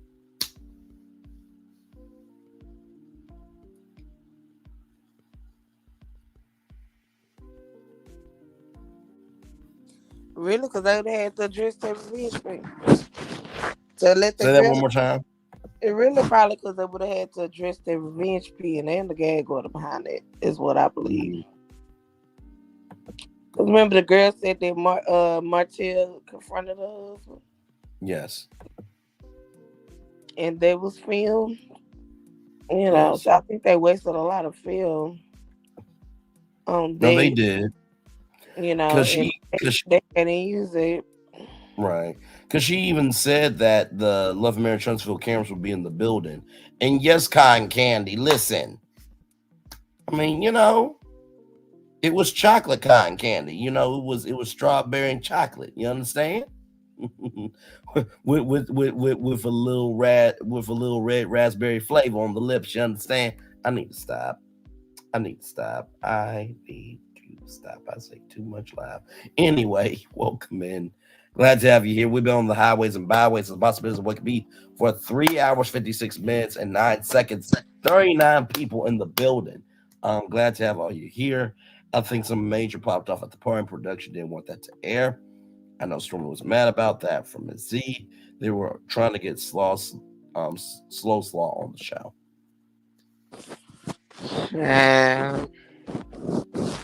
Put her on now. Shit. That damn show wouldn't last 5 minutes after she was on there. Well, that's what I'm saying. Like at this, like at this. No, you're right, L'Oreal. I mean, at this point, if she did go on the show would implode because guess what? That's social media and television at the maximum impact of exposure. That's sad though.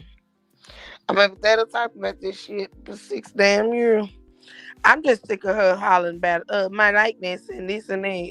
The girl, go sit your ass down somewhere. I mean, this is how big it would be. It's not even. It shouldn't even be that big because he done been with Sheree. He done been with this pop-up queen. If they did show party in the past, I would have seen the party in the past. Girl. Maybe advantage of finding. He just done been with so many women besides her publicly since then. I don't even think it'll get the oh my gosh that people think it will. Right, it wouldn't be the views that it would be. So this is from the Iceland volcano here. So that, I mean, literally, I think at this point, if Coleslaw was on the show, social media and TV would erupt just like that. It would be too damn much. Yeah, it would be like that. That's what social media and TV would be like if Coleslaw got on. It would be like that. It would be exactly like that.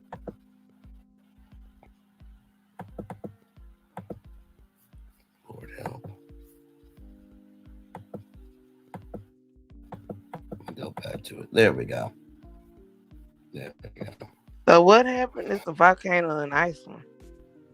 Yeah, so I covered this a while back, but there was a huge volcanic eruption in Iceland where it was to the point where people were going towards it, and people were saying back away from it. So yeah, that is in Iceland. Now you're probably wondering, well, it's Iceland, Braylon. Well, that you see what it is. I mean, it's hot. It's legitimately hot. I covered this a while back, but all of that you're hearing, that's from the volcano, and all that is real lava. Yeah. So yeah, that's how hot social media would be if Coleslaw got on the show. Because I was trying to find a way to be able to say it, you know what I mean? But I would just watch her act stupid, and Mel would make her look stupid. I mean, at that point, like, would it even be worth it to make her look that stupid when we've already done it for her? Like, that wouldn't make any sense. But I get what you're saying. The entire cast was at the pasture party, including KB. KB and her hubby had to check Lil Bay because Lil Bay ran up forcefully on Carson. They was about to literally tussle. This was per Carson in one of her lives. Absolutely. I do remember that live very vividly. I do remember that live. Yes, indeed. Child, I think KB husband found out some shit that he didn't know too. Yeah. Yeah. It's always the thing. It's always the things we don't know that are the most dangerous, for sure. That's what I think. Enough to go sit down somewhere. Listen. I mean, at this point, what will her purpose be for coming on the show other than getting Martell's storyline? That part.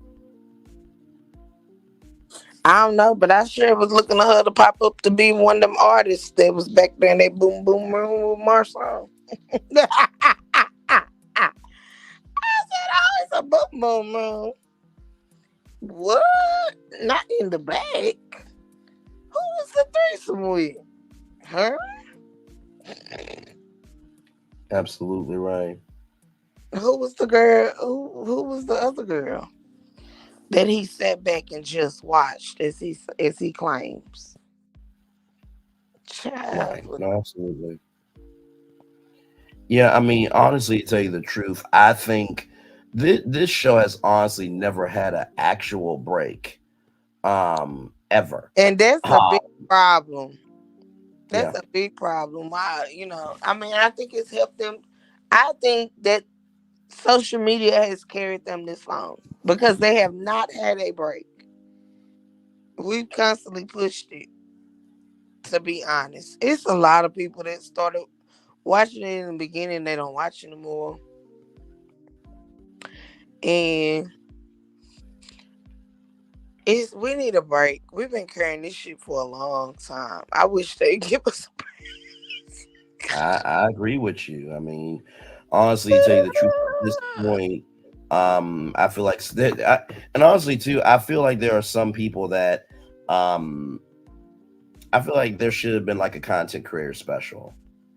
Now I just think can we all go on vacation with Mel? Like Mel like take a team on vacation. Mm-hmm. Like we deserve it, Mel. We all need a break. Yes. We all need a break to go on vacation with this shit here. So I don't know, but shenanigans have started. So we're gonna show up in the hell and get ready to win Mel because they finna start a bunch of bull crap. So just keep your eyes open, and when you start seeing it hit the blogs, don't be surprised that some shit gonna be going on. It's gonna be some mess off in these streets until this next season starts. And they already started. Carlos King is taking advantage of it this round, popping off his stuff, because he knows it. He knows it. Yeah, absolutely. It's the regular MO. And so I do feel like he's using that his first stop to launch it. It's already a juicy story going on. Mm-hmm. He already got the suspense out of I'm going to address it live. Oh, child, please. To give him such a big turnout, to that, which to me, like, you probably could have had a better attorney. I don't know about in Huntsville though, but yeah, we'll see. Without having to do all that, but he wants to gain that following. I agree. That's what he doing. I see no reason they need a good break so characters can build better storylines. Dolphin Teeth was in the boom boom worm again. That Oh Lord, I gotta do it right now. I swallowed up, Lord have swallowed up for sure. I agree. Social media carries the show. I want to know about the lawsuits. Yes, L'Oreal, the issue star Kiki, on the Espo. Yeah, honestly, tell you the truth, like I feel like the people, a lot of content creators are pivoting and reporting celebrity news and like after we find what the best element content. I agree, Tisha, and also lawsuit. So, Miss C, when you said that comment just now, I find it very interesting because I just want to show y'all my live, just so we can see all the lives, just in case y'all did not know. So because some of y'all might be new to the channel for the first time. I'm just killing. Keep going. Just gonna keep going. Yes. Oh, wait. There's more. Wait for it. There should be more. Yeah. So just been working. Just been working over here. Just been hustling. So no, I agree with you. I definitely agree with you. I think there's plenty to talk about. But people have to want to go out there and do it. So we'll see what happens. I do think that this is going to bring a huge mental reset to the sector that is definitely needed, because now we need to see who's a spectator content creator, who's a participator content creator. So child, I ain't even looking at the content creators at this point in time, but they doing what they want to do. They reporting their content. I look at this point in time, these characters better start charactering because I'm about to tap out. I'm tired. I just can't watch Kimmy. I don't want to talk about Kimmy. I damn sure don't want to talk about Betty Kruger. I don't want to talk. I halfway don't want to talk about Kiki. Kiki doing too damn much, but I don't like the way they treated Kiki on this shit. no, So I I don't mean, either. like, okay, so even with the Destiny thing, like Destiny be doing way too fucking much, way too She much does. for you to even like be. But I ain't gonna lie, when I listen to her little story, you see the thing is when you listen to people's stories, it kind of drag you in. It can shift It you a pulls little you bit. in, like it pulls at your heartstrings. Like, oh wow, you know what Right. I mean? Just like when Yes. you watching a good movie and some movies will make you cry. Some of them have you laughing, laughing, laughing. Some of them Hmm. have you leaving the theater thinking, oh, that's your best friend. As good as that movie was, oh, I can see myself being friends with her. Duh, duh, duh. It puts Right. you in it. So listening to a story, he kind of captivated, put me in it. But I'm like, well, wait a minute, hold up. Because at the end of the day, it's like you don't want to condone no man if she was getting beat up. You know what I mean? Or Correct. fighting. I was like, okay, well, that's messed up. But in the same time, you kind of think about, well, damn, this and a lot about all this shit before. And this right here and this right here, hell, who the fuck knows? No, You exactly know what I mean? right. Because of other actions. But if it happened to her, I feel bad for her. No, That's for all I sure. can say at it. Like I'm not gonna allow myself to get captivated up in these people's shit no more. I'm tired That of it. part. That part. And no, and honestly, L'Oreal, why do you think I just do the 901 videos in the after show? Because it gives me Yeah. such a great mental break. Like, all right, we're doing our tour. I'll see y'all back next Saturday. And listen, y'all, and listen, I'll say this. Even though I don't cover most of the ish off the show, that don't mean I won't cover it if it needs to, if it does matter. And even with that, y'all see me on the panels. I don't miss nothing. I mean nothing at all. And I'm showing y'all these videos here, because I knew that this mental reset was going to happen. So I just did these videos here of Lizzo, NBC, Cardi B, The Rock, um, the Ime Udoka, True Legend, Disney. I love this one, Crack the Pinot Noir for Billy Porter. So yeah, I did all these videos here just to kind of showcase a little diversity. So that way when it was time for the season, I just did my live tab. But I didn't know if that pivot was going to actually work or not. But I'm glad that it did. Alpha MC says, the other cast members rarely, if ever, promote the show. My thing is, if you aren't going to promote the show, why are you even there? The show needs a new cast immediately. I agree. I agree with that 100%. I just can't watch some of these certain people. I just can't watch it. I feel like they are jealous of Melody at the end of the day still, because the girl got the je ne sais quoi. Yeah. She commands the room. And can't nothing take that away from her. You know what I mean? She just a leading lady. It is what it is. She gonna have it first chair. It is what it is.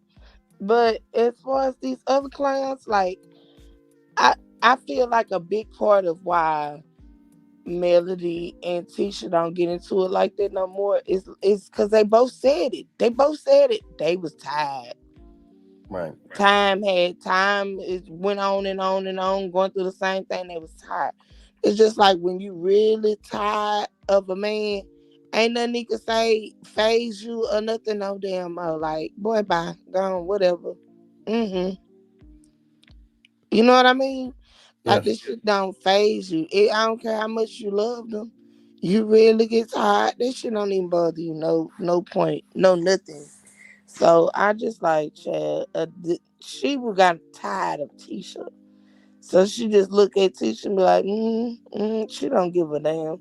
She act like, Absolutely right. she concerned. Okay, yeah, I can kind of see her side. No, she really don't give a damn. She just thinks she has no reaction for you no more because she ain't trying to go there no damn more.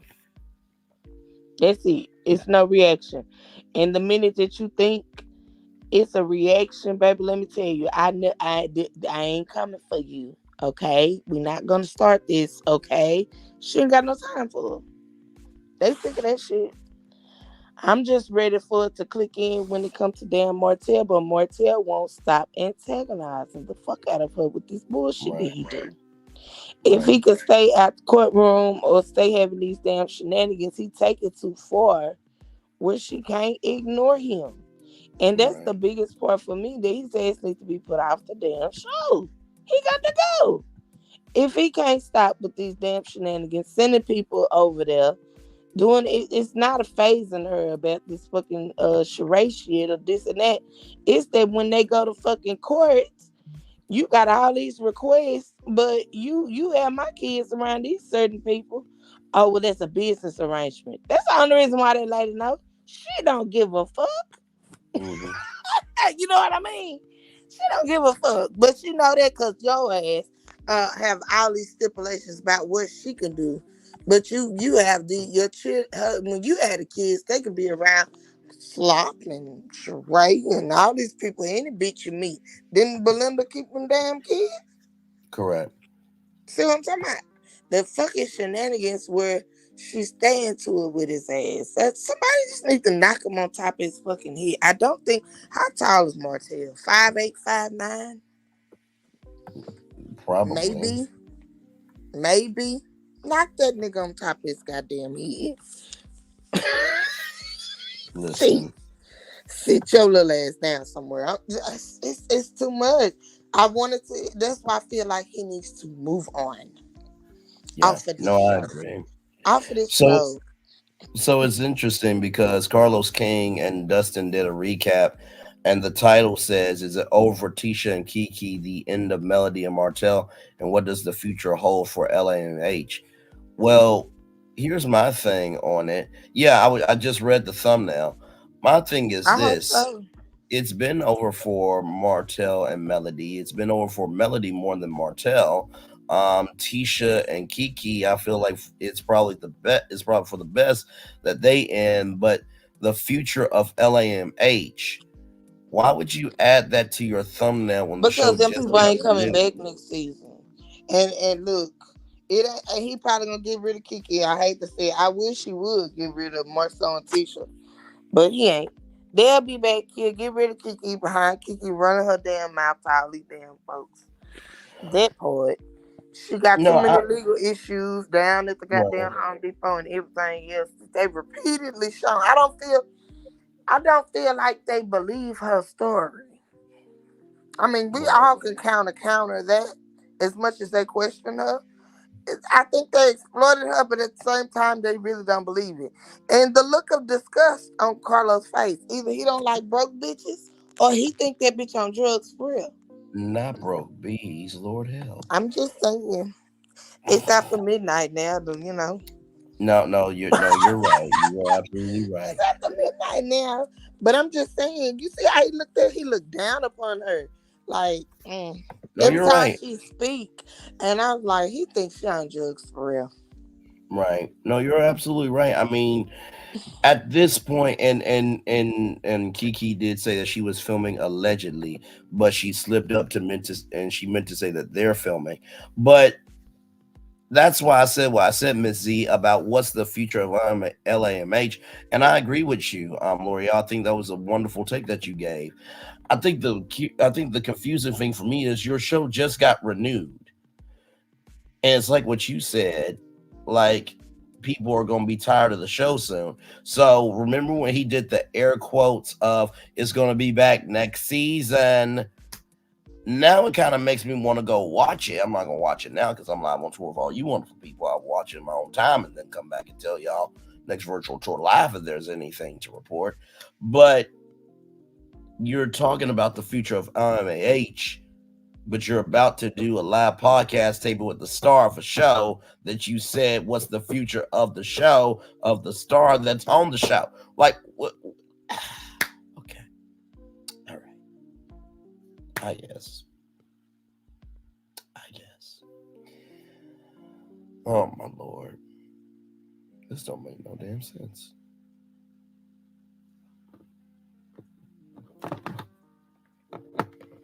Doesn't make any damn sense at all. Like, I mean, does that make sense though? Like, why would you say the future of LMAH, you know, even with what L'Oreal said, Thumbnails, because thumbnails are meant to get people to watch that mess. And Probably you're ain't absolutely talking about nothing on there. Well, and you're absolutely right on that. But I'm just saying to your beautiful articulated point of why would you say the future of a show when you're interviewing the star of that show that you're questioning in your thumbnail of what the future of is going to be when OWN just renewed your fucking show? Like, come on now, come on.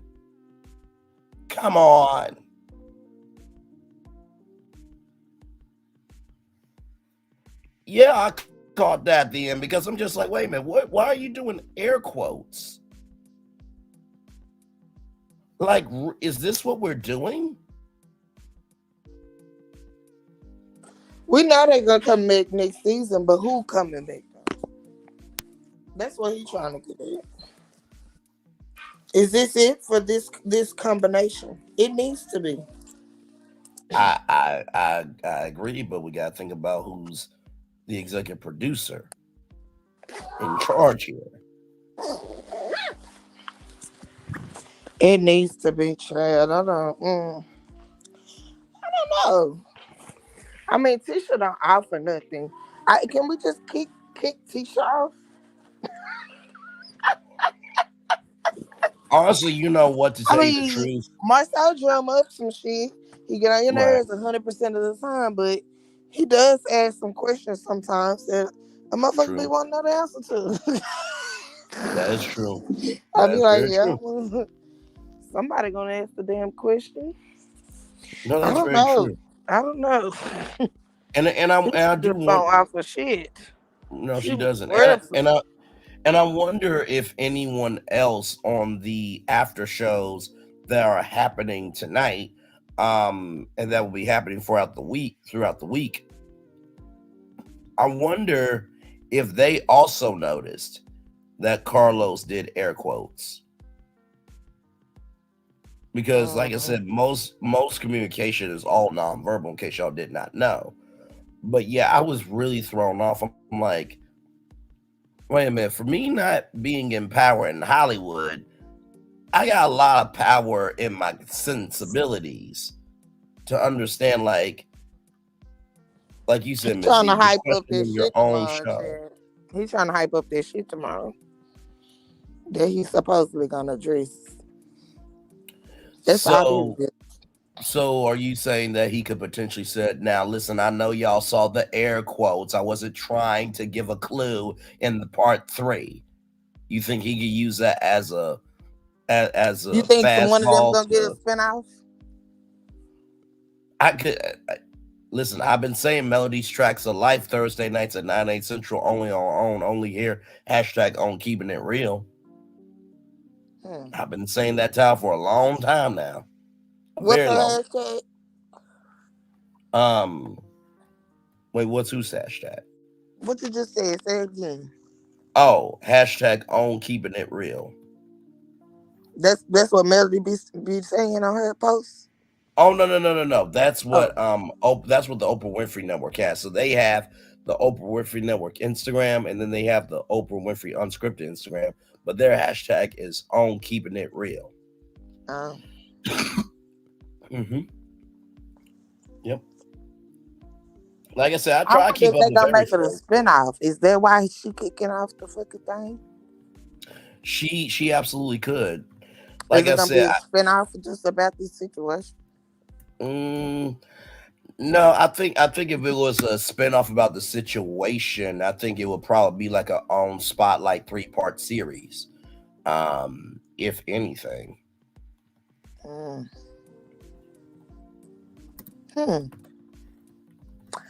We shall see. I told y'all shenanigans gonna start.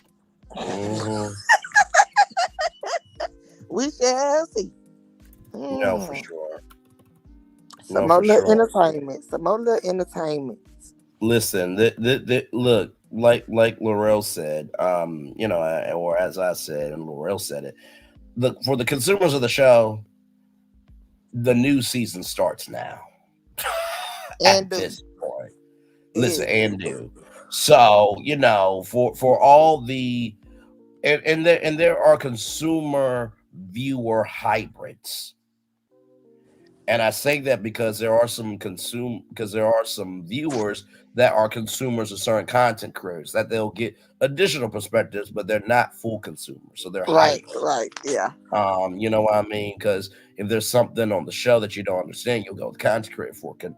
And I feel like a lot of hybrids they be on the Facebook, not knowing what the hell they talking about. That's true. Because they only get half of the story. They're like, what? What? I was like, baby, I had said one lady, so Gucci said that out her own mouth on the podcast on YouTube. Go watch it. What? Because they just watch the show. They see little clips. They don't see everything. They don't be involved like that. They might just catch some of these top creators, like you said, because they follow their page and they see it. Yep. So they don't be knowing half the stuff. And especially the consumers that just tune in to Tasha K, they finna believe half of this stuff this man gotta say. They'll be on Facebook the rest of the weekend. Chad, go sit down. Alpha MC, she definitely could put that in her clause. I mean, I think should know better by now that if she goes, then that means the show goes. And honestly, too, like, you just need new content. You really do. Like, it's beyond. I ain't no more. So I've been wanting to say this. I'm going to say it. I want more black people to come to YouTube and some of these own places where you can get more money than going through these networks or starting your own network like Melody doing. Right. You see what I'm saying? Even like when you listen to Country Wayne set up there talking about how he done made $20 million off Facebook and YouTube. Who paying you that? You got Taraji P. Henson doing these major movies. sitting up here crying about a paycheck. Start taking control and using these platforms. That's I why I'm agree. like, baby, because look, this put out your own content. People want to trash Tubi movies, but Tubi people, actors and stuff, getting they full checks. They getting more checks, putting out independent work. You see what I'm saying? Absolutely right. It's just like the rap game. When them people that went independent, that had independent labels, they want to talk trash about Jay Prince, all them, rap a lot, chat, please. Them up, chat, they them up because they getting their money independent. Been doing Right. it. Been doing it. Can't touch Jay-Z, he don't have his stuff. That's why I'm like, man, that's where the money is. So, I get it. They go on these major platforms and then they try to rush over here and do something. But you really need to be doing it before these major networks even find you. No, I definitely agree with that. So Alpha So MC, that just you to give you already be taken off right. before and continue to do it the whole time. You know what I mean? No, What was the, absolutely. what was that girl that was on Housewives of Atlanta? The goofy one that was came King more friends so bad, but she got a big old YouTube page. I cannot remember, not that I know of. I can't remember her name right now. But I mean she another one that wasn't crying about no check. When she came to Housewives one season. Right, because Even she even Dr. Heavenly sat up there and said on Angela Yee. right. When was it yesterday? That before? She said even it's more than even more shit the check they get on Married to Medicine. She was like, Mm-hmm. even more it's the platform that you get to better your businesses. Exactly. And that's what the fuck Melody did. And they all sitting up there mad instead of following the blueprint. Right. It's It how ain't can you that check. It ain't that right. check. It's about how you can diversify. It's about how you can diversify your creativity. So Alpha MC, I've been saying this spinoff show for a long time. Melody's Tracks of Life. Why? Because her name is Melody. So like track 1, the struggles of being a parent. Track 2, track 3, but instead of episodes, they're different tracks. And then guess what? You got a 13 episode, 13 track album. And then there you go. Album 1 is season 1. Album 2 is season 2. Like, That's dope. listen, I mean, I'm willing to be a producer on the show, and no, not that type of producer. Although I would not miss for ish in that department anyway. But no, being a producer on Melody's Tracks of Life, y'all. Okay, listen, I'm not like Moses and the other person that I'm not going to just be around to be a producer to produce somebody else. That no. Moses and they like I'd be ashamed. But that's neither here nor there. Those type of people are everywhere. But Yeah. why they try to be so cutthroat to get their check is what I don't understand. I don't understand. They've been in there 6 years. That's what made me question like what type of money y'all getting paid. Right. Huh? That's a No, for long sure. time. That's a long time. And then you number one on this network. Right. Are you just getting excited because you got a new Jeep? Girl, bye. No, absolutely. And no, and Alpha MC, I appreciate you so much for that. Listen, I said to Melody on that live where I was on with her that if she ever needs me for Nubian television, I'm ready to go easily. You know, it's funny. You know how like oh my God, Jordan Peele said Daniel Kaluuya is his right hand man. I know Melody's a businesswoman, and I know that my gift for understanding media and bringing soul to content, I know that combination would be deadly on Nubian television. I know it would. But also too, that's up to Melody to want to bring me into that. And if she does, that'll be great. But if she doesn't, she doesn't. But if I pitch the idea, she would have to be open to it, right? And like I said, I mean, listen, she can have the idea for free, like I gave the HBCU collection away for free to 7th Avenue. listen, this is what I do. This is what I do. I keep saying to people, I'm not asking for the world. I'm just asking for a shot. And the crazy thing is, I keep consistently showcasing my greatness. That's the thing. So, like you said, L'Oreal, like I believe Virtual Tour Live is a whole TV show. If Tubi called me, or if Nubian TV called me and said, "Hey, Bray, we want Braylon's Virtual Tour Live 5 nights a week at 6 p.m. Eastern," how much we talking? 5 million a year, done. Are you kidding? I can be here at my place doing shows 5 nights a week, getting paid $5 million a year, done. Now, I will say this, I was opposed to it at first because I was like, now, wait a minute. I worked so hard to be on a sound stage. But you know what was harder than getting to being on a sound stage? Getting to be seen. And so for those of you who may not remember that epic live, and that was a great damn live with Melody and the fans. I'm just going to say that. There's an idea that I've been tossing around and saying it on many lives, and I even said it to Melody in a live chat. But I said, there's so many historically Black colleges and universities I could use scholarships, just like the Tom Jordan Foundation does. I said, what if you took HBCU colors, find the flavors that correlate to those HBCUs, sell those, and the proceeds and the profits from that collection go into the 7th Avenue HBCU scholarship. And let me tell y'all something. That live that day, when everybody was shouting me out and saying hi to me and everything, and when Melody said that those were some great ideas, and y'all kept letting her know that those were great ideas, I'm like, y'all, I was so humbled because here's the thing about me. I don't have to create a song to be seen. I don't have to do anything to become a somebody because I was already chosen. Anybody can be a person to entertain, but it takes somebody to be a gift to bless you. We went from the subscribers we went to 1,554 subscribers, getting close to 90,000 total views. A king doesn't have to say he's a king. He just executes his energy. So that's why I don't get worried. Because I know as long as I got the gift, can't nobody do shit to me. Well, can't nobody take your gift away.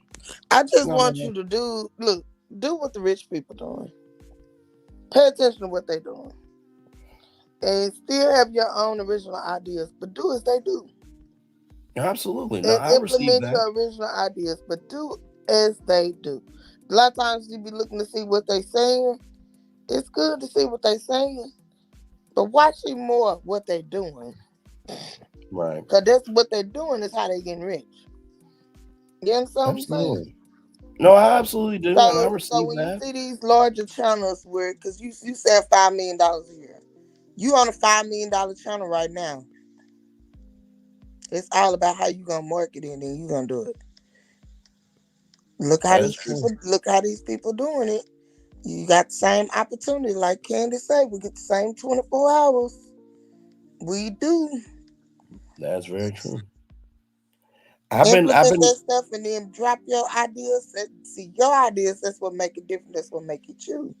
Right. But you got to see what's working and how they doing it. Catch that algorithm, and then you go. You just need to plan and structure that. But I really want Black people to do more independent. Right. Now that Nubian stuff is gonna drop. That's gonna go. You know what I mean? And it don't have to start out A1 HD. How it be on this television. It could be low budget. Just do it. Get it out there. Y'all, some of y'all need to be okay watching low budget stuff. And then the darn stuff is free to download. Go download it. It's free. I'd be okay with low budget stuff, Lord help. But you're right. I'm telling you, some of them low budget movies be good, man. You got to give it a chance. That's true. That is true. I mean, honestly, to tell you the truth, the way I'm producing this show, y'all, is just a StreamYard subscription and Canva. That's it. That's literally but that's literally how these millionaires is doing it too. Right? Yeah. Okay. Yeah. Okay. Yeah. Okay. You got everything. God is giving you everything you already need. I love you and receive that, L'Oreal, for sure. And honestly, let me tell you the truth. Here's the crazy thing about me, because a lot of people have said about me, Braylon talks too much, this, that, and the third. When I pitched that HBCU idea, the university I thought of was the University of Arkansas at Pine Bluff, home of the My Golden Lions. And I never went to a HBCU. That was my choice, though. Went to Kent State University and Arkansas Tech University. Very proud of both of those alma maters of mine. But I recognize them from Beyonce's Coachella performance. Just because you haven't went to HBCU doesn't mean that you're not black. And so for everyone that wants to discard and toss me aside and doubt me, I said the idea for not just me, not just you, but for future people that really believe that they can be something. Because what I've come to realize is this. The reason why haters hate on lovers is because there's no love in them. So if Melody does do that, and one of you haters, one of y'all family members gets an HBCU scholarship from 7th Avenue, recognize that Melody invites me to every scholarship ceremony to shake these scholars' hand. That's because I did it so that we can all have a chance to rise up. You know what? The best way to showcase it that you made it is not to say a damn thing. When you got to sit your ass in the audience and see the person that you hate on is actually on stage with the person you wish you could have been on stage with. What's understood doesn't have to be explained. When you give from the good, you receive good back to you. It's called the law of attraction. Look it up. Listen.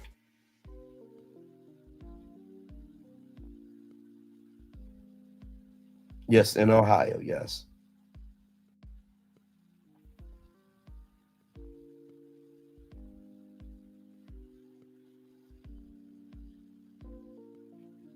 So what Melody needs to do is drop her interview on Nubian TV.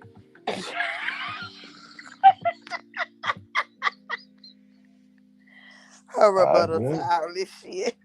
Drop it on Nubian. And see how they like. No, I think people will definitely watch for sure. Oh yeah. They get downloaded then. Absolutely. It'll get downloaded then. So download it. Yes, indeed. That'd be pretty damn fine. Going on to you, Tasha K. We'll be live tomorrow night on Nubian TV. Listen. But honestly, too, though, I think the reason why Melody is probably not going to respond, because guess what? She's got so much to do that requires an energy that they can't reach. Like real talk. I like it though. It look nice. Yeah. Yeah. I'm gonna take my ass sleep. I got stuff to do tomorrow. All right, sounds good. Love you, L'Oreal. Thanks for coming through and hanging. It was fun. Yes, but yeah, Marcel is definitely from the culture. That's the biggest thing that bothered me on tonight's episode. Like, child, you from that same culture. I wish you go sit down somewhere. Absolutely. Love you, L'Oreal. We'll talk soon, Queen. All right.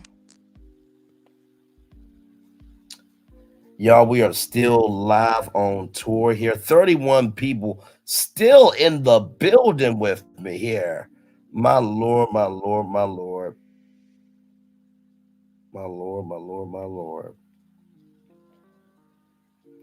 No, sometimes you gotta throw down so people can see how you rise up. I really do mean that.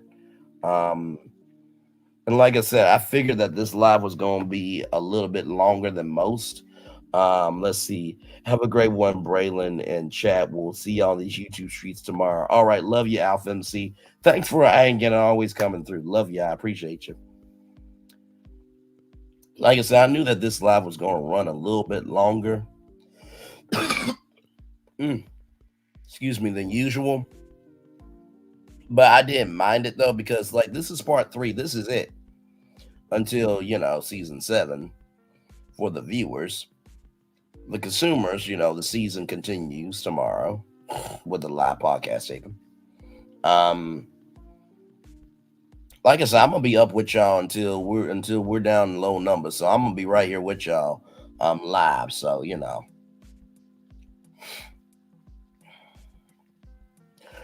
after everything that's been said and done, I would have to say I give it kind of a my original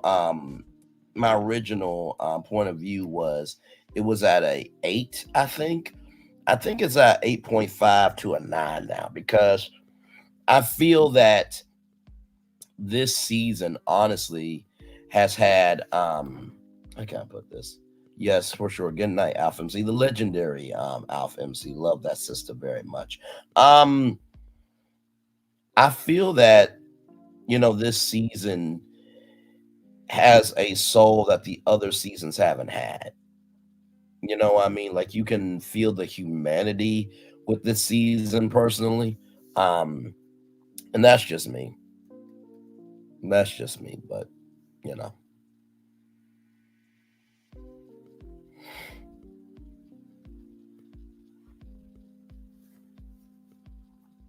But yes, indeed.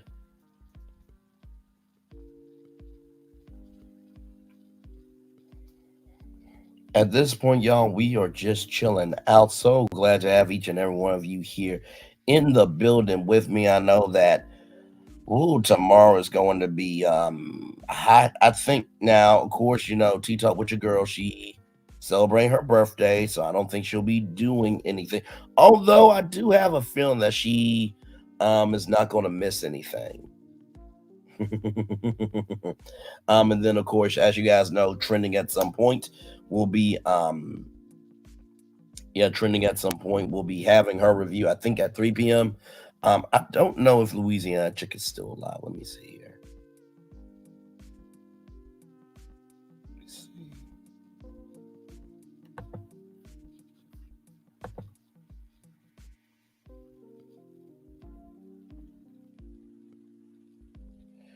Okay, so Louisiana Chick, oh, wait a minute. Something's going on. Oh, okay. She did that on Prosperity's channel. Okay, that's why. Okay. Because I was like, wait a minute, what's going on? By the way, Louisiana Chick is at 61 subscribers. That's awesome. That is awesome sauce. I'm so happy about that. 32 people in the building. Like, comment, share, and subscribe. We are live on tour still, y'all. Still almost at the 5-hour mark. 29 people in the building now. Thank y'all so much. Like I said, if y'all want to come up, feel free. There's been so many of you coming through. Renata, Alpha MC, Miss Z. There's so many. Oh my Lord. My name only. L'Oreal GG9. And here's the thing, me and Gigi, Gigi said, hey, do you want to, team up and do this? Like for all 3 parts? I'm like, yeah, we can.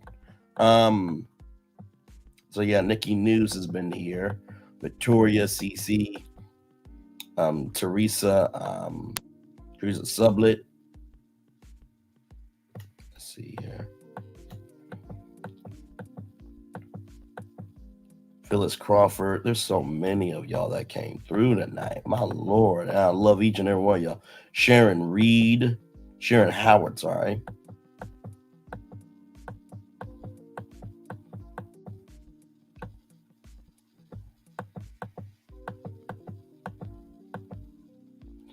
No time. Angie coming through was a nice surprise.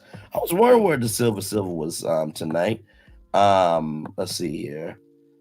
Deborah Jackson, Genealogy to the Root, LaDawn, Deborah Jackson, Swamp Talk Louisiana Chick. Let's see here.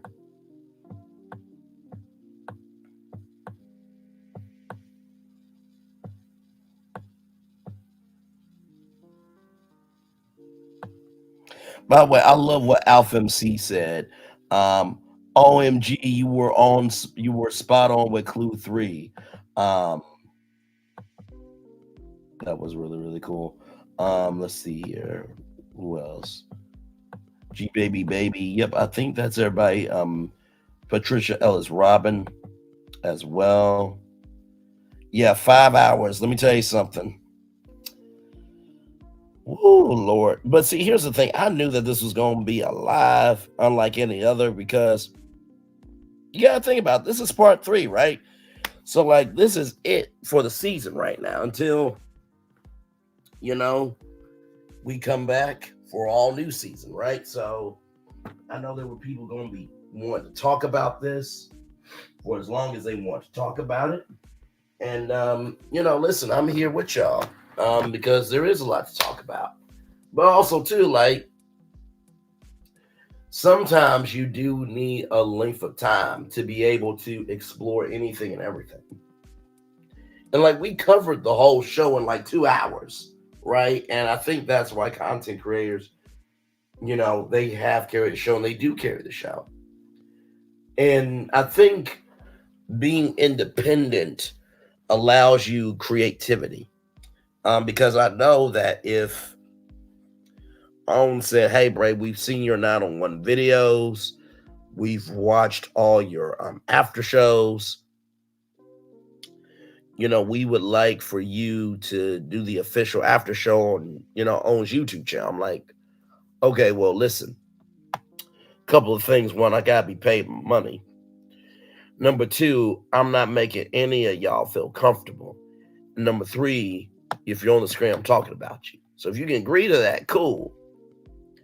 But it's going to be on the Brainley's Virtual Tour Live. Why can't it be our own branded production? No, because I built this thing. You got to respect what I built.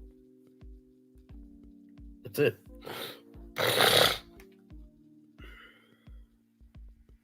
That's absolutely it. You got to respect what I built.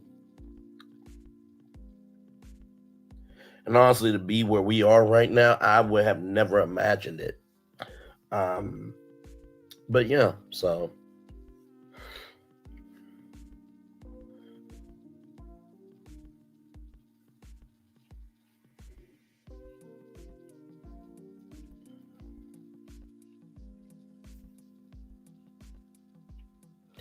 $27 people in the building. Like, comment, share, and subscribe. Glad to have all of you here. We're just chilling at this point.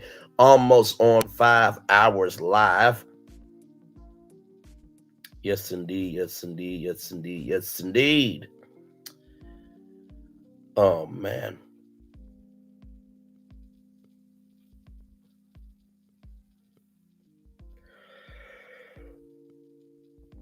Whoa.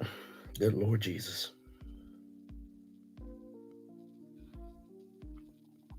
Man, oh, man.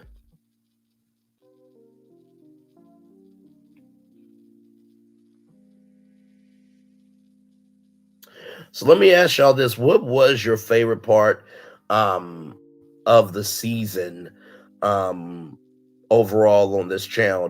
Now let me ask y'all this. Do you guys like the live shows more or the 9-on-1 videos more? Because I feel like I like both, honestly. I feel like they both complement each other. Like, if you're a person that really loves to break things down in your own time, then you're going to go to the 9-on-1 video, right? Because you want to hear commentary immediately over what you heard. And like I said, I don't think that's ever happened in 6 seasons, that there has been somebody to be able to give you commentary on an episode that you just watched.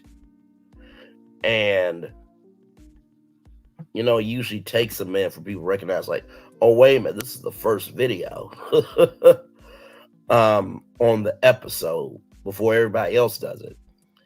And I think that coupled with the after show, you know, really does a lot of good. Because now it's like, wait a minute, now I'm ping-ponging. Wait a minute, I'm lit. And here's the thing. The really cool thing is, because we go live for what? 2 or 3 hours, you could listen to, 3 clips or however long the clip is or the clips are, and then come right into the live. And then you're like, oh my God, boom, boom, boom, boom, boom, boom, boom, boom, boom, boom, boom. So in a way, doing the 901 videos actually kind of helps you in the live. So it's almost like a study guide for a test. But then you get to use your study guide in your book and open notes. You know what I mean? So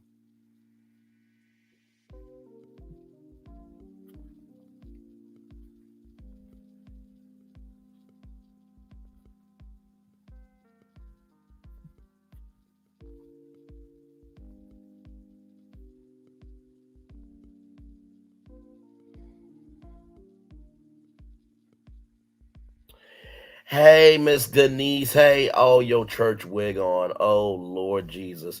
You know what? Hang on. I got something for y'all. Hang on 1 second. So you say you got your church wig on? Hang on 1 second. I got something that's going to make you laugh. Hang on, Miss Denise. Hang on. Hang on.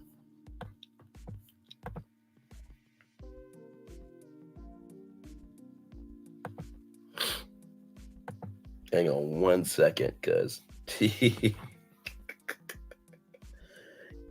I think Miss Denise is going to I think she's going to throw her church wig out in just a minute after what I'm about to type. Now recognize I typed this up earlier. In the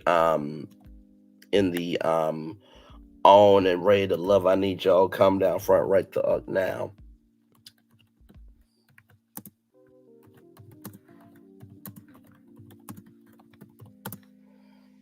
Have a good night, Renata. Thank you for coming through. I hope you had a wonderful time, Renata. I really do. I hope you had a wonderful time. Much love to you.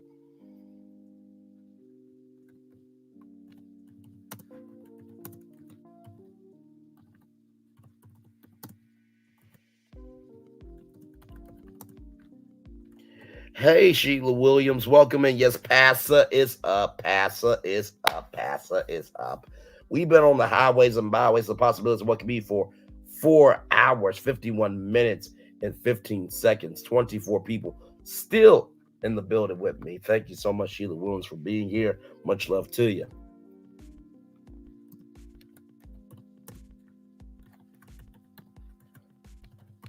Okay. So, Miss Denise, you got your church wig on, right? You said, yeah. Type a 1 in the chat if you want to know what I said earlier.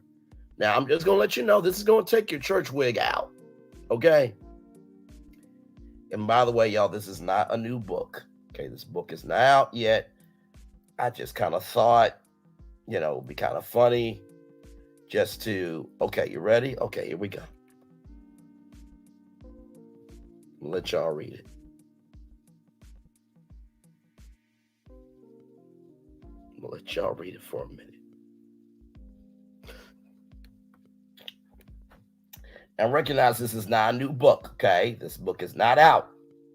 Okay, so listen, okay? So don't get mad at me. Okay, I'm just being real with you. Oh my Lord.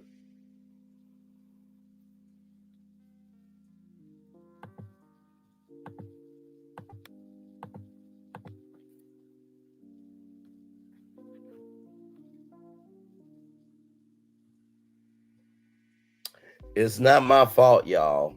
It's not my fault. It is not my fault at all. Okay, listen.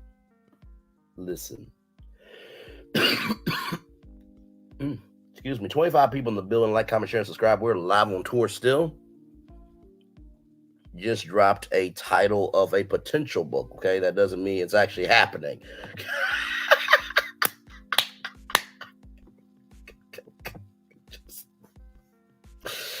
Oh my Lord! See what happens. See what happens when you have a strike of creativity. See what.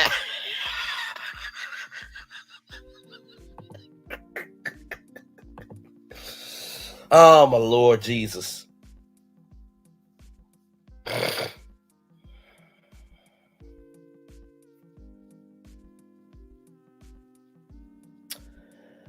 Oh Lord. Now, by the way, y'all, everything's alleged in my opinion and for entertainment purposes only. Okay, so listen, don't go around saying that this is a new book, okay? Because everything's alleged in my opinion for entertainment purposes only. This is just for entertainment, for ish and giggles, okay? That's it. That's all kaput. All right, just want y'all to know that, okay? So just now, the only thing I can't predict is if Bishop T.D. Jakes makes a book and this is the title of it. Now, if this is the title, I'm going to laugh my whole behind off. Okay, please understand. I'm going to laugh my whole behind off. From the beginning of my behind to the bottom of my behind, I will be laughing it off. Okay, just want y'all to know.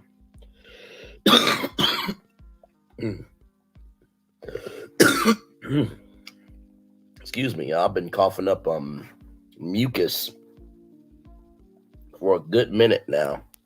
I think honestly it's going to I think it's honestly going around, honestly. It's like a lot of yellow mucus. You know what? Here's the thing, right? Here's the thing. So I'm gonna show y'all better than I can tell you. Because see, here's the thing. I keep up with everything. I really do. I really, really do. Not church fang. Lord help.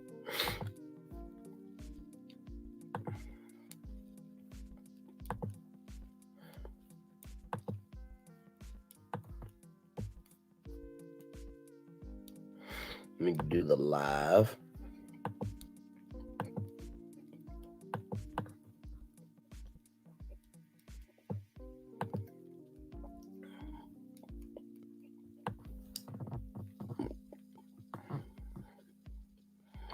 Where is it? Because I know I covered it.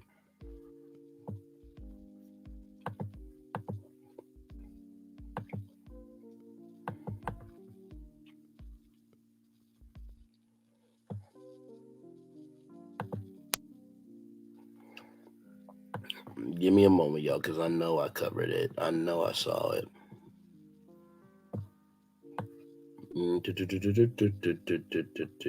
All right here. Okay.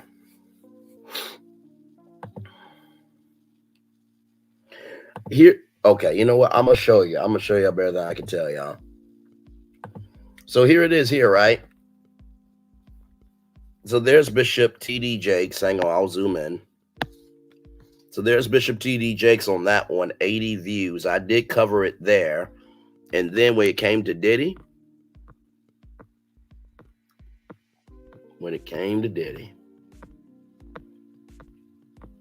Right there. Right there. So literally did the whole Cassie P. Diddy lawsuit breakdown. And then y'all the same day, literally the next day, breaking news, Cassie and P. Diddy. Oh yeah, I keep track. Now I gotta go back through because I remember me posted about it. Hang on.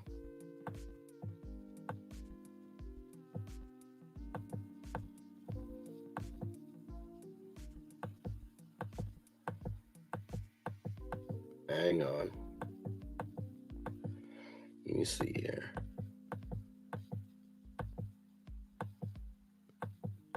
Nope, not that one. That was Carlos Watson. I remember covering that one live.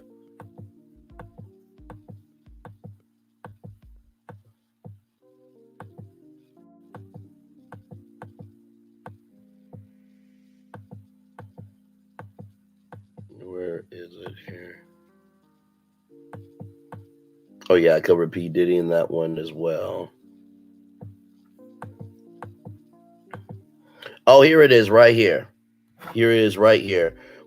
Oh, damn it. Now I gotta go all the way down again. Damn it. Don't you hate that? You're just trying to click on the damn thing and just won't let you be great. Won't let you be great. Hang on, y'all. I still can't believe I was on Melody Shree. That was just crazy. But like crazy in a good way now.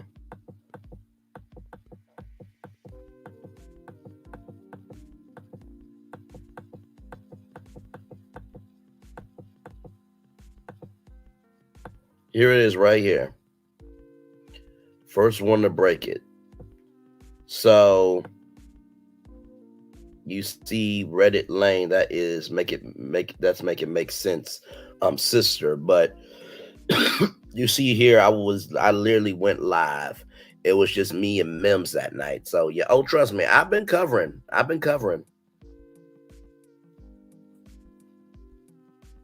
definitely been covering for sure. So oh yeah. And not to mention, I covered the Jonathan Majors case as well, from beginning to end on that one. Why did JJ have custody of the girls? There's more to the story, and I'm here for it. I don't know why, actually. I don't really keep up with Bill Collective like that. Last time I remember JJ and them was Bring It on Lifetime. That was a huge show. But yeah, so... And honestly, when it came to the Jonathan Majors thing, like I remember we covered Married to Medicine that night, and then it came on ABC News Live that night. So we actually streamed ABC News Live on my YouTube channel and covered the Jonathan Majors interview, the first one that he did with ABC News. So of course, Megan Good didn't say nothing in the interview, but so yeah. Yeah, so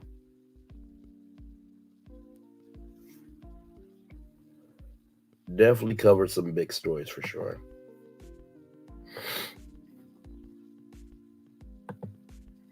Miss Denise, you all right? I know you said you were going to do a church fete, but you all right, though? You all right?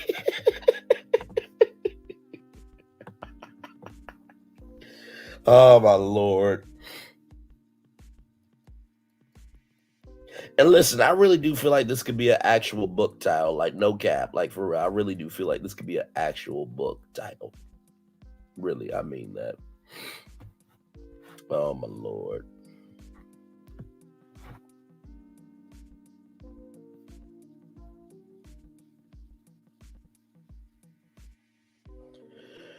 "26 people in the building with me. Like, comment, share, and subscribe. Glad to have all you here. We are just chilling out at this point, y'all. We are live on tour, doing what we do best.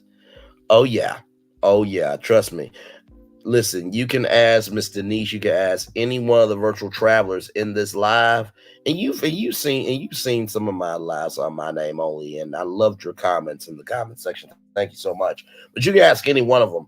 When I break down a topic, I don't just give you videos and photos. Oh no, I go back to articles that you may not have even heard about. I give you a full picture, or at least the best full picture that I can show you. That's public. You know what I mean? But I do my best to try to bring soul to every story that I cover. Although it's not easy, though, I can tell you that much.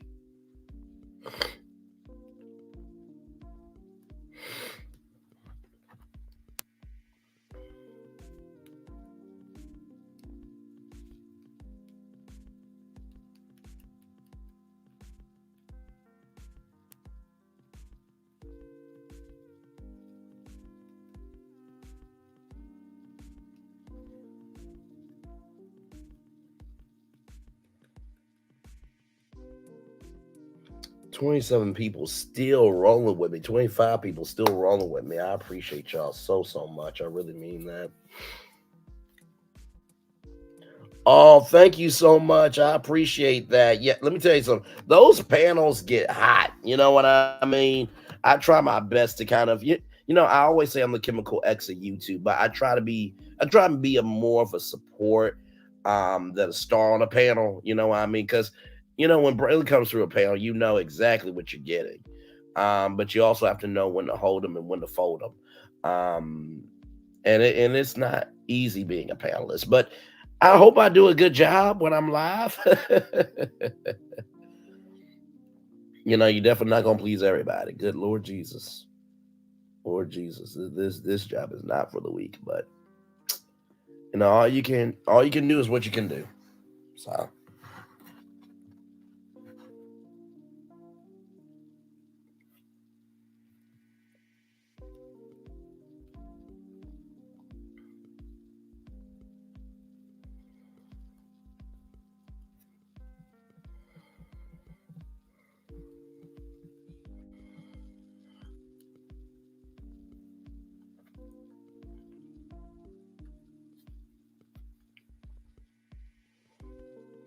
I feel like at this point we're just kind of chilling out. So if there's anything that you guys want to talk about, anything of Love and Marriage Huntsville at all, feel free. We are right here, just chilling at this point. Good night, all gotta get up early. Understood. I feel you.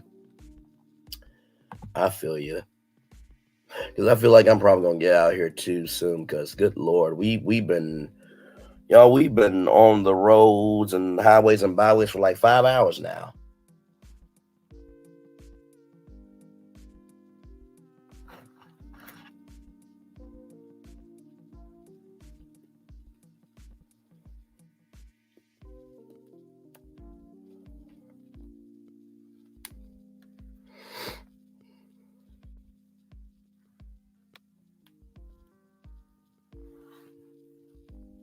You know what? I'm actually play the beginning of one of my lives here. Well, not lives, but one of my thumbnails because oh man, I know exactly which one I want to do because it's like it's literally the last one. So let me get up here.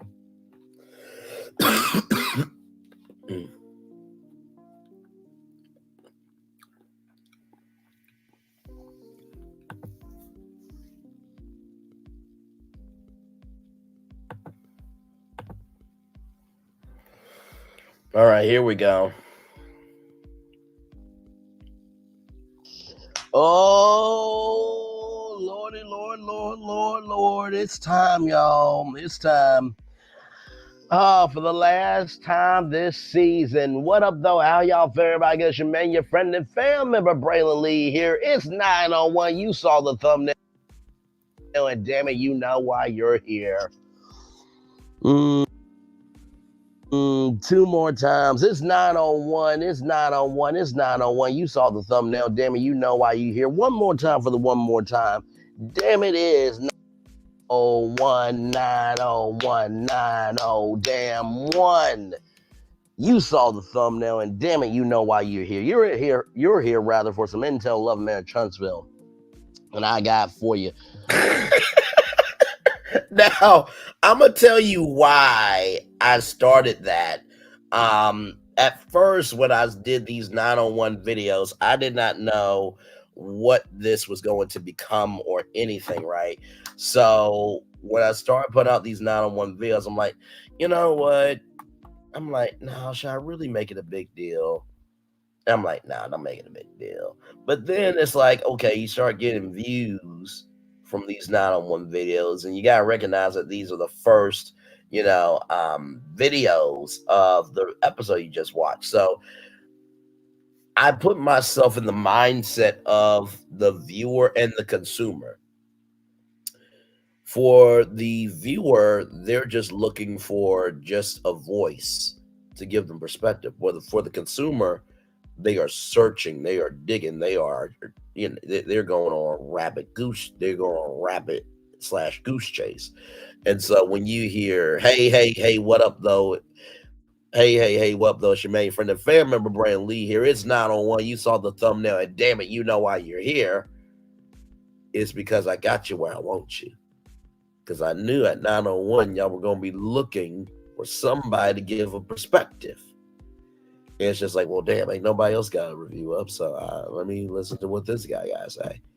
And then you start listening, and you're like, well, damn, maybe this dude does have something to say. I actually got to like his commentary. He's kind of funny.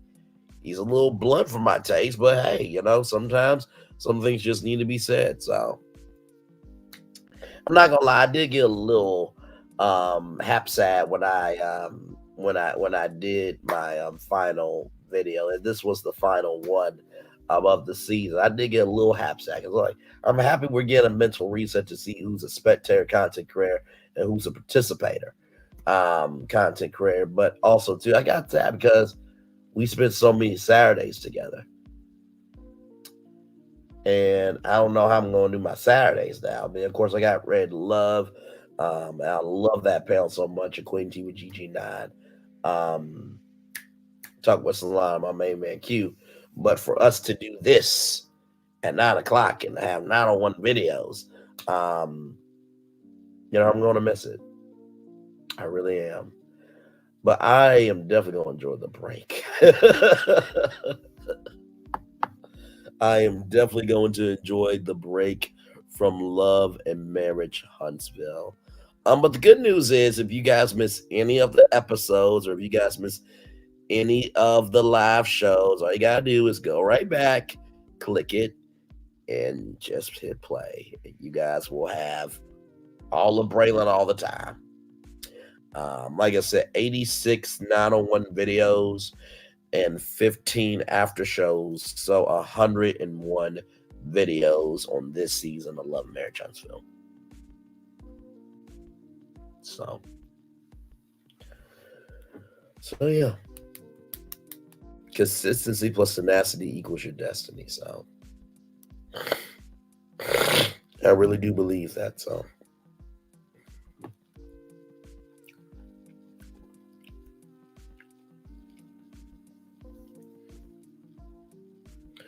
all right, I'll put a little poll in the chat here. Let me see.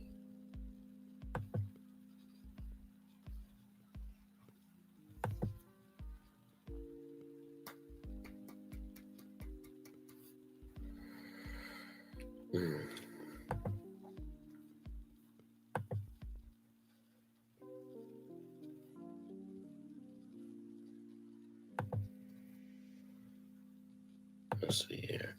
Oh my God, 90 likes. Y'all are amazing.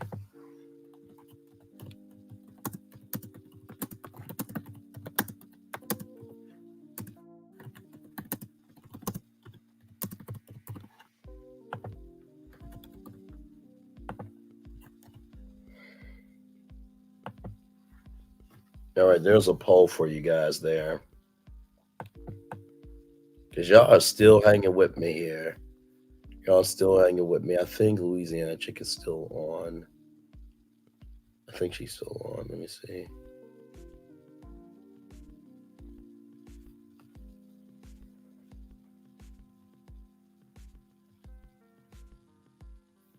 I thought she was still on. Let me see.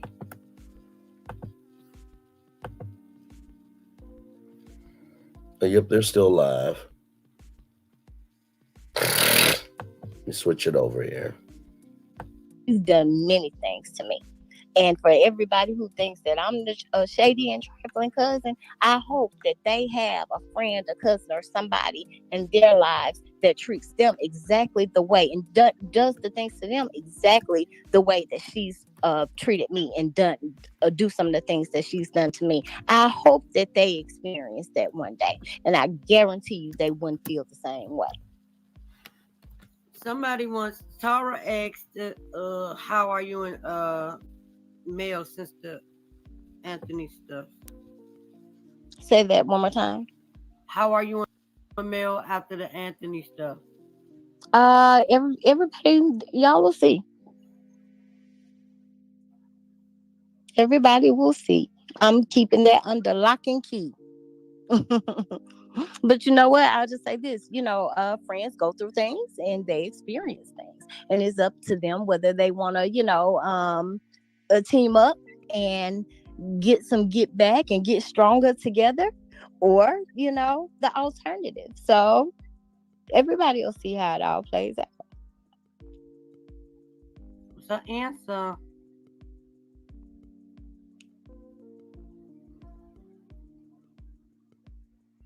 Huh? No, I said you gave the answer. Oh, okay. Yep, people will see. Tennessee girls say, will we really see? They keep cutting everything out. I know, right? It's a lot. You know what? I'll say, yeah, you should. People should see. People will see. And, if they don't, it's not like, she or I or, both of us can't clarify whatever needs to be clarified at the appropriate time. Were you at your breaking point by the end of the reunion? Because, baby, you was like, you bitch. I was not. I wasn't at my breaking point at any time during the reunion. Honestly, I was prepared. I was ready for whatever. So I was good and prepared. They weren't doing no breaking Kiki that day. I was ready for whatever. So have you watched it yet? I've watched snippets of it. I have not watched the entire thing the whole way through, but I have watched snippets. Okay, I want to show you this. I want you to listen to this, and I want you to tell me what were you at this point. Okay. 1 second.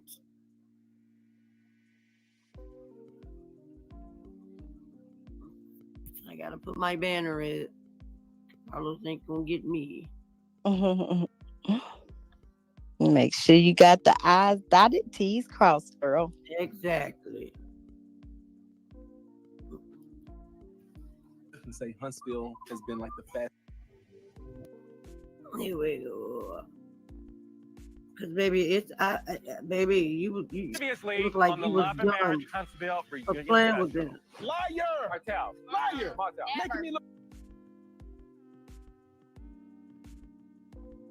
I got you, bro. Who? Not you, Oh. of course. What's all this street walking you talking about? That didn't happen, and you know that bull. Marcy, you picked me up twice. Bitch, don't look at me. Oh, come get me. I bet you won't cross this line. Girl, bye. Cross it and see. One time, bitch. One time. You gotta wait one time. It won't happen again. Believe that. You don't know me. I feel like I don't got no protection, Carlos. Cameras rolling. Unforgettable. Where were you at that moment? That's the end. That's the end of the show. And see, although it shows the end of the show, it was not at the end. I know that wasn't at the end of the show because everybody trying to figure out if you were sitting on stage when they were in. Why weren't you in the picture? I told them you had already left. Yeah, I told you did not to stay if you didn't want to, and you didn't want to be in the pic. No, not that I didn't want to be in the picture. It's just that you weren't pressed to be in the picture. Yeah, I had opted out because I was tired and I was ready to go, and they still had like an hour plus left, and I was like, "Oh God!" We had been there since 7 a.m. and it was almost midnight, and I was just like, "I am over the day. I'm ready to go. I got a plane to catch in the morning." So I was like, "Yeah, on that picture is not that deep to me. Everybody know I was here. I'll catch y'all next time."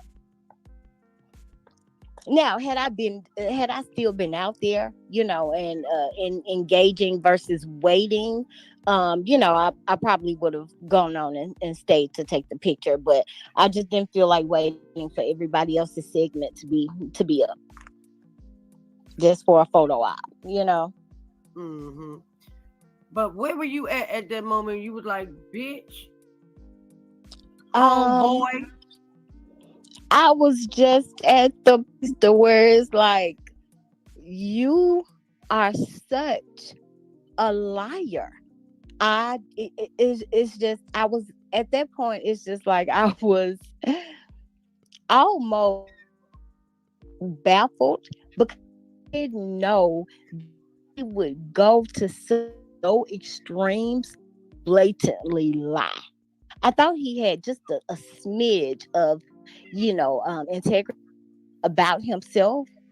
Someone who would just tell a blatant lie and then try to sit up there and pretend you don't know what I'm to when I talk about the time you picked me up and what happened, and you act like you have what I'm talking about. Although we this many times, it was just like, okay, dude, you've been to for too long because everything done. Yeah, you can't get away with your life, body. Yeah, because he was. So I was over him at that point. I was just like, dude, a lost cause. Seriously. QT wants to know, how do you feel about Mel and Martell, and as well as Mel and Stormy? I mean, as far as Mel and Martell, as far as what? specific. I am.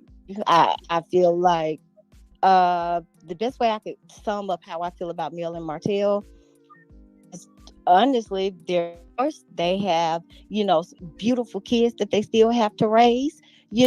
And they both find the strength to muster able to do that as effective as that, co-parent as effective they possibly can. Although there's been a lot of hurt, in that relationship, and I know it's got to be difficult for the both of them. And I can definitely understand how difficult it must for Melody, because and I can definitely identify and relate to what it feels like to be a woman scorned, full of resentment for man who has done the most vicious, low, vile things to you. So I just feel like they have to find a way to move forward, in a healthy and as healthy of a way as possible. Although it, I'm sure, has to be extremely difficult, especially dealing from a woman's point of view with how emotional we are, and having been betrayed in that way.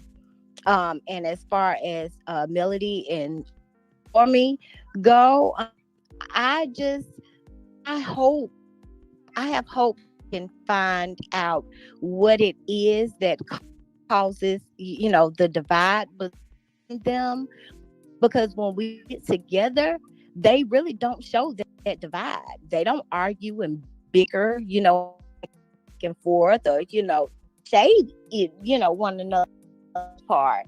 They are just they laugh, they joke, and they are both very open and honest with one another and very straightforward with one another. So I just hope that they can find that avenue that they need to be able to reconcile, in a way that we can all move forward, in a peaceful way.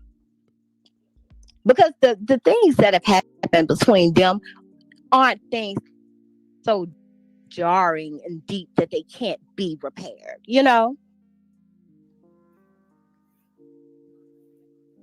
Yep.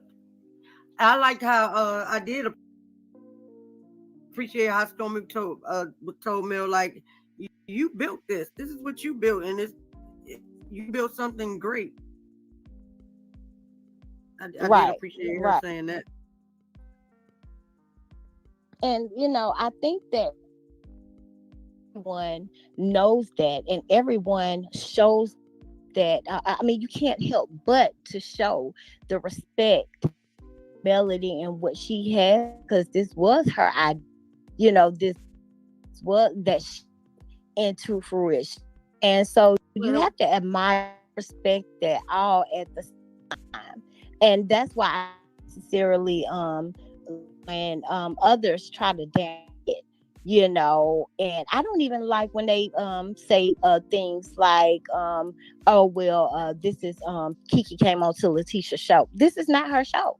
This was never her show, her concept, her thought. Exactly. She was just a willing pen and a person in the right place at the right time. Exactly. Who threw a whole shade, that her cousin was excited at that. Yes, God. So, I definitely believe that we have to recognize that Mel Martell had a huge part in making this show what it is, and that most definitely does be recognized and applauded. Yeah, because I'm about to say, when you say everybody, I'm like, no, because your cousins and them, they act like Carlos is the person who did everything. Not they go all the way over the fact that if Melody didn't have an idea, if Melody didn't pay for that consultation with Carlos, if Melody didn't choose them, if Melody didn't say their name and put them in the place where the people could see them, they wouldn't be on the show. But they try to act like we don't have to owe her no thank you. We've told her thank you before, but it's Carlos, it's Carlos, it's Carlos. No, that ain't how that works. Because if Melody didn't have this idea, you wouldn't know Carlos. If you didn't know Mel, if Mel didn't bring the cameras to Huntsville, y'all weren't even thinking about this. Y'all weren't even thinking about TV. When I tell you, they many times over. They never thought in their wildest dream, they never even considered the idea their lives would have, included this twist or this spin where TV would be a part of the narrative. That's something they never even thought, because they've never even, it's never even been an idea or within reach, nor anything that either of them saw. Just so happened, at the time with somebody who's was a part of her goal and something she did want to do, as well as myself. That's always television has always been something that I've wanted to do, and that's what I went to school for. Mm-hmm. So that's why it's so funny how she, my cousin would sit up there and try to act like, oh, she wanted to protect me, when the whole time, I mean, ever since the show got picked up and I was excluded, never mind, ever since the show got picked up, was always, you coming with me. Always. There was never, ever anything different presented, said, insinuated. Never. Not once. Well, she did snake you out, so that ain't a lot of the story. Damn, I was about to ask you something. Right. How are you and Nell? How do you and Nell talk?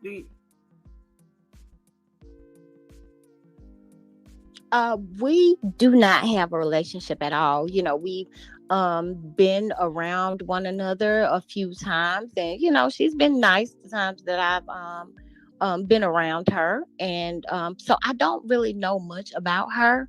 I just know her from those moments that you guys see us around one another, and even then, it's never been a intimate enough setting where she and I have even gotten to know the slightest little bit about one another, because it's just been crowded with too much noise. We've never had a one-on-one. I don't even know if we've ever had conversation, besides that phone conversation that you guys hear. That's about as deep of a relationship, or as close as we've gotten to getting about one another. We've just not had the opportunity to connect just yet. So how do you feel when they try to act like you were the reason that the Houston trip went left, when the Houston trip went left because Martell took the trip left?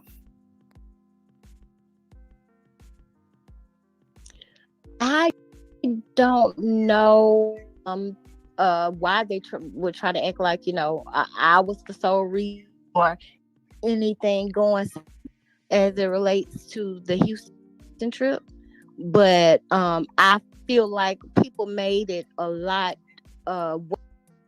worse than it had to be. Right, because y'all can't coexist in the same. Y'all on the same cast. But I definitely didn't cause any problems. I came, in peace, and that was where I remained throughout. Even on up until the counseling session, where I was highly offended. On up until then, and I still came and remained in peace.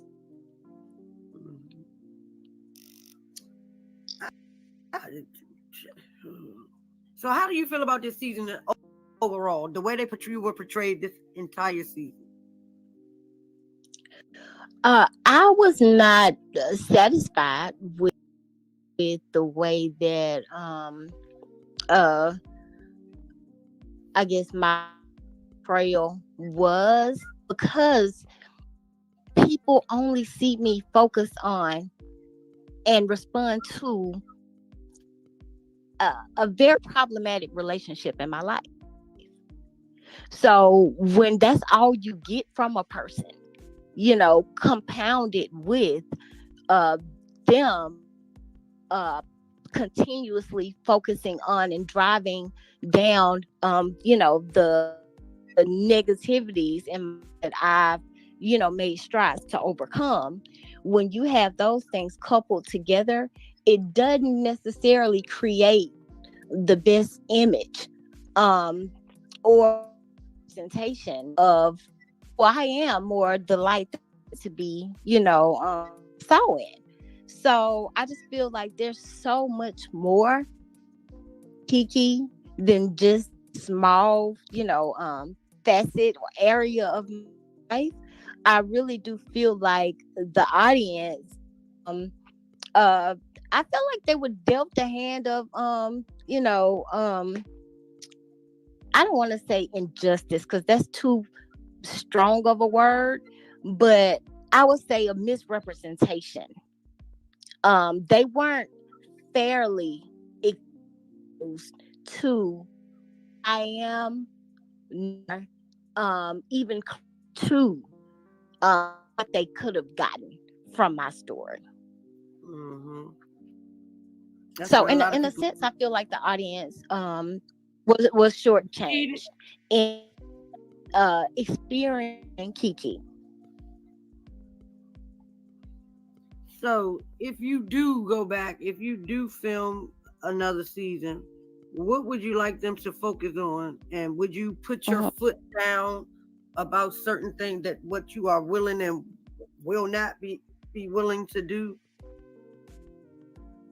I'd most definitely put my foot down. Of course, there would be they would have to meet me with some kind of fair compromise, because I understand that they're making a TV show. And I understand the importance, of the details, of what they need to be able to create a successful and market a successful television show, especially under the genre of reality television, But I feel like there would have to be some kind of compromise for us to all get everything that we need from my story and my life, order for everyone to benefit from it in a positive way, in a beneficial way. The audience needs to benefit from it, as well as the network, as well as myself and the people who are affected by me being on this show, my family and friends. There would need to be some kind of compromise on and some kind of goal and direction on where it is that they my character to go and what they want to expose and why. Mm-hmm. I feel you on that because I ain't like it. So do you think if Amin would have been at the reunion with you that Marcel would have had a totally different vibe with him? Absolutely. 100%. Yes. Yeah, because we feel like he lied you because your husband would have did to things a lot. He would not have said told blatant lies that he told. He would not have in front of me. Yeah. And why didn't Amin go? Wasn't he was working? Yes, Amin was home, worked, holding the fort down, and and also he wasn't. They hadn't gotten to a point to where they had incorporated Amin and his story into the show enough for them to feel like his was needed or necessary on the reunion stage. So I wish cause I didn't like none of that. I didn't like none of that. Like that was some bitch assness going on with him because he's the same one that was running, playing musical people. Here, hit Weezer, don't hit me. God damn it, don't hit me. But then he get on the stage when they right. dead. He wants to say all like he was saying like some of the most worst vile things. Like you were just the scum beneath his damn shoe, and you didn't deserve. You were like a peasant, and you didn't deserve to be even sitting on that couch over there.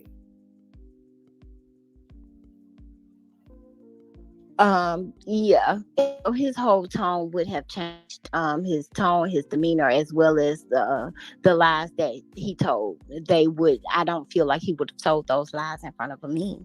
And just to be clear, he might put up this facade like he feels that way, but he really doesn't. He really feels the exact opposite, and that's why he has to put up such a front to try to make sure that his real feelings about me being on that stage through.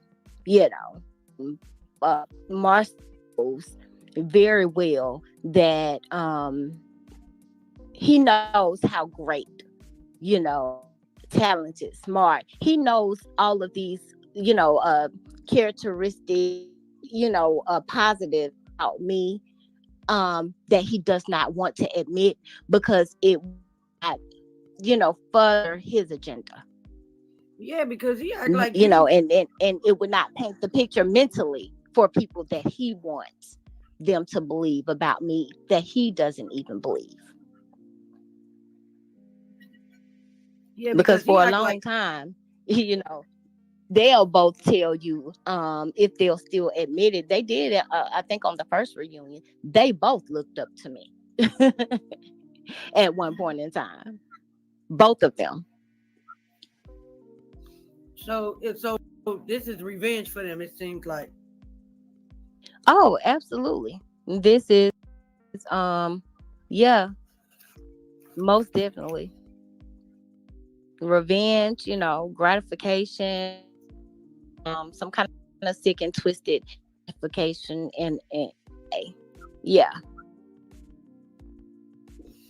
Because it seems like they like the fact that you have had the struggle that you have, and it's like you are beneath. It's like they feel like now you're beneath them. Like, oh yeah, she was up at once, but look who here now. Right. They know that I'm not beneath them, and they know that even I pass, I'm still the better choice and always have been.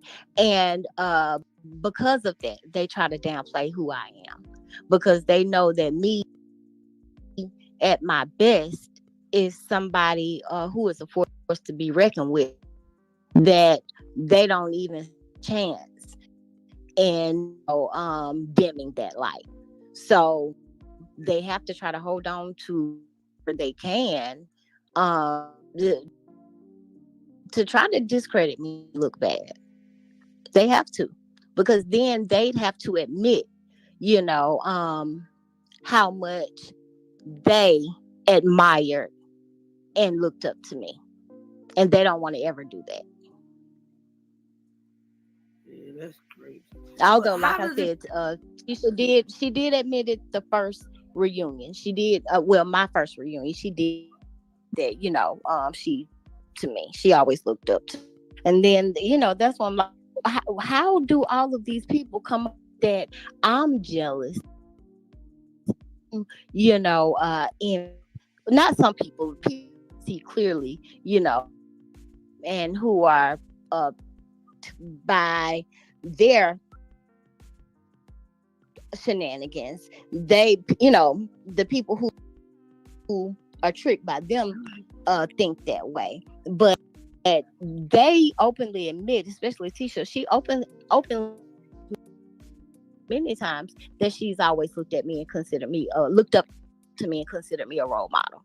So why would I then ever be envious or jealous of somebody that looked up to me? Make that make sense? Yeah, I feel it.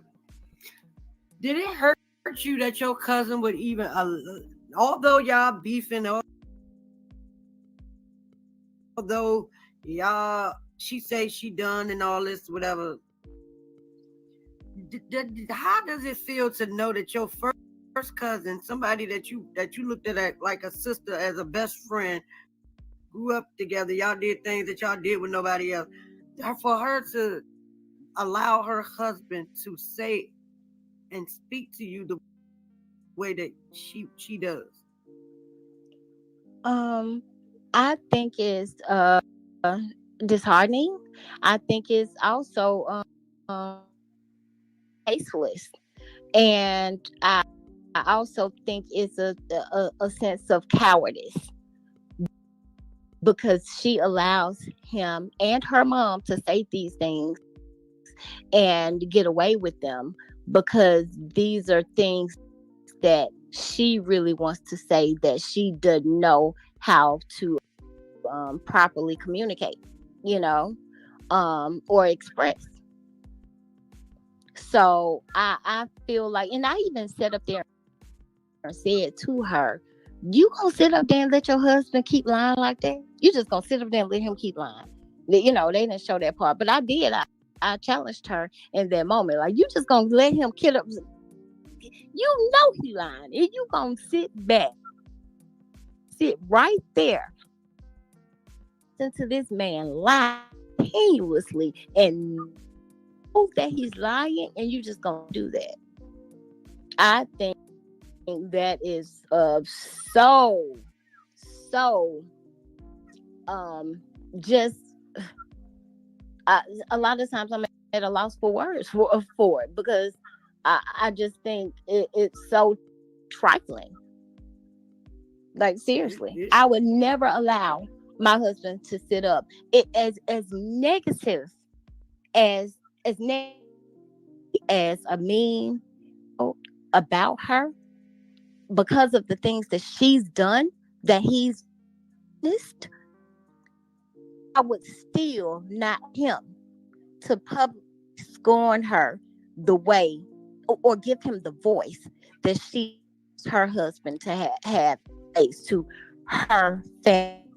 I mean, there have been things done in her family and been to get away with that he just should have been allowed to get away with. Mm-hmm. Things that he said, even said her mom. He said to her mom, what's done her mom? I mean, this man sit up, cry things, literally things that he was trying to do to be malicious and low down. I've witnessed this, and I've witnessed things he's done in the family that him a pass on and not spoken up the way that it should have. Like Jip, some of our little cousins out of money, for fixing and work on their house. Straight up gypped them out of money. If I'm not mistaken, they paid for, him to do this work. He didn't even work, nor did he give the money. And he refused to finish. Well, we know that to be true. You allowed your husband this? I mean, it's crazy. It's absolutely asinine to me that she allows him to get away with a lot of the things that he's been able to get away with. There is no way possible that my husband could say or do a lot of the things that she's allowed him to say and do, and we'd be okay. Absolutely no way. But why do you think she allows it? Does she want to be married? Yeah. I mean, this is a girl I've seen her knees and on her knees late at night, boo-hooing many nights because she didn't have a boyfriend at the time. So yeah, it's that important to her. That's crazy. Yeah, it is. But I'm sorry, even now, Amin could not sit up and spar with her, you know, the way that I spar with Marceau, and I'd be okay with it.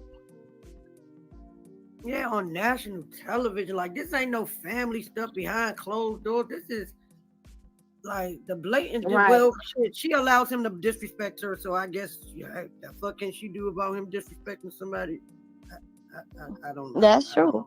And the thing about it is just the audacity of him to think that he, like, you know, oh, I've been knowing her for 18 years, blah, blah, blah. Just you having the unmitigated gall and the utter audacity to be able to sit up there and confidently act like you know just so much about me when you don't. The only things that you know about me, you know those things about me because she told you and she gave you that in that you should have never in the first place. Yeah. Because I never went to Amin sharing my friend's secrets with him. Yet and still, he knows just as much, if not everything that I've ever expressed to you and told you in secret and confidence because of the relationship that we had. Your husband should know those things. Your husband should not be able to dictate those things back to me and throw up things in my face about things that I've confided in you about or to you about. Your husband shouldn't even have that place, but you've given him that. So then don't get mad or feel any kind of way when people call him a bitch. Because you're giving bitch behavior. Quite so often, might I add. How do you feel about your Aunt Wanda and the blogger boy being so cool? She was just calling his name on her live. She was like, yeah, I can't wait to see you. Don't be let these mellow meters scare you. Like, what? Oh, I think it's hilarious. And I think it's hilarious, but they are both full of venom, and it's only a matter of time before either one of them strikes the other or they strike one, strike. It's only a matter of, so it's hilarious to me. Yeah, because when you come together, I don't mind one little bit, baby. Yeah, because when you come together trying to break somebody or to do harm to somebody, it never works out for you, right? Like you think it is. Oh, baby, they never had it in it. They never stood 1 ounce of a chance when it comes to breaking me. That just simply won't happen. That's laughable. Like, seriously, that's a complete joke. Neither one of them hold or possess enough power or influence, or enough of a presence, to be able to affect me in any kind of way. Seriously. So it's laughable to me. I think it's amusing. Somebody want to know, do you think Marceau, if this show ends, Marceau will still be with Tisha? I don't know. I don't know. I can't answer that. I don't know. I honestly don't. I would assume so. He was there before the show, began. I don't see, why he wouldn't be. Yeah, but we talk about who we talk about. Yeah, so I don't see what the show. I don't see, the show being able to change their status. Whether it ends or begins or whatever. Yeah, but how can them two, back to one of them. How can them two get together when the shit that boy had said about her daughter and her son-in-law? Like, he played tapes. He was dragging them for the filth for months. And now what? Let me tell you, her disdain for me. That's a lot of disdain. That's hate. Exactly. Her hate, for lack of better words, her hate of me is just that strong and powerful. And her envy and jealousy of me, her intimidation of me is just that strong. We're just gonna sum all those words up. We're just gonna surmise it into that one word. Hate is just that strong for me that she will gang up with anyone who would be a willing participant in spreading any kind of hate or malice or dislike for me. Any kind. She gang up with anybody who had that to further that agenda. That's just how strong it is. Baby, if that's family, give me, I don't want it. Right. Tell me about it. Tell me about it, honey. So we heard you on the stage say that you can't lie and say who wouldn't, about when Carlos asked about your relationship.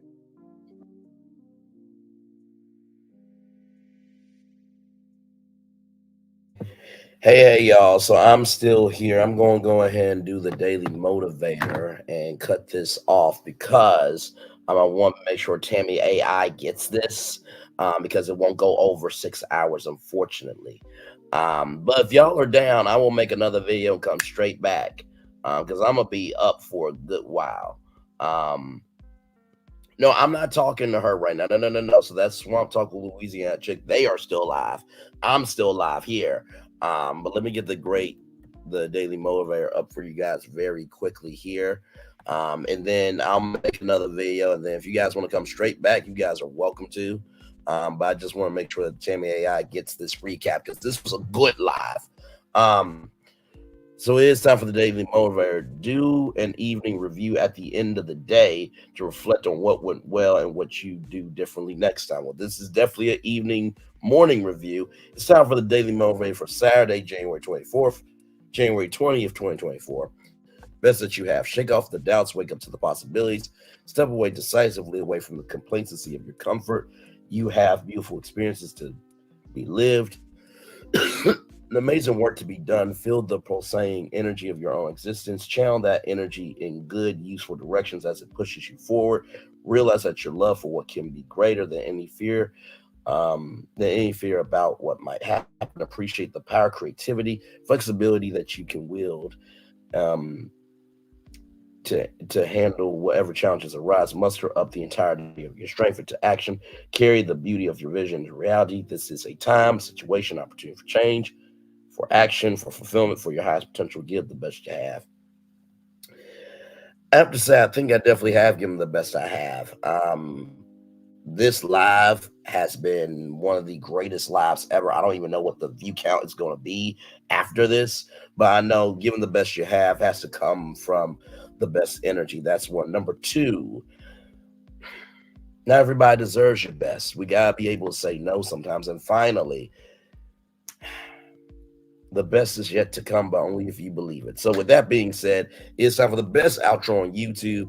Know what you do and do what you know. Never say you weren't born special because you were always born a blessing. And trust you may not be where you want to be, but by the end of it, you'll be where you need to be. Do what you've been chosen to do. Why is one thing to call yourself? It's another thing to be chosen. One love, much love, all love. I have spent time with you.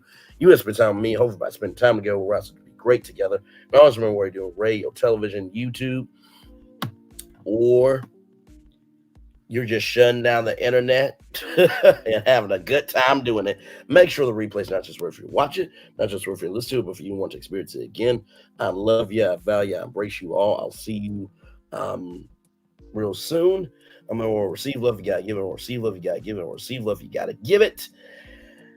And finally, y'all, Can we just enjoy the break from Love and Marriage Huntsville? I know that for the consumers, tomorrow is the podcast day, but let's just enjoy the fact that we don't got to do Saturdays no more. Okay, I still love y'all though. I still love y'all. So with that being said, I'm about to make a thumbnail here for like literally 3 a.m. in just a little bit. So y'all give me a moment here. And then I'm coming straight back with a new stream. I just want to make sure that Tammy AI can capture this recap because I want y'all to be able to watch it anytime. Enjoy fireworks for the day that was, for the day that's to come, for the blessings on the way. I'll be back in just a few minutes. One love, much love, all love. See you in a few. Much love. I feel the love. I send it right back to you. Good night, everybody. See you in a minute.